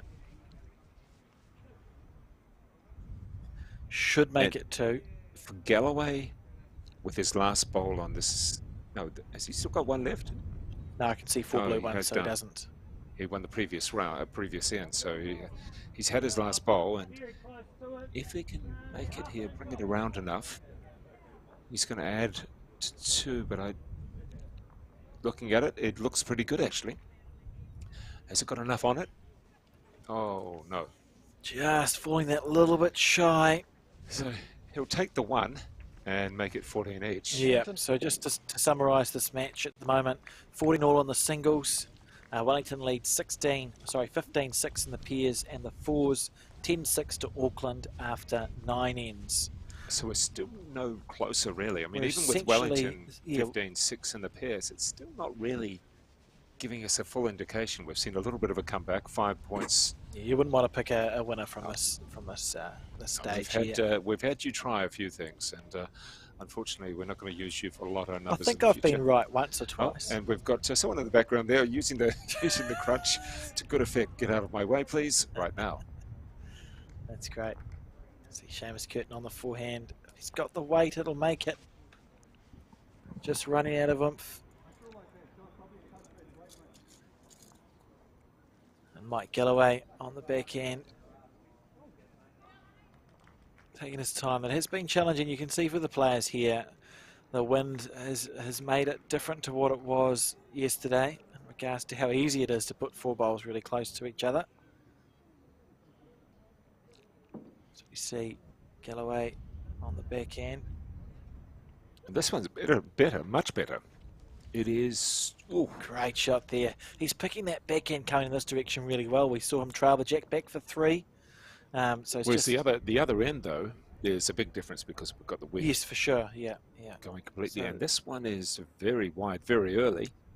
the players have to remember essentially at least a minimum of 4 different tracks really, because you've got your backhand and your forehand going one way and your backhand and your forehand going the other, and they're all different, particularly when you get the gusty wind that we have here today. Galloway is trying to put another bowl close. His first time was pretty good. So on the back end again from Auckland's Mike Galloway. Lovely line. It's going to work, is it? Not enough to come around. It's too far at the back. It's not a bad bowl at all. Yeah, it's good enough. He'll be happy enough with that bowl. It's effective. It's counting. Now it's checking on the pairs, and a near miss there from an Auckland. It curved around, almost clipped the Wellington. Yeah, Wellington looking directions there. Comfortable in the pairs. I think they're playing pretty well. 15-6 up with 4 ends to go after this one. They'll feel like they can defend that lead, although Auckland will have different ideas. As we see Mike Galloway on the backhand. He swings his back leg and back knee in quite tight as well. Interesting how he does that. And this is too straight on this occasion. Still hanging around though. If he stops, he's in for 3. He's been playing certainly in this direction better than Seamus Curtin. So on the view that we're seeing from this camera, the player's camera, it looks like 3 to Auckland. Yeah, and 3 good bowls for Mike Galloway. I wonder if Seamus is going to just have a nibble. Yeah, it looks like he's playing with some conviction here. And it's not going to come around either. So he's going to miss out on this end. I think we're going to see a full count here to Mike Galloway, and that's a surprise. It's that's sort of come out of nowhere, hasn't it, Dave? It has. He came back strong, then just dropped away again. It's just been ebbing and flowing, perhaps. Hasn't had to use that aggressive drive of late. Yeah, I think it shows he's quite a well-rounded player, Mike. He's got essentially every shot in the bag. Are we going to get a third? He'll a draw fourth, fourth. Yeah, he'll draw 4th. It's looking pretty good for a 4. That's beautiful bowls there for Mike Galloway. And he's we'll be getting some confidence from that. That's good nice stuff. That's at 4. Going from 14 to 18, I know it's 4, of course. However, it's just that boost. You get to 18, you must feel as a top competitor that you're within range. Yeah, well, you're nearing that 20 mark, aren't you? And once you get to 20, you're not that far away from 25. So they start to smell a little bit of blood, these players. A huge end for Auckland and for the competition completely. Looking at the women's result, what have you got there, Alex? Looking at Harbour against Nelson? Yes, so North Harbour is 13-9 up against Nelson in the singles, 12-10 back in the pairs, and 11-9 up in the fours. And notice I didn't mention anything about something. Yep, well, it's slightly more accurate. I blame the graphics department as opposed to myself for having the short-term memory of a goldfish. On that one. Of course, Nelson, the defending women's champions, they will not be able to defend that title on this occasion. They won't win it again. However, Harbour do have the mathematical chance of actually taking this title. If everything falls the right way for them, yes. If Central Otago and Wellington lose, they have a chance. And we're looking now as the first bowl here from Seamus Curtin. Now down by 4 after that very handy end from Auckland. And here's another update in the Oh, women's. we've got Sorry, Dave, to interrupt you. We've got Thames Valley leading Wellington 16-10 in the singles, 14-9 in the pairs after 10 ends, and 8 all after 8 in the fours. so this is bad for Wellington. Yes. With it being that close, but good for Central Otago, probably more so than anybody else. Good for Central Otago, depending on what the Central Otago results are, which we will see very shortly, I'm sure. There we go. Central Otago leading the... You want to look at that pair score? It's a massive pair score. They're leading the singles 15-12. I suspect they're trailing the pairs 5-10 and all square in the fours. I think that's correct. So interesting to watch. And all North Harbour. So we're not actually that... We're not closer at all. We don't know if it's going to be Central Otago, Harbour or Wellington. Yeah, it's still very open. It's probably 40% for Central Otago and Wellington because they're already on the same amount of match points. Okay. And if those two centres lose and North Harbour wins, which they are doing... So you're putting them on the 20% there? I'd give them 20% chance of winning at the moment. If we had that... if they had a percentage, we don't have a percentage graphic, but if we did, I'd say 40-40 for Central Otago, Wellington, 20% for North Harbour at the moment, depending on how the chips fall. Well, in the meantime, it is an interesting spread so far, with Seamus Curtin from the Wellington Centre just to the left there. You can see the gold sticker as such, and this one here from the Auckland and Galloway, drifting a little bit too deep. Yeah, he'll be disappointed because he just picked up a 4, so you want to score after you've picked up a maximum number, just to say to your opposition, even if it's a 1, gotcha. It doesn't matter, but it's just that 4 just boosts you so dramatically.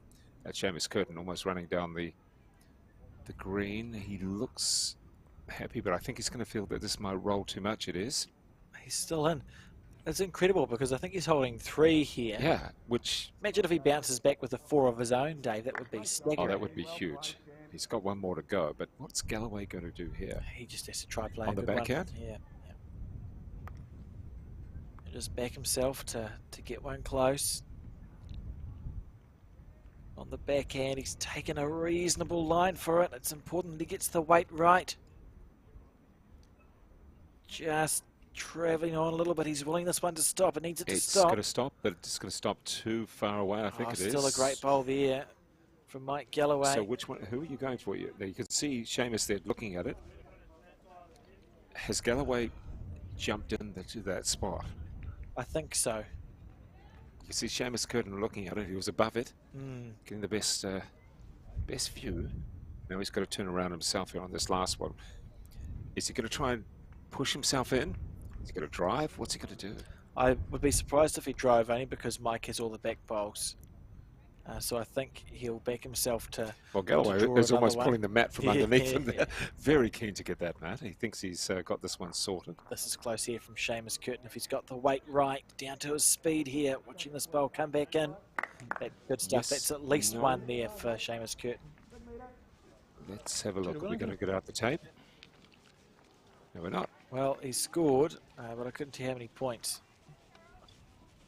You'd have to think 1. 2. Oh, we did. So I see Mike Galloway on the very left, just updating the scoreboard. So it's 16-18. So they have to update their own scores. I think every second end they probably update their own scores. Right. Usually you have an agreement with the marker, actually. Sometimes you say to the marker, actually, can you do the scoreboard? But it just means it takes a few seconds longer because the marker does the scoreboard, then walks. So usually every second end your players will update the score. It can be painful if you just dropped a and number. there's the men's results. We're looking at Bay of Plenty against Southland. Southland defending champs who won't be winning again. And it's Bay of Plenty 17-8. That's in the singles. In the pairs, it's 7-4 to Bay of Plenty. And in fact, in the fours as well, 9-6. So Bay of Plenty, albeit a little way to go in the pairs and fours, are looking for a whitewash there. Certainly looking very promising to win that singles. We're looking now at the men's results. Marlborough against Hawke's Bay. Well, it's Hawke's Bay 15-11 in the singles. 7-6 for Marlborough in the pairs, and in the fours, well, 9-3. So the only definitive there really is 9-3 in the pairs. I make that the fours to Marlborough, but otherwise a fairly close competition there. Yeah, I think just looking over at the pairs in the thumbnail, I think Wellington just scored a number there, and it's looking very likely they're going to win the pairs match, the pairs game, I would say. So we're saying pairs to Wellington, fours is too tight. The fours is too tight to call on the singles, is too tight to call. Okay. But the pairs, I think, would be comfortable. I'd be comfortable saying it'll go to Wellington at this stage. I think they just picked up a 2 This or is 3 nice, on, though, that, from on that score. Galloway just dropping it behind. Although Seamus Curtin's bowl is probably a little bit closer. Yeah. Yeah, so Seamus is holding the shot for now, but Galloway will be happy with that first one. And this is the end that Galloway's been playing well on. If we remember, he's picked up a 3 and a 4 going this way. So he'll be confident of making This this is ball going to whatever he turn wants too it to do. soon and not have enough gas on it. It's going to turn too soon. Yeah. And he's not in Mike's way, so Mike will stay on that backhand side. He'll keep the speed the same and just try and take the jack back with him. So he's got the gap between the jack and the ball at, I guess it's 2 o'clock. And that's plenty of space for him to put something in there. Yes, there is. Yep, absolutely. So he'll give this one every chance. And I think we should just quickly whip over to the pairs again, because look at that scoreboard now. Yeah, the 19-6. I think Wellington will feel comfortable that they can hold on to the onto the pairs. Oh, it just knocks a little bit closer, albeit. Is that? No, it won't be the second ball. No, it won't. It's just tightened the head up a little bit there, though, from Mike Galloway. He'll be disappointed with that bowl. We see Seamus Curtin on the forehand side. Watching this one. It's got the turn. It does have the turn. He doesn't want to. He doesn't want to stick the jack back to Mike. That's so how's that going to change the scoring now? So Mike's holding 1 now, and he probably wasn't before. And Seamus will be disappointed at that. You can see it. You can see it because you never really want to do opposition's job for them. It's always psychologically, psychologically, you're like, really, have I actually just done that? So Seamus will be disappointed with that bowl. And Mike now looking to add a bonus as opposed to trying to get the shot. And following Seamus down on the forehand side. So if he does get this, it takes him to 20. Yes. And that's just that psychological battle. Once you get to that 20, you should win from there. Yes. If you get to that 20 first, and if we think we've got the 20, you think we've got the 2? That's how he'll feel. I think he's holding 2, and he's got a bowl to come, but so does Seamus Curtin. So this is a big bowl from Seamus here. Needs to make this one count. On the forehand. Let's wait for it. Wait for it to get halfway. Yeah, it's a good arc here. I think he's very close. It's got the good direction. Is it going to turn too soon? It is. But it's holding, though. That's the shot bowl. That one, I reckon. You think it is? Yep. We're going to have to get a little bit of a measuring device. We'll get a slightly different angle on this one. Michael ask. There we got the... You've got second and third. Okay, so you heard that. Let's just repeat what the marker said again. Brennan said to Mike, you've got second and third shot, which means that Seamus has the first shot, and it may encourage Mike to have a go. If he hits his shot bowl that you can see it, so 6 o'clock, right in the middle of your screen, onto Seamus's bowl. So effectively, where we've got the line, we've had the marker there. There was a small gap, and he's going to try and knock out the closest one to what yes, he'll have a look at it, so we can see it here. So there's not a very big gap between Mike's bowl, the blue one, in the middle of your screen, and the shot bowl, which is at 6 o'clock. So if Mike hit his own bowl, it's pretty likely that on its way past, it's going to get rid of Seamus's bowl, which means that at the very least, Mike's bowl that sits at 10 o'clock on your screen would come in for 1. So he does have options other than just trying to knock his opponent's bowl out the way. He does have options by having the 10 o'clock, which is on the left of your screen. Yeah, it means he can play with more weight and more in the area, because if he's narrow, he's got the jack, and if he's wide, he could get a good result. So I think we'll see Mike just look to play through his own blue bowl there. There we go. So here he is. Got options. That big arm swing there. He's going to hold it up high. I'd love to see this work, Dave. It'd be cool. Holds it up high and ready. Let's go down. Joking. Oh, there we go. He's got options. Oh, it worked. It did? No, not quite. He was a bit tight there. It was on. It was on, and he just sort of indicated that he let it go, but funny.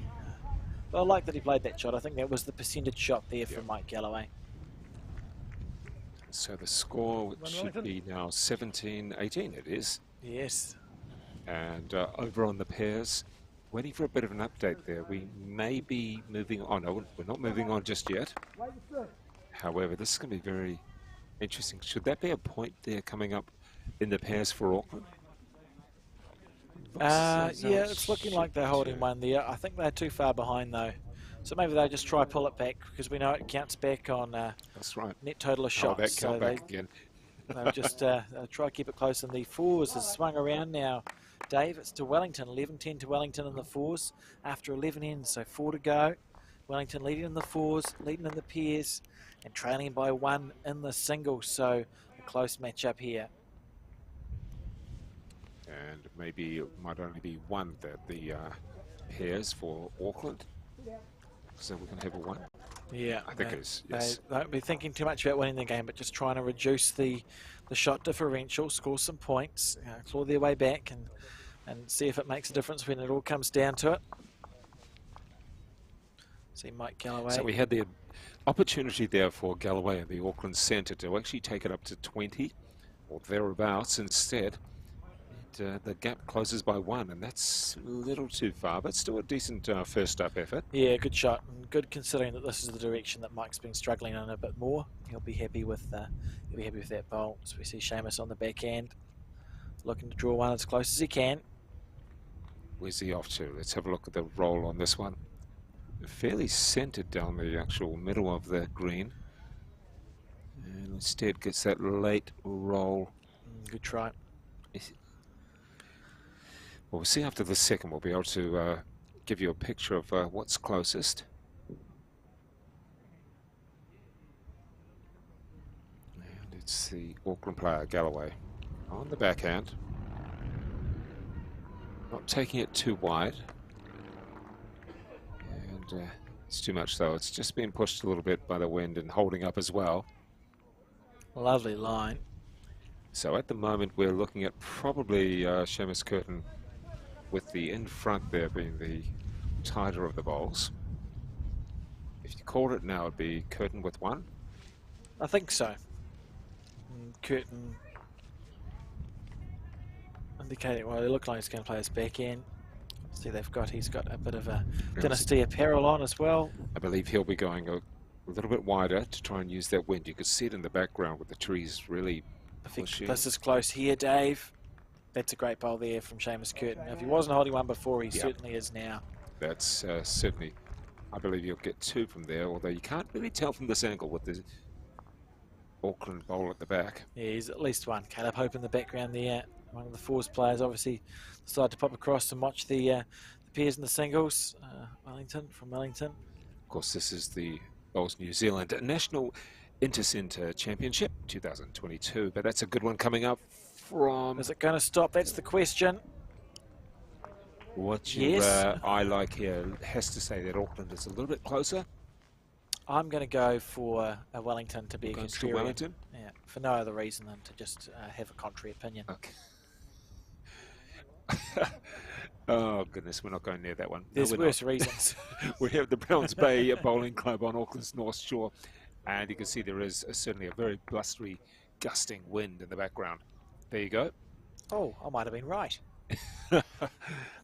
Many people It's gone always well. claim against that, but in the meantime, I think it looks like a Wellington shot there. It does. It's a nice shot, actually, giving Nice us that over, angle from yeah. above. As we see Seamus on the back end. In the pairs, we have Auckland has got a couple of points extra back. However, they're still down by 8, 19. And just for the viewers watching and listening at home, we will hang around on the live stream after the game's completed until we know who's won the women's Intercentre as well. Great shot there from Seamus Curtin.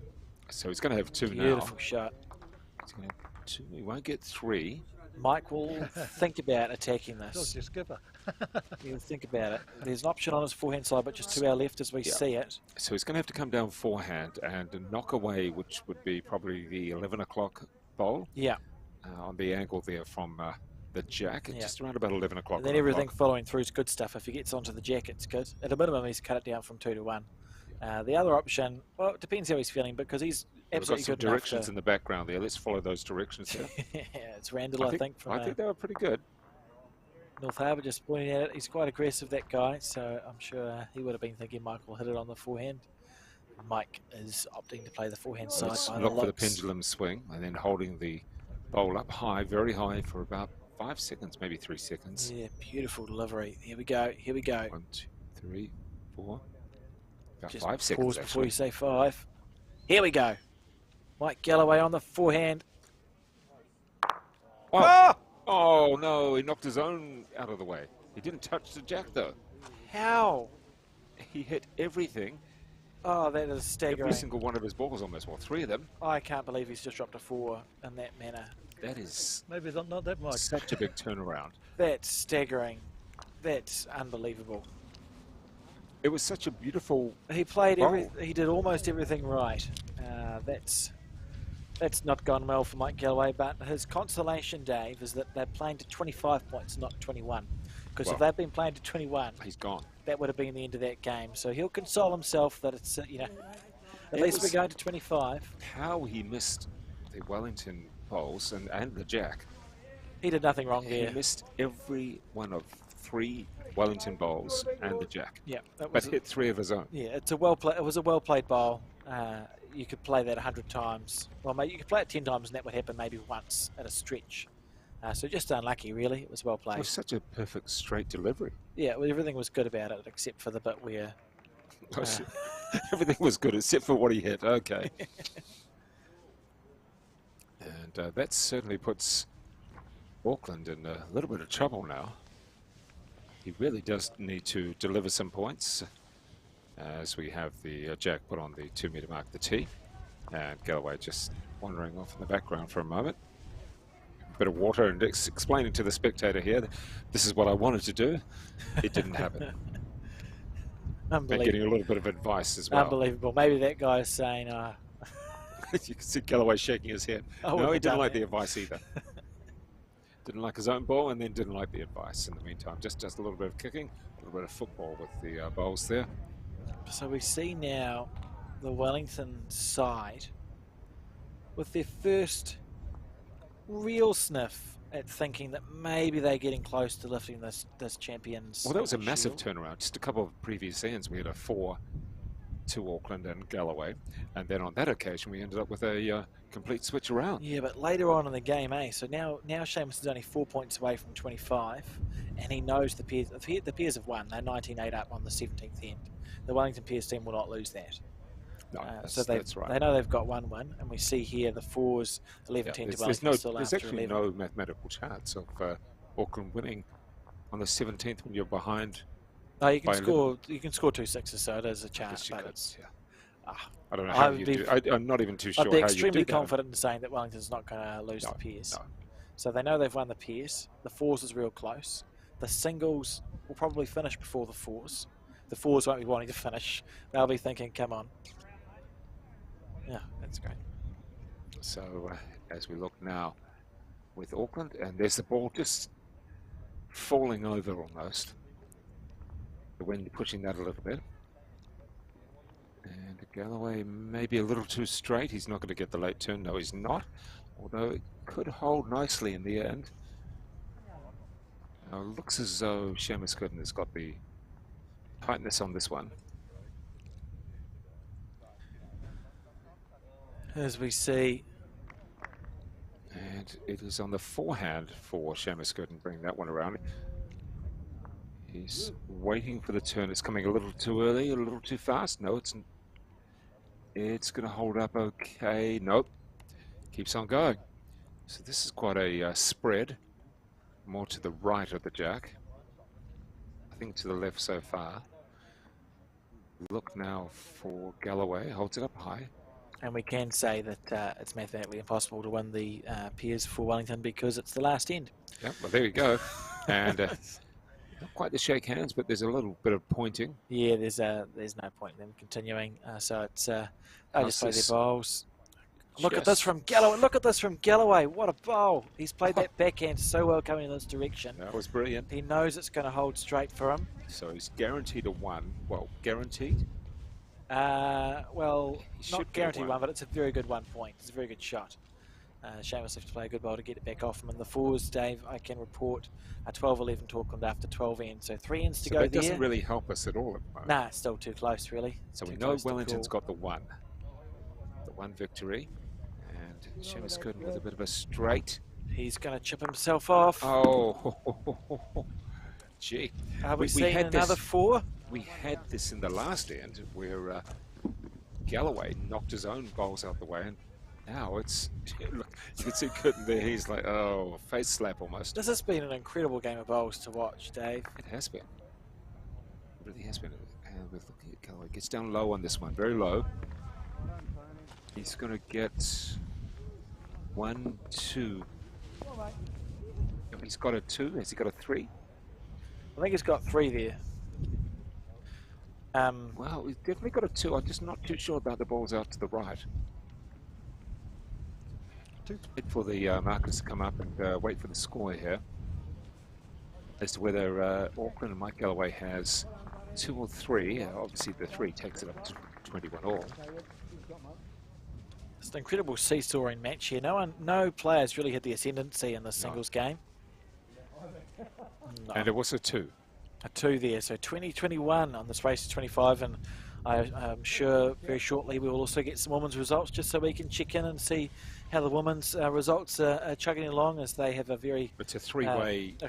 complicated and confusing competition on there. You're whereas doing that to me. The men's one's nice and simple. This is essentially final. The women a little bit more complicated. They're all very closely matched up there. And is this the end where Galloway and Auckland has perhaps had the more success, or is it the end from the clubhouse? For me, Galloway going from the clubhouse to the road has been playing better than Seamus, and Seamus going from the road to the clubhouse has been playing better than, So opposite ends there. Galloway. So you would expect, I think, to see Wellington score on this end based on how they've been playing. And it is Seamus Curtin with his first bowl. He looks as though it's coming around. Is it got a little bit too strong? It is a little bit too strong. Just that little bit overplayed. An okay one to start off with. We'll see Galloway stick to that backhand side. The pairs have now completed their game, so they will go and watch their teammates nervously, I would say, and wait the final results of this National Intercentre Championship. And Galloway just leans to the side, almost willing his ball on to where he wants it to go. Is that the wind? Possibly could have been the wind there, Will. It was Just from that something. angle. It's a different way of looking at things, you might say. In the meantime, Galloway and Auckland can get, say, tight, but still from this end, it's a loose fairly head, isn't decent. it? Yeah, and you can just see there to the very right of the camera the 4s, which I think we're going to try and Yes, move we will be to. coming to the 4s in just a moment. And that is drifting away. Just No real indication of the close. I guess it's the ball which is effectively 3 o'clock. the bowl at 3 o'clock will be the shot there, and then it's a measure for the other ones. And as Oh, we and see even that last one just took its Seamus's while. bowl sit down. What is that, 30 seconds or so? Yeah, what we were talking about. We see Mike Galloway on the backhand, trailing 20-21 in this game. This, in fact, we're getting just about every ball just sort of dropping over, you might say. Third time lucky for the one this. Here we go. Sit it down. Ah, boom. They're all sitting Yep. flat now, Dave. Quite satisfying. And it is Seamus Curtin from the Wellington Centre in what is effectively the men's final, the National Intercentre Championship. Remembering that Southland were the men's final or defending champions. This one's holding nicely. It's just going past the jack. It's going to be, to my mind, a bit of a measure. In fact, I'm probably going with Wellington being the closer. Alex, what do you feel? I'm a contrarian, so I'm going to go for Great. the We just asked your blue opinion on that. bowl. And we just, you That's will how not make- opinions work nowadays, isn't it? You just disagree for the sake of it, as we see Mike Galloway here on the back. We do have the 4s in the, if you're looking at your screen, the top right-hand side of the screen, Yep. and it is, A Wellington skip Ben Oh. King. there we go, that's a nice one there from, Great shot there from Mike Galloway. he will get 1 at this stage. And we can see the 4s score there. And could we get it any 12-11 closer? to Auckland. After 12 Well, Auckland ends. need one of these, whichever one's going to finish first. And I guess it's probably finishing first will be, It's hard to tell, actually, Yeah. to be honest. It's going to be a real close finish here. Auckland is needing one of these to actually take To this, have a or chance. stay in contention, Yeah. that is. Yeah. If Wellington wins one, they've won the entire championship. We see Ben King here. So it should be a 1 here for Auckland to make it 21 each. Yes. Should be a 1. He's not going to get anything more, is he? Yeah, so 21 apiece in the singles. And See the nervous. so at the better end so far, what we believe is the better end for Auckland and Mike Galloway. Going up to 25 and then switching around in the top right-hand corner of your any screen you may have. It should be the 4s. So you can see a lot of hands just resting on the chins. A lot of thought and yeah, a clap and a scrap with the arms. No. Maximum, Yes, no. maximum Wipe stress, I would say. There's a maximum stress for some of these Don't even know players. where the jack is in that thumbnail there, Dave. Where is the jack? Look, I would suggest it's been moved back because I can see there's a bowl in the ditch. Oh, the jack's by that yellow peg to the far right. Back right. Sort of 2 o'clock. The jack is in the ditch there. A couple of claps we see in the 4s. So who's going to get the point on that 4s, do you think? Aiden conceding 1. Who's the thing going to? Taking 1. This is a nice opening bowl, though, for Galloway and Auckland. It's a very nice bowl indeed. Yeah, and Auckland, Just sorry. stops. Auckland scoring 2 in the 4s, so they are leading 14-11. 14-11 in the 4s. Auckland lead. See Nick Thompson there.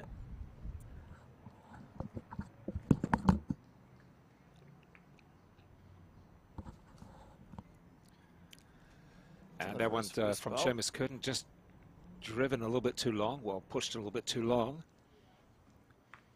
And so, as you said, 14-11 in Yeah, the 4s. getting right to the crunchy end of this event as we do await some women's results as well. We will stay live streaming until we know the results of both the women's and the men's competition. We see Tamara in the background, plugging in the camera. Picking that up. This is going to go a little bit too far. He's already got the great position as Galloway for Auckland. Yeah, he's been playing this end well. He'll be thinking, I've scored a 4 going this way before. If I score a 4 now, I win 25-21. So with the 4s, explain to me here, we've already played the 14th, so we're playing... This is end 14. This is the end. So we're still in the 14th end, sorry. So both teams really do have an opportunity. This is coming around nicely from Wellington. Good bowl there from Seamus. It's tight, but it's not going to be enough. Yeah, they're both going to finish at a very similar time, I would say. These 2 games, the 4s and the pairs.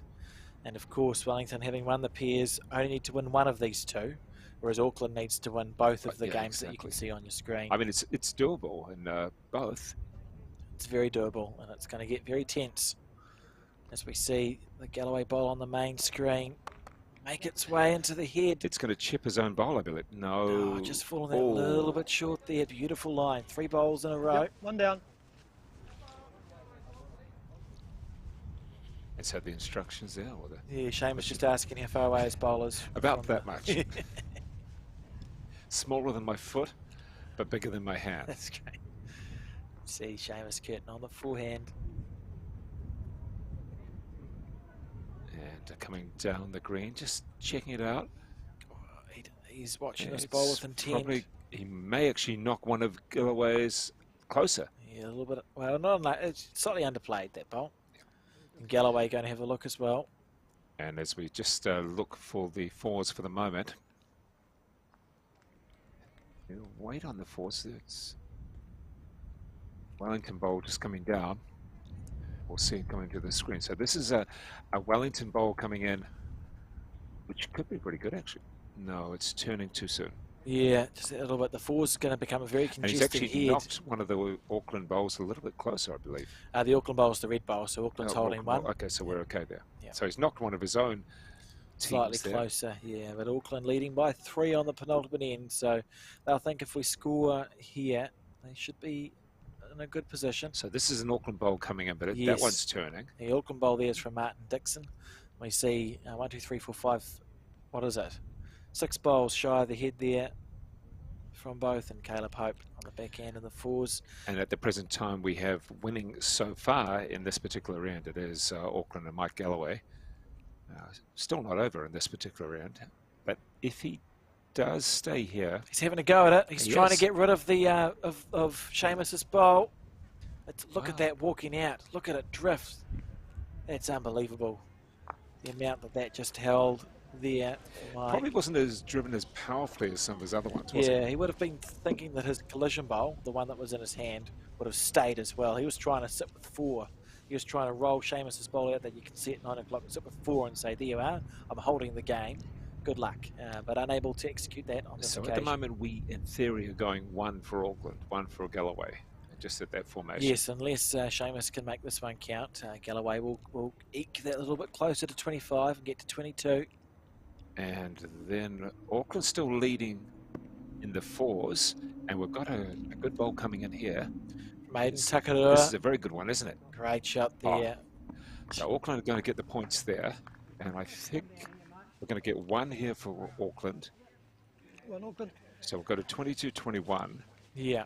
But we will possibly have a victory for Auckland in the, if things stay the same, in the 4s. Yeah, there's another end to go for in the 4s as well, and you can get big numbers, but it's looking in Auckland's favour at the moment.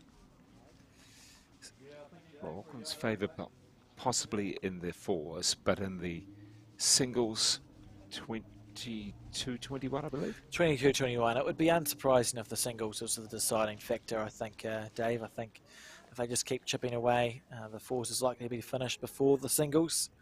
Of course, it could be made a liar of and someone else could score a 4 on the singles, and that could be the end of that, and it wouldn't be the first time I've been wrong. So we see Aiden Takarua put a bowl past the head. And Ben King. It's a lot of finger pointing. Yeah, it's 4s is a complicated game. You can see there's lots of bowls on the head there. Lots to think about. He's asked Finbar to have a go on his forehand. Has Ben. This one's coming in So nicely see from Mike Galloway. Galloway's bowl. That's almost perfect. Pretty much right there, maybe 10 centimetres away. Great shot from Mike Galloway. Playing well in this direction too now, so that's a nice change. And Curtin with the backhand. Not taking it too wide. Keeping it fairly tight. Nice pace on it. Watching this one. See how much it hooks away at the end. That's the question. Just that little bit nice weight. Be a little frustrated with that. He would have liked to have just stayed a little bit tighter. The 4s continues.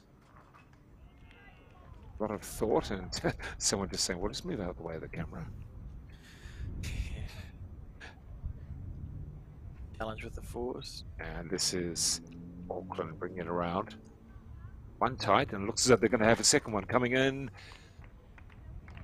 Oh, that's nice. Great bowl. Yeah, and it's in between the Wellington and the Jack. So it's just holding the power at the moment. He's on a 2. And it's Curtin thinking, I'm going to have to go on there almost a straight. It is. It's a drive. Here we go. And bang. Oh, what a bowl. What a shot. Look at Look at that. Great shot there from Seamus. It was ambitious at 21 or 22 to 21 as well. Brave ball to play, but fair enough too. It was only a second. Yeah, that's good. That's a good call because he's thought, look, I'll do it now. Give myself some chances. Can't hold much longer, can he? So where's Galloway going to have to go now? Well, he snicked the right jack up to the right. behind to his his right. bowl. Yeah, it's interesting. He's taking the backhand. Opting for the backhand side. Oh, he's going to have to swing a long way to, and it's swinging early. Oh, he's disappointed with that one. That's not where he wanted at all. In the meantime, in the 4s, we have we've got balls everywhere. And great bowl there from the Adam Aucklanders. Wisnowski. Yeah, I think Auckland holding 3 in the 4. Remember, they are leading. Well, you can see they're leading 14-11 on the second to last end. So big bowl here from Ben King as we see him deliver it. Big bowl here from Ben. Everybody's leaning in and watching Wellington closer and closer. Very We all are. interested here. Just got bogged. So it's looking like Auckland's going to take a 6-point lead on the final end of the 4s, and it may come down to who wins the singles match between Mike Galloway and Seamus Kurt. Well, at the moment, in this end, we've had the Jack be connected. That's 1, maybe 2, maybe. Great bowl. It is 2. Great shot. Yeah, 2 at least. Very good bowl there from Seamus. Well, it has to be 2. It can't be any more at the moment. And we've got Galloway wandering down. He's going to see for himself. It'll be interesting. How could he drive this if he was going to? So there's a plant set up, Dave. If you look on your screen at 10 o'clock, Mike has a blue bowl, which is touching whatever colour bowl Seamus's is. Right. So if he drove his blue bowl, like in snooker or pool, the Seamus's bowl would be cannoned across the head, and it could get the jack and kill it. That is ambitious. Ah, From a bowl that far away? yeah, we'll just have to hit. He's looking at it. That's what he's looking at there. Just hit it. Hit that one. He's lining up the plant. So he knows they're two touching bowls. So the only one thing's ever going to happen when two bowls are touching. So as long as you can... I could see it on a snooker table. Yeah, it'll happen. However, this is about 5-6 times bigger. Just has to get it all, just only 35 metres away. But if he can hit that bowl, the plant should kill the jack, and that's what he's looking for. And if he's on the inside edge, his collision bowl should do the same thing. So he's got two chances. Wandering out of the picture there. He may be going to have a look at what the fours are doing. He might have a chat with a Neville or someone just to see what the four situation is. There is a little bit of a chat going on there. Oh, that's good. He's talking to Neville Hill. So Neville Hill's the Auckland coach and selector. He's played for New Zealand. He's on a number of occasions won a lot of these interclubs for 3 different districts: Neville, Hawke's Bay, Dunedin, and So get ready Auckland. for it with the big swing, and then he's going to hold for about 5 seconds. Here we go. Playing the plant, or the inside half of that bowl. Big bowl here from Mike Galloway. Goes down low, drives it. Here we go. He's close. Is it too much? He's close. Inside half. Oh. Great shot there. Nice. Great bowl. Oh, with one left to go, Seamus Curtin looks at it, unimpressed. Yeah. That his bowls are knocked out the way. Yeah. So by virtue of one of Seamus's bowls being a toucher, we'll see that bowl left in the ditch. So I think Mike might remain one down because it's a live bowl. Okay. So effectively, what we're hoping for if you're Seamus Curtin and the Wellington Centre is that he just takes his time on the bowl and just puts it anywhere close. I mean, there's Essentially, no definitive one. Just keep it close and you'll be fine. He'll look at this and go, I should draw the shot. And if he's got that bowl on the ditch that counts, he should score a 2 here. So it should be that Auckland goes 23-22 in front. Well, this isn't too bad. Yeah, if he gets past Mike's bowl. So yeah, he's counting. That's a good shot there from Seamus and Mike. Yep. Okay. Not even So it doesn't bothering. really help us with a solution or a winner overall, does it? No, with a bit of luck and for the sake of good television, it's going to come down to whoever wins the singles, I suspect. And we're looking at the fours, and we've got a very much a close-up. Have the left-hander. We'll just switch here. We're just waiting to actually see where we're going on this fours. We're going out wide, too long, into the gutter. Yeah, it's looking like Auckland's won the fours. It'd have to be a It's 6. just over. Where's the net? They'd need to score 7. Yes, Wellington would need to score over that 7. far. No, And so they can't do that, I don't think, with what they've got so far. that's correct. We may see them go for a drive to try and kill the end and start again. That's a legitimate shot. So we see a bowl to the head there on the in the fours in the top left or top right of the screen. Well, if this is over for Auckland, then makes it 1 game each. Yeah, so it And so should we do come swing down. across again to the actual singles. Yeah, I suspect the winner of the singles will decide the 2022 Bowls New Zealand Intercentre champion team, which is good. That's what we like to see. Keep it interesting. Exactly. Can we just take a look now at Central Otago? 15-12 up in the singles against Gisborne East closed, but down 11-13 in the pairs and up 11-8 after 12 in the fours. So winning in 2 spaces there. So if that But was to continue, they would win that It match. doesn't really give us what we need. There's no real definitive that Central Otago have got this. Not yet, anyway. Yeah, so it's close there. So moving on to the next lot of women's results. In the Good bowl there meantime, from Mike Galloway pins that one fairly close. And if we'll have a look and see how Wellington are going to go, and also North Harbour. In fact, we need to know all of them. Yes, we do. It's not really helping us. Meantime, Seamus Curtin is willing it on at a certain angle. Too sure which angle at the moment. We'll take a look shortly. Galloway ready.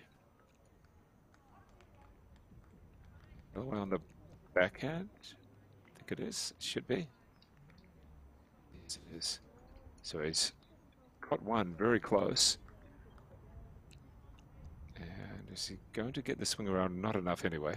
Not quite enough, but a good first bowl there from Galloway and the fours. Are we certain of Auckland winning at the moment in the I'm fours? pretty sure they don't look too stressed out. We'll wait and see. We'll wait and see what happens over there. Yeah, the body language isn't telling us necessarily anything. We've got a lot so of... we see the players. We've got just about everybody coming down. Back onto It this. doesn't look as though we do have everybody coming down for this. Yeah, they'll be on the crossover now. See Nick Oh, Thompson. that one just rolled in between a very narrow space as well. Often you wonder how that happens in bowls. You think there's not even a It's bowl's almost like gap. they compress to go through a gap. Yeah. It doesn't happen. We'd like to see it happen, but perhaps not in this situation. Very much so. So we got Mike Galloway on the back end. Not taking much green, but he hasn't been on Relatively this straight, isn't side. Yeah, he's been playing this really well. Has he It's got gonna the curve, weight? No, too much. Look at this, it keeps going. That's a good shot on this very short end. Oh, a bit of emotion from Mike. So are you thinking still one only, or maybe two? I think he's probably only got one there. I think he's... We're gonna check I'm not there so from- sure on that camera angle. What do you think? It's hard to tell. We know the 12 o'clock shot is one, isn't it? I probably think it's just one at the moment, but Seamus Curtin was down there watching it, and it gets ready now. So he's seen the view from all angles, effectively. Let's have a look. Nice camera angle there. We can see everything is positioned. Taking a You got choices. little bit of pace is coming through. It was straight, but now heavily curved. Oh, yeah, look at this one, sort of duck across. And yeah, too far, too short.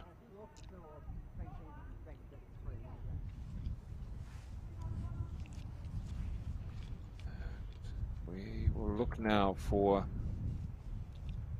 Galloway from the Auckland Centre. So- Where is he? He's going to have a chat to Neville, I suspect. He trails 22-23. He's got the He's got last one. bowl. He could move the jack a foot and a half for 4 and a win. And that would win the entire thing Right. for Auckland. So he's So holding that's your one. prediction on this one, or you think he's Yes, going to risk I that? think he's going to go for it. I think he'll play his forehand slow, but just to our right as we see it. And I think he'll look to move the jack just a foot and a half. There he is. He's on his forehand. If he moves the jack back a foot, Auckland have won the National Intercentre for 2022. Let's see how it goes. Mike Galloway for the Auckland Centre against Wellington. Here we go. Massive bowl here from Mike Galloway. Needs it to It's get not going to back. turn enough, is it? It's going to have to be very late turn, and no. Side of- You can see, I don't know what he was doing there with his towel. He was. I'm not too sure, but it wasn't what he wanted that last one. A He sign of does, however, get frustration. one. So it looks as though we're still at the 15th. We've got a handshake. There we go. We've got a handshake Yep, in so the the fours is fours. gone. So that is going to Auckland, meaning that we're at one each. And now we switch all attention. It is to the singles. Seamus Curtin and Mike Galloway, 23 each in this, the vital competition, the vital game, 23 each. As we get ready, this is exciting stuff.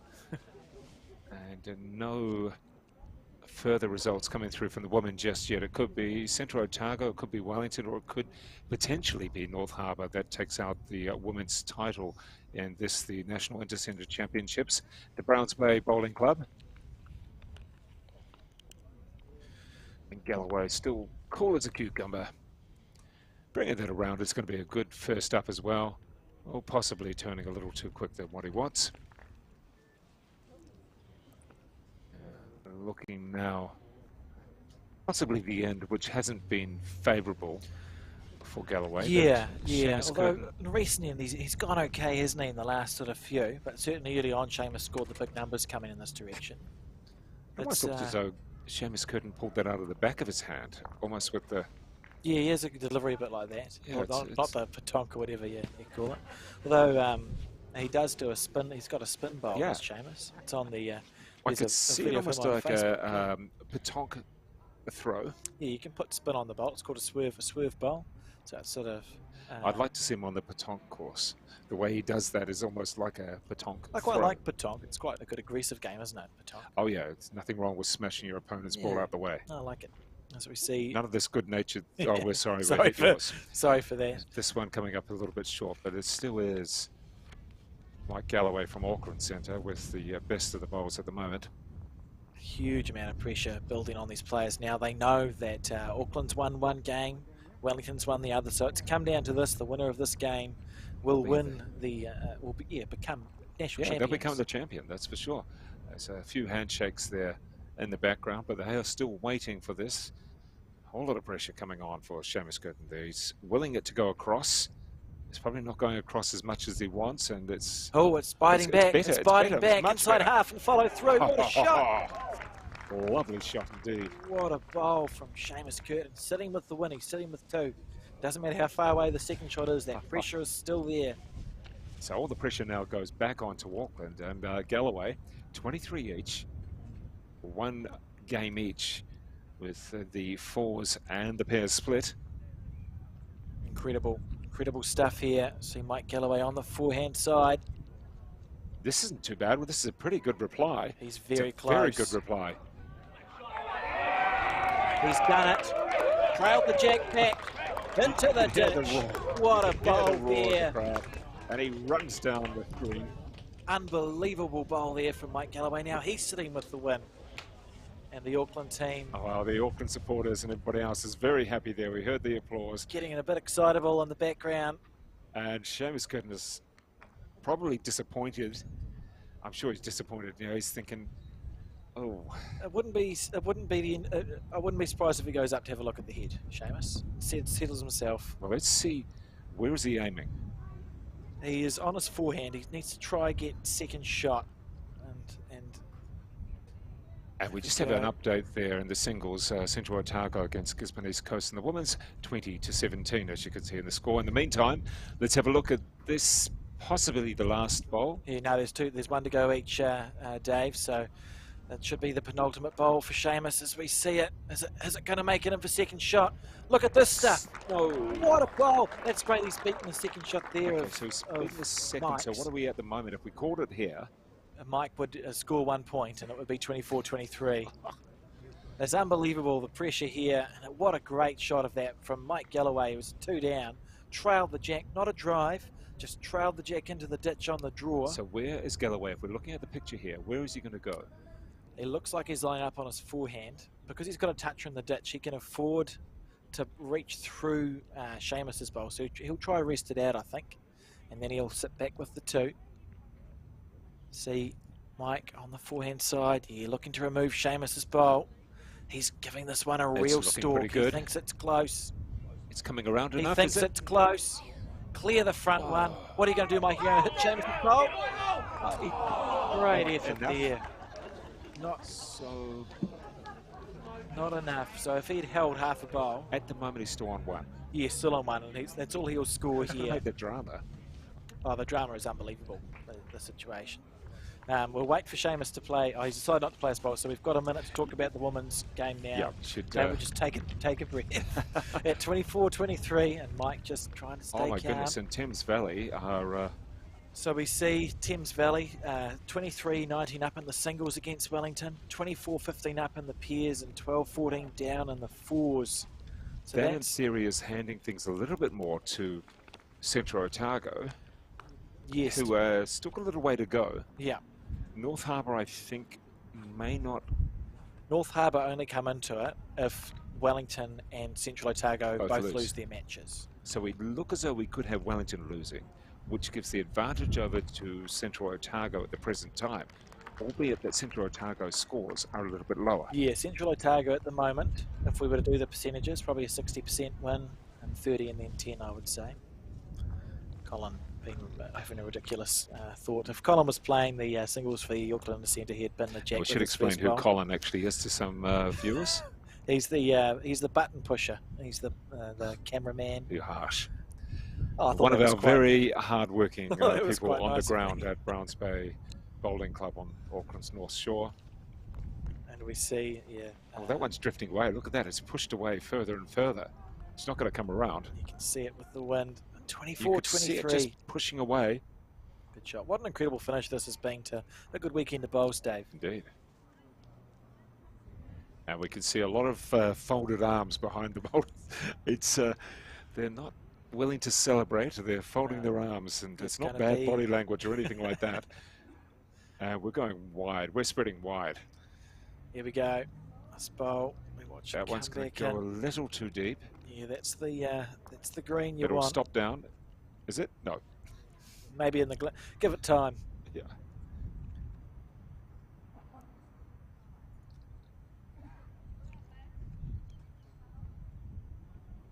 Here's Mike Galloway from the Auckland Centre. Keep it fairly tight, not going out too wide. Last time we tried that, it kept on getting pushed out. This one will come in a little. This one's very close here. I tell you, he's very close. It's just coming around Good behind. shot. That's the best so far. So that's nice, and it puts the pressure back on Seamus. Yeah. Do you want to bowl first or second in something as tight as this? You want last bowl, so you want to Do? bowl second because you're going to Okay. score with your last bowl. Because in this occasion, though, we've got Galloway putting the pressure on Seamus. Yes. So maybe it's the other way round. Yeah, I think particularly going That's in this nice. direction. No, it's not. It was looking nice, but it's turned Yeah, a two little balls too much. closer. I think we'll see Seamus switch to the backhand with his third and fourth. I think Mike Galloway has certainly been playing this direction of the rink very well. So we just quickly have a look at the North Harbour and Nelson scores for the women. North Harbour leading 2019 in the singles. Which is good for them just in case. Yeah, just in case you want to just win that match, just in case. And they're trailing 13-20 in the pairs and winning 16-13 in the fours. As we see Well, this Galloway one started off very straight from Galloway and didn't have the strength. just didn't quite give it the push. And we You can see disappointed just with walking that. backwards, not wanting to take his eyes off things. Seamus is going to have to play his backhand side, but just to our right as we see it here, because Mike's bowl's sort of in the way, it's in his eye, so we'll see Seamus switch hands to his backhand side. We will see Seamus stay on the forehand. 2 to go for him. I know nothing. He's backing himself to make a correction, going around Mike's short bowl. And you can see in the background, Galloway is just trying to keep his mind off things, sort of. Oh, the pressure's just unbelievable. Going for a little stroll. This is close here from Seamus Curtin. Backed Walking it himself to make a correction. Oh, not far away.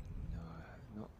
So at the moment, we're looking at one, which will be the winning shot at the moment. Yeah, the way it sits, Auckland is holding the Intercentre Championship on the green right here, with Mike Galloway holding one and looking to make it another a better situation with 2. Leading 24-23.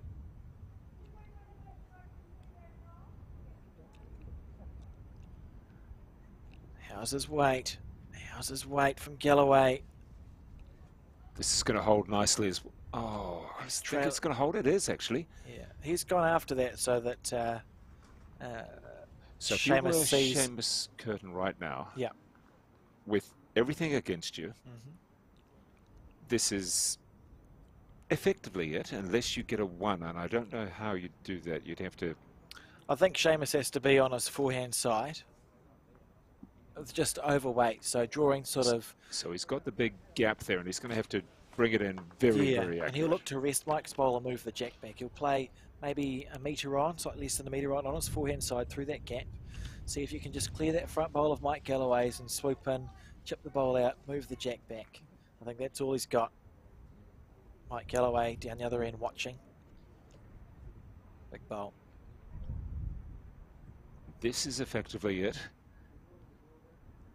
And this he comes up with, I wouldn't call it a miracle bowl, but it's going to have to be something special, isn't This it? is going to have to be a special one. He's let it go. Here we go. Has Auckland won the Intercentre? Or does Wellington live another day? Seamus Curtin watching this bowl come down. Waiting for the result. Tight. It's tight. It's really tight. It's not tight Has he enough, done I it? believe. Has he done it? That might be enough for 24 each. It's better than Mike applause. clapping that. So it's 1 to Seamus Curtin. Oh, you're kidding me. How classy was that from Seamus Curtin? Was pressure on Seamus Curtin, the Wellington Centre there. And even Galloway gives him a little grin. Yeah, And now to get that grin, you've got to do something pretty special. for sure. And you've got a big grin there, though, coming from Seamus Curtin. as he holds the trophy effectively in his grasp. Can it be taken away from him? This is very tight here for the National Intercentre Championships 2022. It's at the Browns Bay Bowling Club. Galloway, hands behind his back, taking a little stroll. He had that.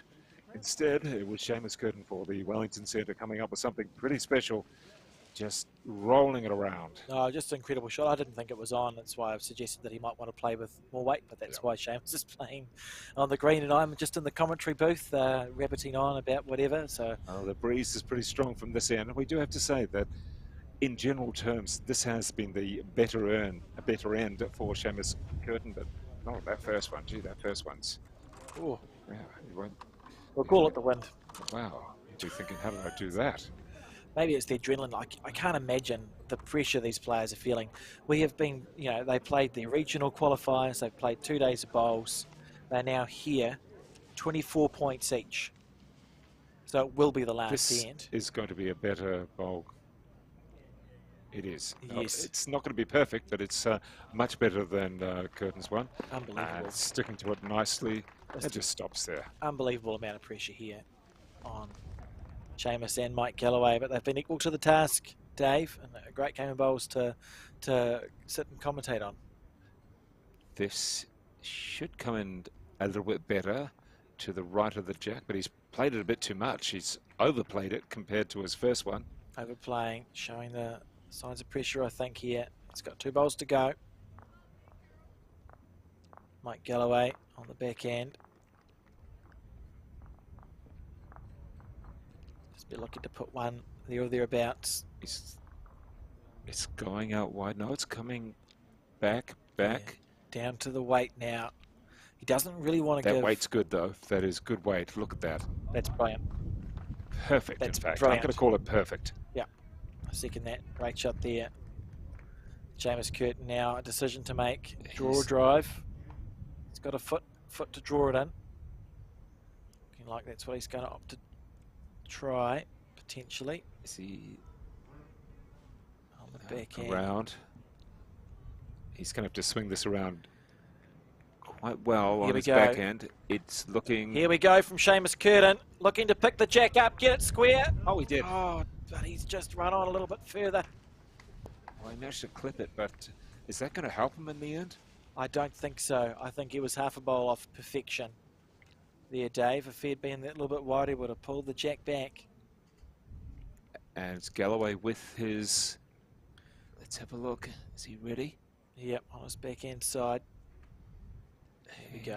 Just putting it out wide. The jack has come around a little bit. Yeah, he's given himself every An chance ultimate here. bowl there for Galloway. Oh, It's almost a close-ish. wall in front of the He's jack, put isn't it? 3 bowls in a row. Yeah. If you're Curtin, he's thinking, how do I get through this wall? Am I just going to blast it? You see that big side there from Curtin. That's a hard one because he's... You've got... I mean, your sight's gone. You've got this wall. You're going to have to swing it a very wide to bring it around on the backhand. Yeah, there is room to draw there. Or he could take a punt and play And one this right up is the his middle. last... It's his last bowl. So it's make or break, effectively. Yeah, it is. This is going to decide well, it's going to decide whether Mike needs to play a bowl to win it. We'll wait and see. It's his decision. He's got options. He could play right through, or he could try and dead draw it. He is going to go on the backhand by the looks of it. He's on his backhand side. Not sure on the weight. He's going to play here. His last bowl at this National Intercentre. Opting for the dead draw. He's coming down with it, and it's going to be... He's got the line. He's got not the line. strong enough. Is it strong enough? He's very close here. Seamus Curtin No, hasn't made it. he hasn't made it, so we look as though we do have a victory. In fact, we do have a victory. Auckland, the men, take out the Bowls New Zealand Well done, Mike. National Intercentre Good game. Championships Great game. Good to 2022 with a superb and very tight effort there by Mike Galloway for the Auckland Centre over Seamus Curtin from Wellington and Alex Reid. That's fairly dramatic stuff, isn't it? How's your breathing there? That was great stuff. What an incredible finish that was. 25-24 to Mike Galloway. We will stay live, Dave, until we know the winner of the women's event. But just congratulations to the Auckland Centre team and Well, you couldn't make it any commiserations. closer, could you? It was just superb when it came down to effectively that last bowl, or last bowl for Seamus Curtin, that is. Monica on there, Seamus. Good And, game. shaking Very hands good there, game. Auckland. Well, they didn't win it last year because that was Southland, but they have won this title a number of occasions Thanks in a lot. the last 10 years. But it came down to the most experienced, or one of the most experienced competitors in the team, Mike Galloway, against another very experienced and top-level bowler, Seamus Curtin. Certainly there was fingernails bitten, there was crossed arms, there was all sorts of instructions. A little stroll there for Galloway as he just wandered around, hands behind his back. We're looking at the women's singles title, just who it's going to go to. At the moment, Alex, I'm almost picking Central Otago at the last look. Yeah. North Harbour are very tight against Nelson, but really Harbour are the third, It's sort of third between, place of going for the title, aren't they? yeah, sort of between Harbour and Wellington. We'll stay live and see what we can do. If it comes back to a really complicated count back, we'll tell you that it's a complicated count back and direct people to go have a look at the Bowls New Zealand website because we don't mind sticking around for the moment anyway. There we go. we'll Look stay at what around we've for a got. bit. We've got a camera here now. On the something looks like a Central Otago to me. Well, they're against East Coast. Playing so it Gisborne should East be Coast. Otago against East Coast. Yeah, Central Otago playing Gisborne East Coast, and we'll try to get a score to you soon on that. High five. Well, we've got a here. high five, so that's got to be something good. Must have been a good bowl. And a smile as well from the Central Otago, who are looking for their first ever. In fact, I think East Coast are as well. Well, they can't win it, but Central Otago can win it. Yes, yeah. So Central Otago at the moment, they won their singles rubber 25-19 against Gisborne East Coast, and the And pairs we've and the got fours. camera coming down, an extra camera coming down as well. Very good stuff. So just to reiterate that it was a victory for the Auckland team at the National Intercentre Championship, defeating Wellington in effectively what was the final. Came down to Mike Galloway for Auckland up against Seamus Curtin for Wellington, and 25-24 for Galloway. Just have a look now at this angle. As we see here, We're on to, looks like North Harbour. Yes, it is. North Harbour against Nelson. yes, North Harbour playing the Nelson team. So North Harbour are praying for a miracle, really. They're trying to win this match and hope that Central Otago and Wellington fall over.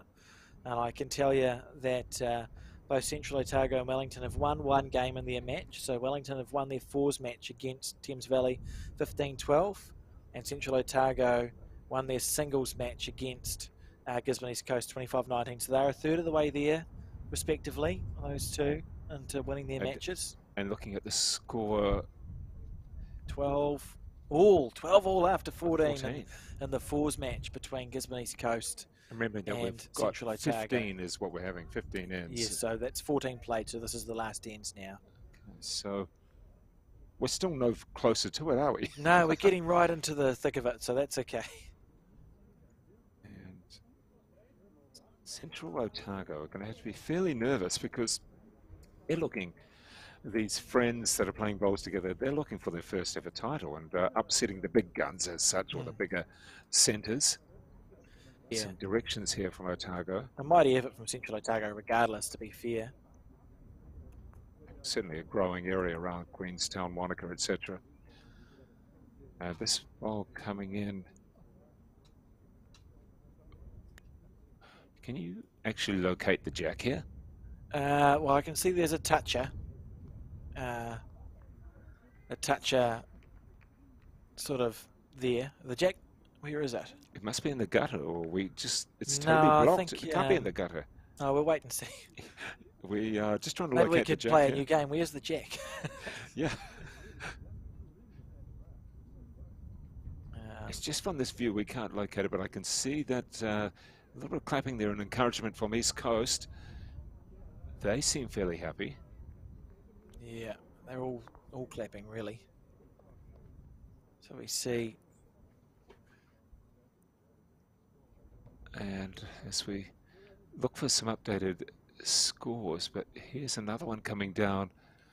This should be from Central Otago. That's going to be too wide for anywhere. Just coming across the head a little bit. So let's take a little look on this one. We can do that, Alex, with the bit of the breeze there. The hat's almost about to go. Yeah. So yeah, it is. It's I don't know. It's quite dramatic. We'll hang around. The pairs game has finished in the North Harbour Nelson one. We can see there 20-13 to Nelson. The singles 2019 to There's North a lot of Harbour. high fives and a lot of patting on the head. Yeah, I think if Otago looked confident. Central Otago won the singles 25-19. This is the fours game. So if they win the fours, they've won the match, and then it becomes a count back of net total of shots. We'll We've got see. one coming down now here from Oh, Gisborne East Coast, and they seem... there must be a touch of somewhere. Oh, we saw a bit of a gosh damn it at the back from a spectator. Not sure. I think they're an East Coast supporter. Yeah, I would say so. This is looking favourable, and we're having to take the best educated guess possible here. I can see two touches. There's a toucher sort of at 3 o'clock, and that looks like a toucher at 9 o'clock. But that doesn't really help us when we think about where the jack might be, does it, Dave? I think the toucher or the jack's probably more likely in the so area to the gathered right behind of the your group to screen. the right. Put it that way. Here we go. Where did I say it was? Is this the same? It's not even the same. No, it's not the same. This is Gone the to it. Harbour Nelson contest. Yes. And we've got the jack in this occasion. It's certainly right up. But we are back to Central against Otago. This is Otago. Central Otago on a bit of a solid drive there. It's going straight. It's going, just a late curve. Lots of stress. Look at the people. And that was Central Otago holding each other, laughing about it. I think maybe she went really close to doing a bad thing there.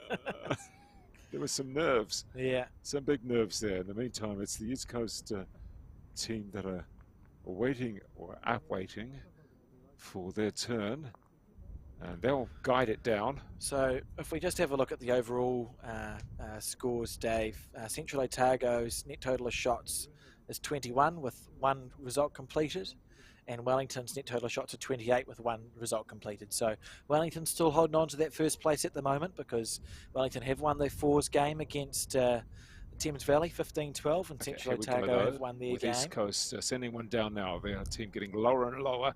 It's about to blow it in Here we whatever go. direction. Gisborne looking real excited. I don't understand. There's lots of clapping going on. I think that might just be encouragement. Just a yay clap or what? Everybody seems to be looking and... Okay, well, there's there's hugging. So I think Central Otago's won that one. There's a bit of a hug and a lot of hand signals. It's a no. It's that one's over. So Central Otago have won that game 15-14, I would say, or 13-12 or whatever by 1 point. We'll wait for it to be inputted into the spreadsheet. And so the Central Otago are in, but they don't have it. If that makes any sense at all, it's up to Wellington to do something dramatic. Yeah. We've got a high five there and a cuddle. The plot has thickened as we see Central And Otago take that game. I So think we'll be able to flip back to Wellington shortly. There's a lot of smiles there for Central Otago. What was a very tight contest. Should be able to see whether Wellington have beaten Harbour. I believe all the games have finished. So we're just waiting on results to come through now. There's a lot of happiness So for we'll Central Otago. A little skip and a hop. Yeah, we'll just sit and watch the celebration here. Based on the hugging, I would say Central Otago is extremely close to have...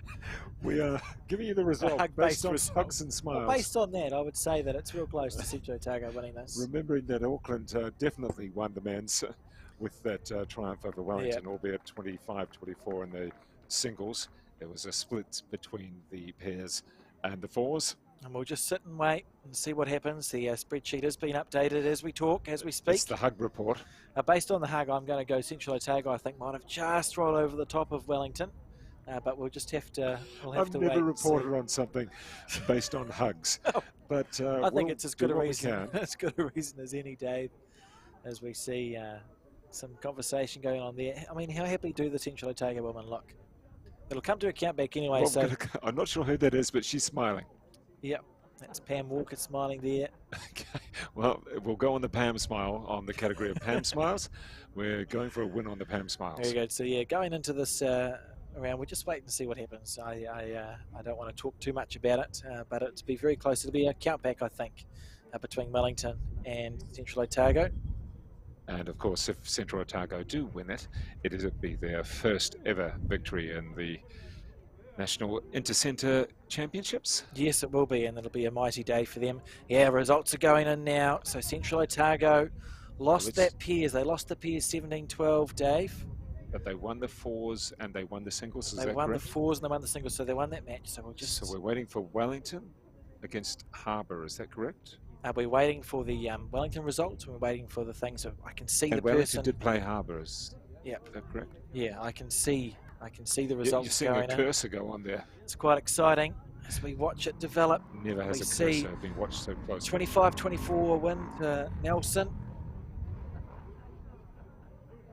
against North Harbour. So Nelson won that match. So North Harbour's out of it. We can rule North Harbour out. All right, well, we can count that out. So really, it's Wellington against... it now becomes a Wellington, Central Otago.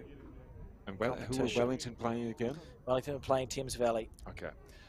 Thames Valley, I do believe, started quite well. What results do we have there? And Wellington versus Thames Valley, a 24 each in the singles. Okay, well, apparently. Wait. That singles, we've been there before already. In the men's singles, that was Galloway. As we pan across with this camera. Here we go. So this is the singles match between Wellington and Thames Valley. So Central Otago won their match, 12-13. So they won their match and they now sit on... Wellington there in the black and Thames Valley with the green t-shirt, or green and white t-shirt. Yes. Wellington, that is Lisa White from Wellington. God, it's exciting, Dave. So we see, Central Otago somewhere. So Lisa White, the left-hander here, stepping up on the mat. 24 apiece in this game. We'll just have to judge a little bit from the side, unfortunately. It's the way it is. We've got a lot of greens to cover. We'll see from, there we go, coming in.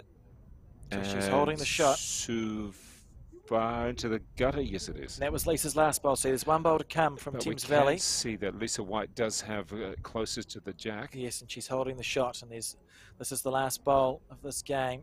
Lisa holding the win. Thames Valley having a nibble at it. How's it going to go as we see this bowl come into shot now? She's got it! She's got it! Is that... Thames Valley the win, 25-24. And that means that we do have Central Otago taking... Let's have a look. We better just make sure we've got the calculations correct. Give me a minute. I think. This could be a great day for Central Otago bowls.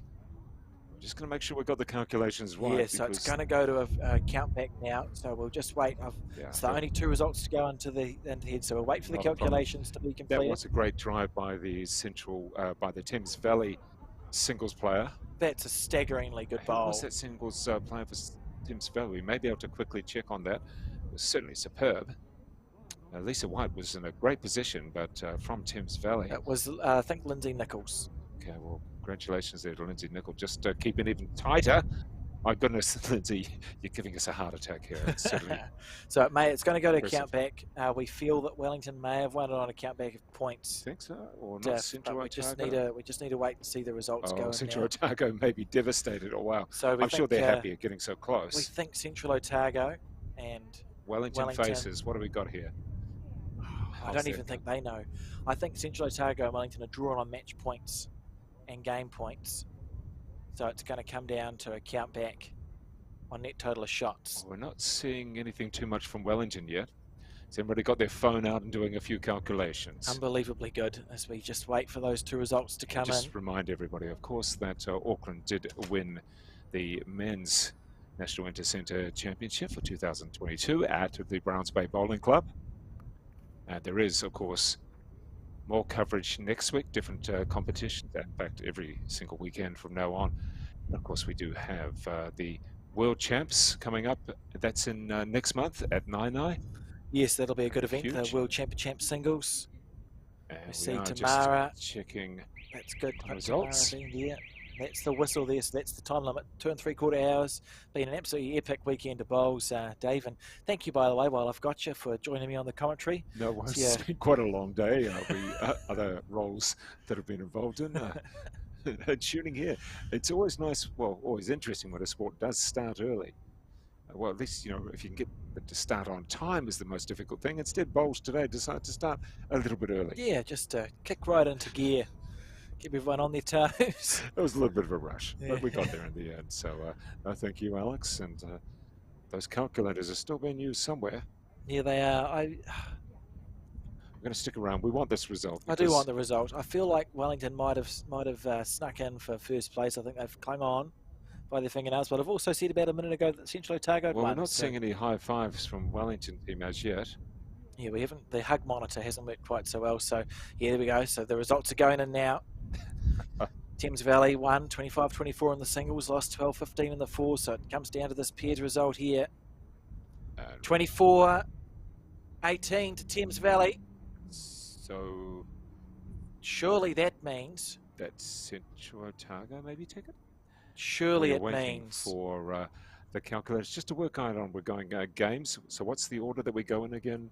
We go match points, games, and just looking. So we're just waiting to triple check that that's correct. That Thames Valley have won the pairs and the singles. That's what's been written down on the scoreboard. But it comes down to the actual between Central Otago and Wellington as to who has actually won the women's Intercentre competition. And it will take a bit of a count back. I'm sure someone's going to double check it as well. We wouldn't like to get that incorrect. It would be a calamity if we got it incorrect. So again, it comes down to matches. Matches, what's next? I know it's quite a lengthy process. We go, instead of tied on match points, it goes to game points, which is games won.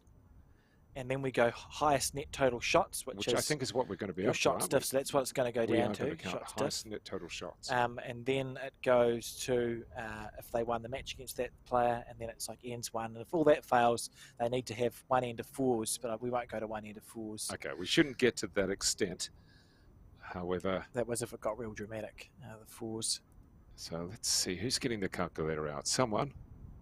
Oh, well, Colin's told me to stop, so we'll just. What have you got there? We're just looking at. So this is the spreadsheet here that's been filled out, but we're just waiting to make sure that it's right. Okay. Now we'll just wait for a second. We don't want to actually put out a possibly incorrect result. Yeah, just sit and wait. Everyone, look, they're all on their phones waiting for it to come through as well. So I'll just wait till I'm given the go-ahead by Colin to announce who has won the 2022 Bowls New Zealand National Intercentre Championships Women's. We already know the men's, as we said. Auckland won. Beat Wellington down to the very last bowl. Galloway against Curtin. We sit and wait patiently. Yeah, we're seeing the olive trees in the background just sway. Looks like, ironically, it looks like the wind's sort of gone away, but now doesn't it? It does actually. It does look a little bit that way. And Thames Valley, a nice singles bowl in the end, a drive, just knocking the ball of Lisa White out of the way. Yeah, she couldn't have played that one much better, really. It's a great shot, and if it does mean that it changed who won the Intercentre, I think that sort of sums up what I love about this event, which is that the smaller centres make a difference. And we're still waiting on this, whether it's Central Otago or whether it's Wellington. We know it's a little bit of a wait, but that's okay. You've got to make sure that you've got the right winner. And we're not getting any indication from the crowd either. Just a few waves and a few people wandering into the clubhouse. Wellington are staying together there. Now, is that Galloway who's wandering around on the phone? Yeah, saying, look, I won the thing. Someone. I believe that Central Otago has won. They will be ecstatic if that is the case. Because they lost to Thames Valley. And so the difference was that last bowl we saw, Dave. It really, oh my goodness. That last bowl we saw changed it around, so. Let's wait for it. So you're going to be confirmed? Just tell me I can say yes, Colin. Colin's like, I'm going to do another recount. Yes, Central Otago has won Well, the congratulations. Bowls New Zealand 2022 National Intercentre by winning one more match than Wellington was able to manage, thanks to the Thames Valley singles player defeating Lisa White 25-24 with her last bowl. That is a great success there for this, the Bowls New Zealand National Intercentre Championship 2022 at the Browns Bay Bowling Club. Victory for the Auckland men over Wellington in the what was effectively the final. And in the women's, it is on countback, and a very tight countback, a very first victory for Central Otago as they finish just ahead of Wellington. So congratulations to both of those teams. Thank you very much to those on site, and also for you, Alex Reid. Victory for Auckland and also for Central Otago.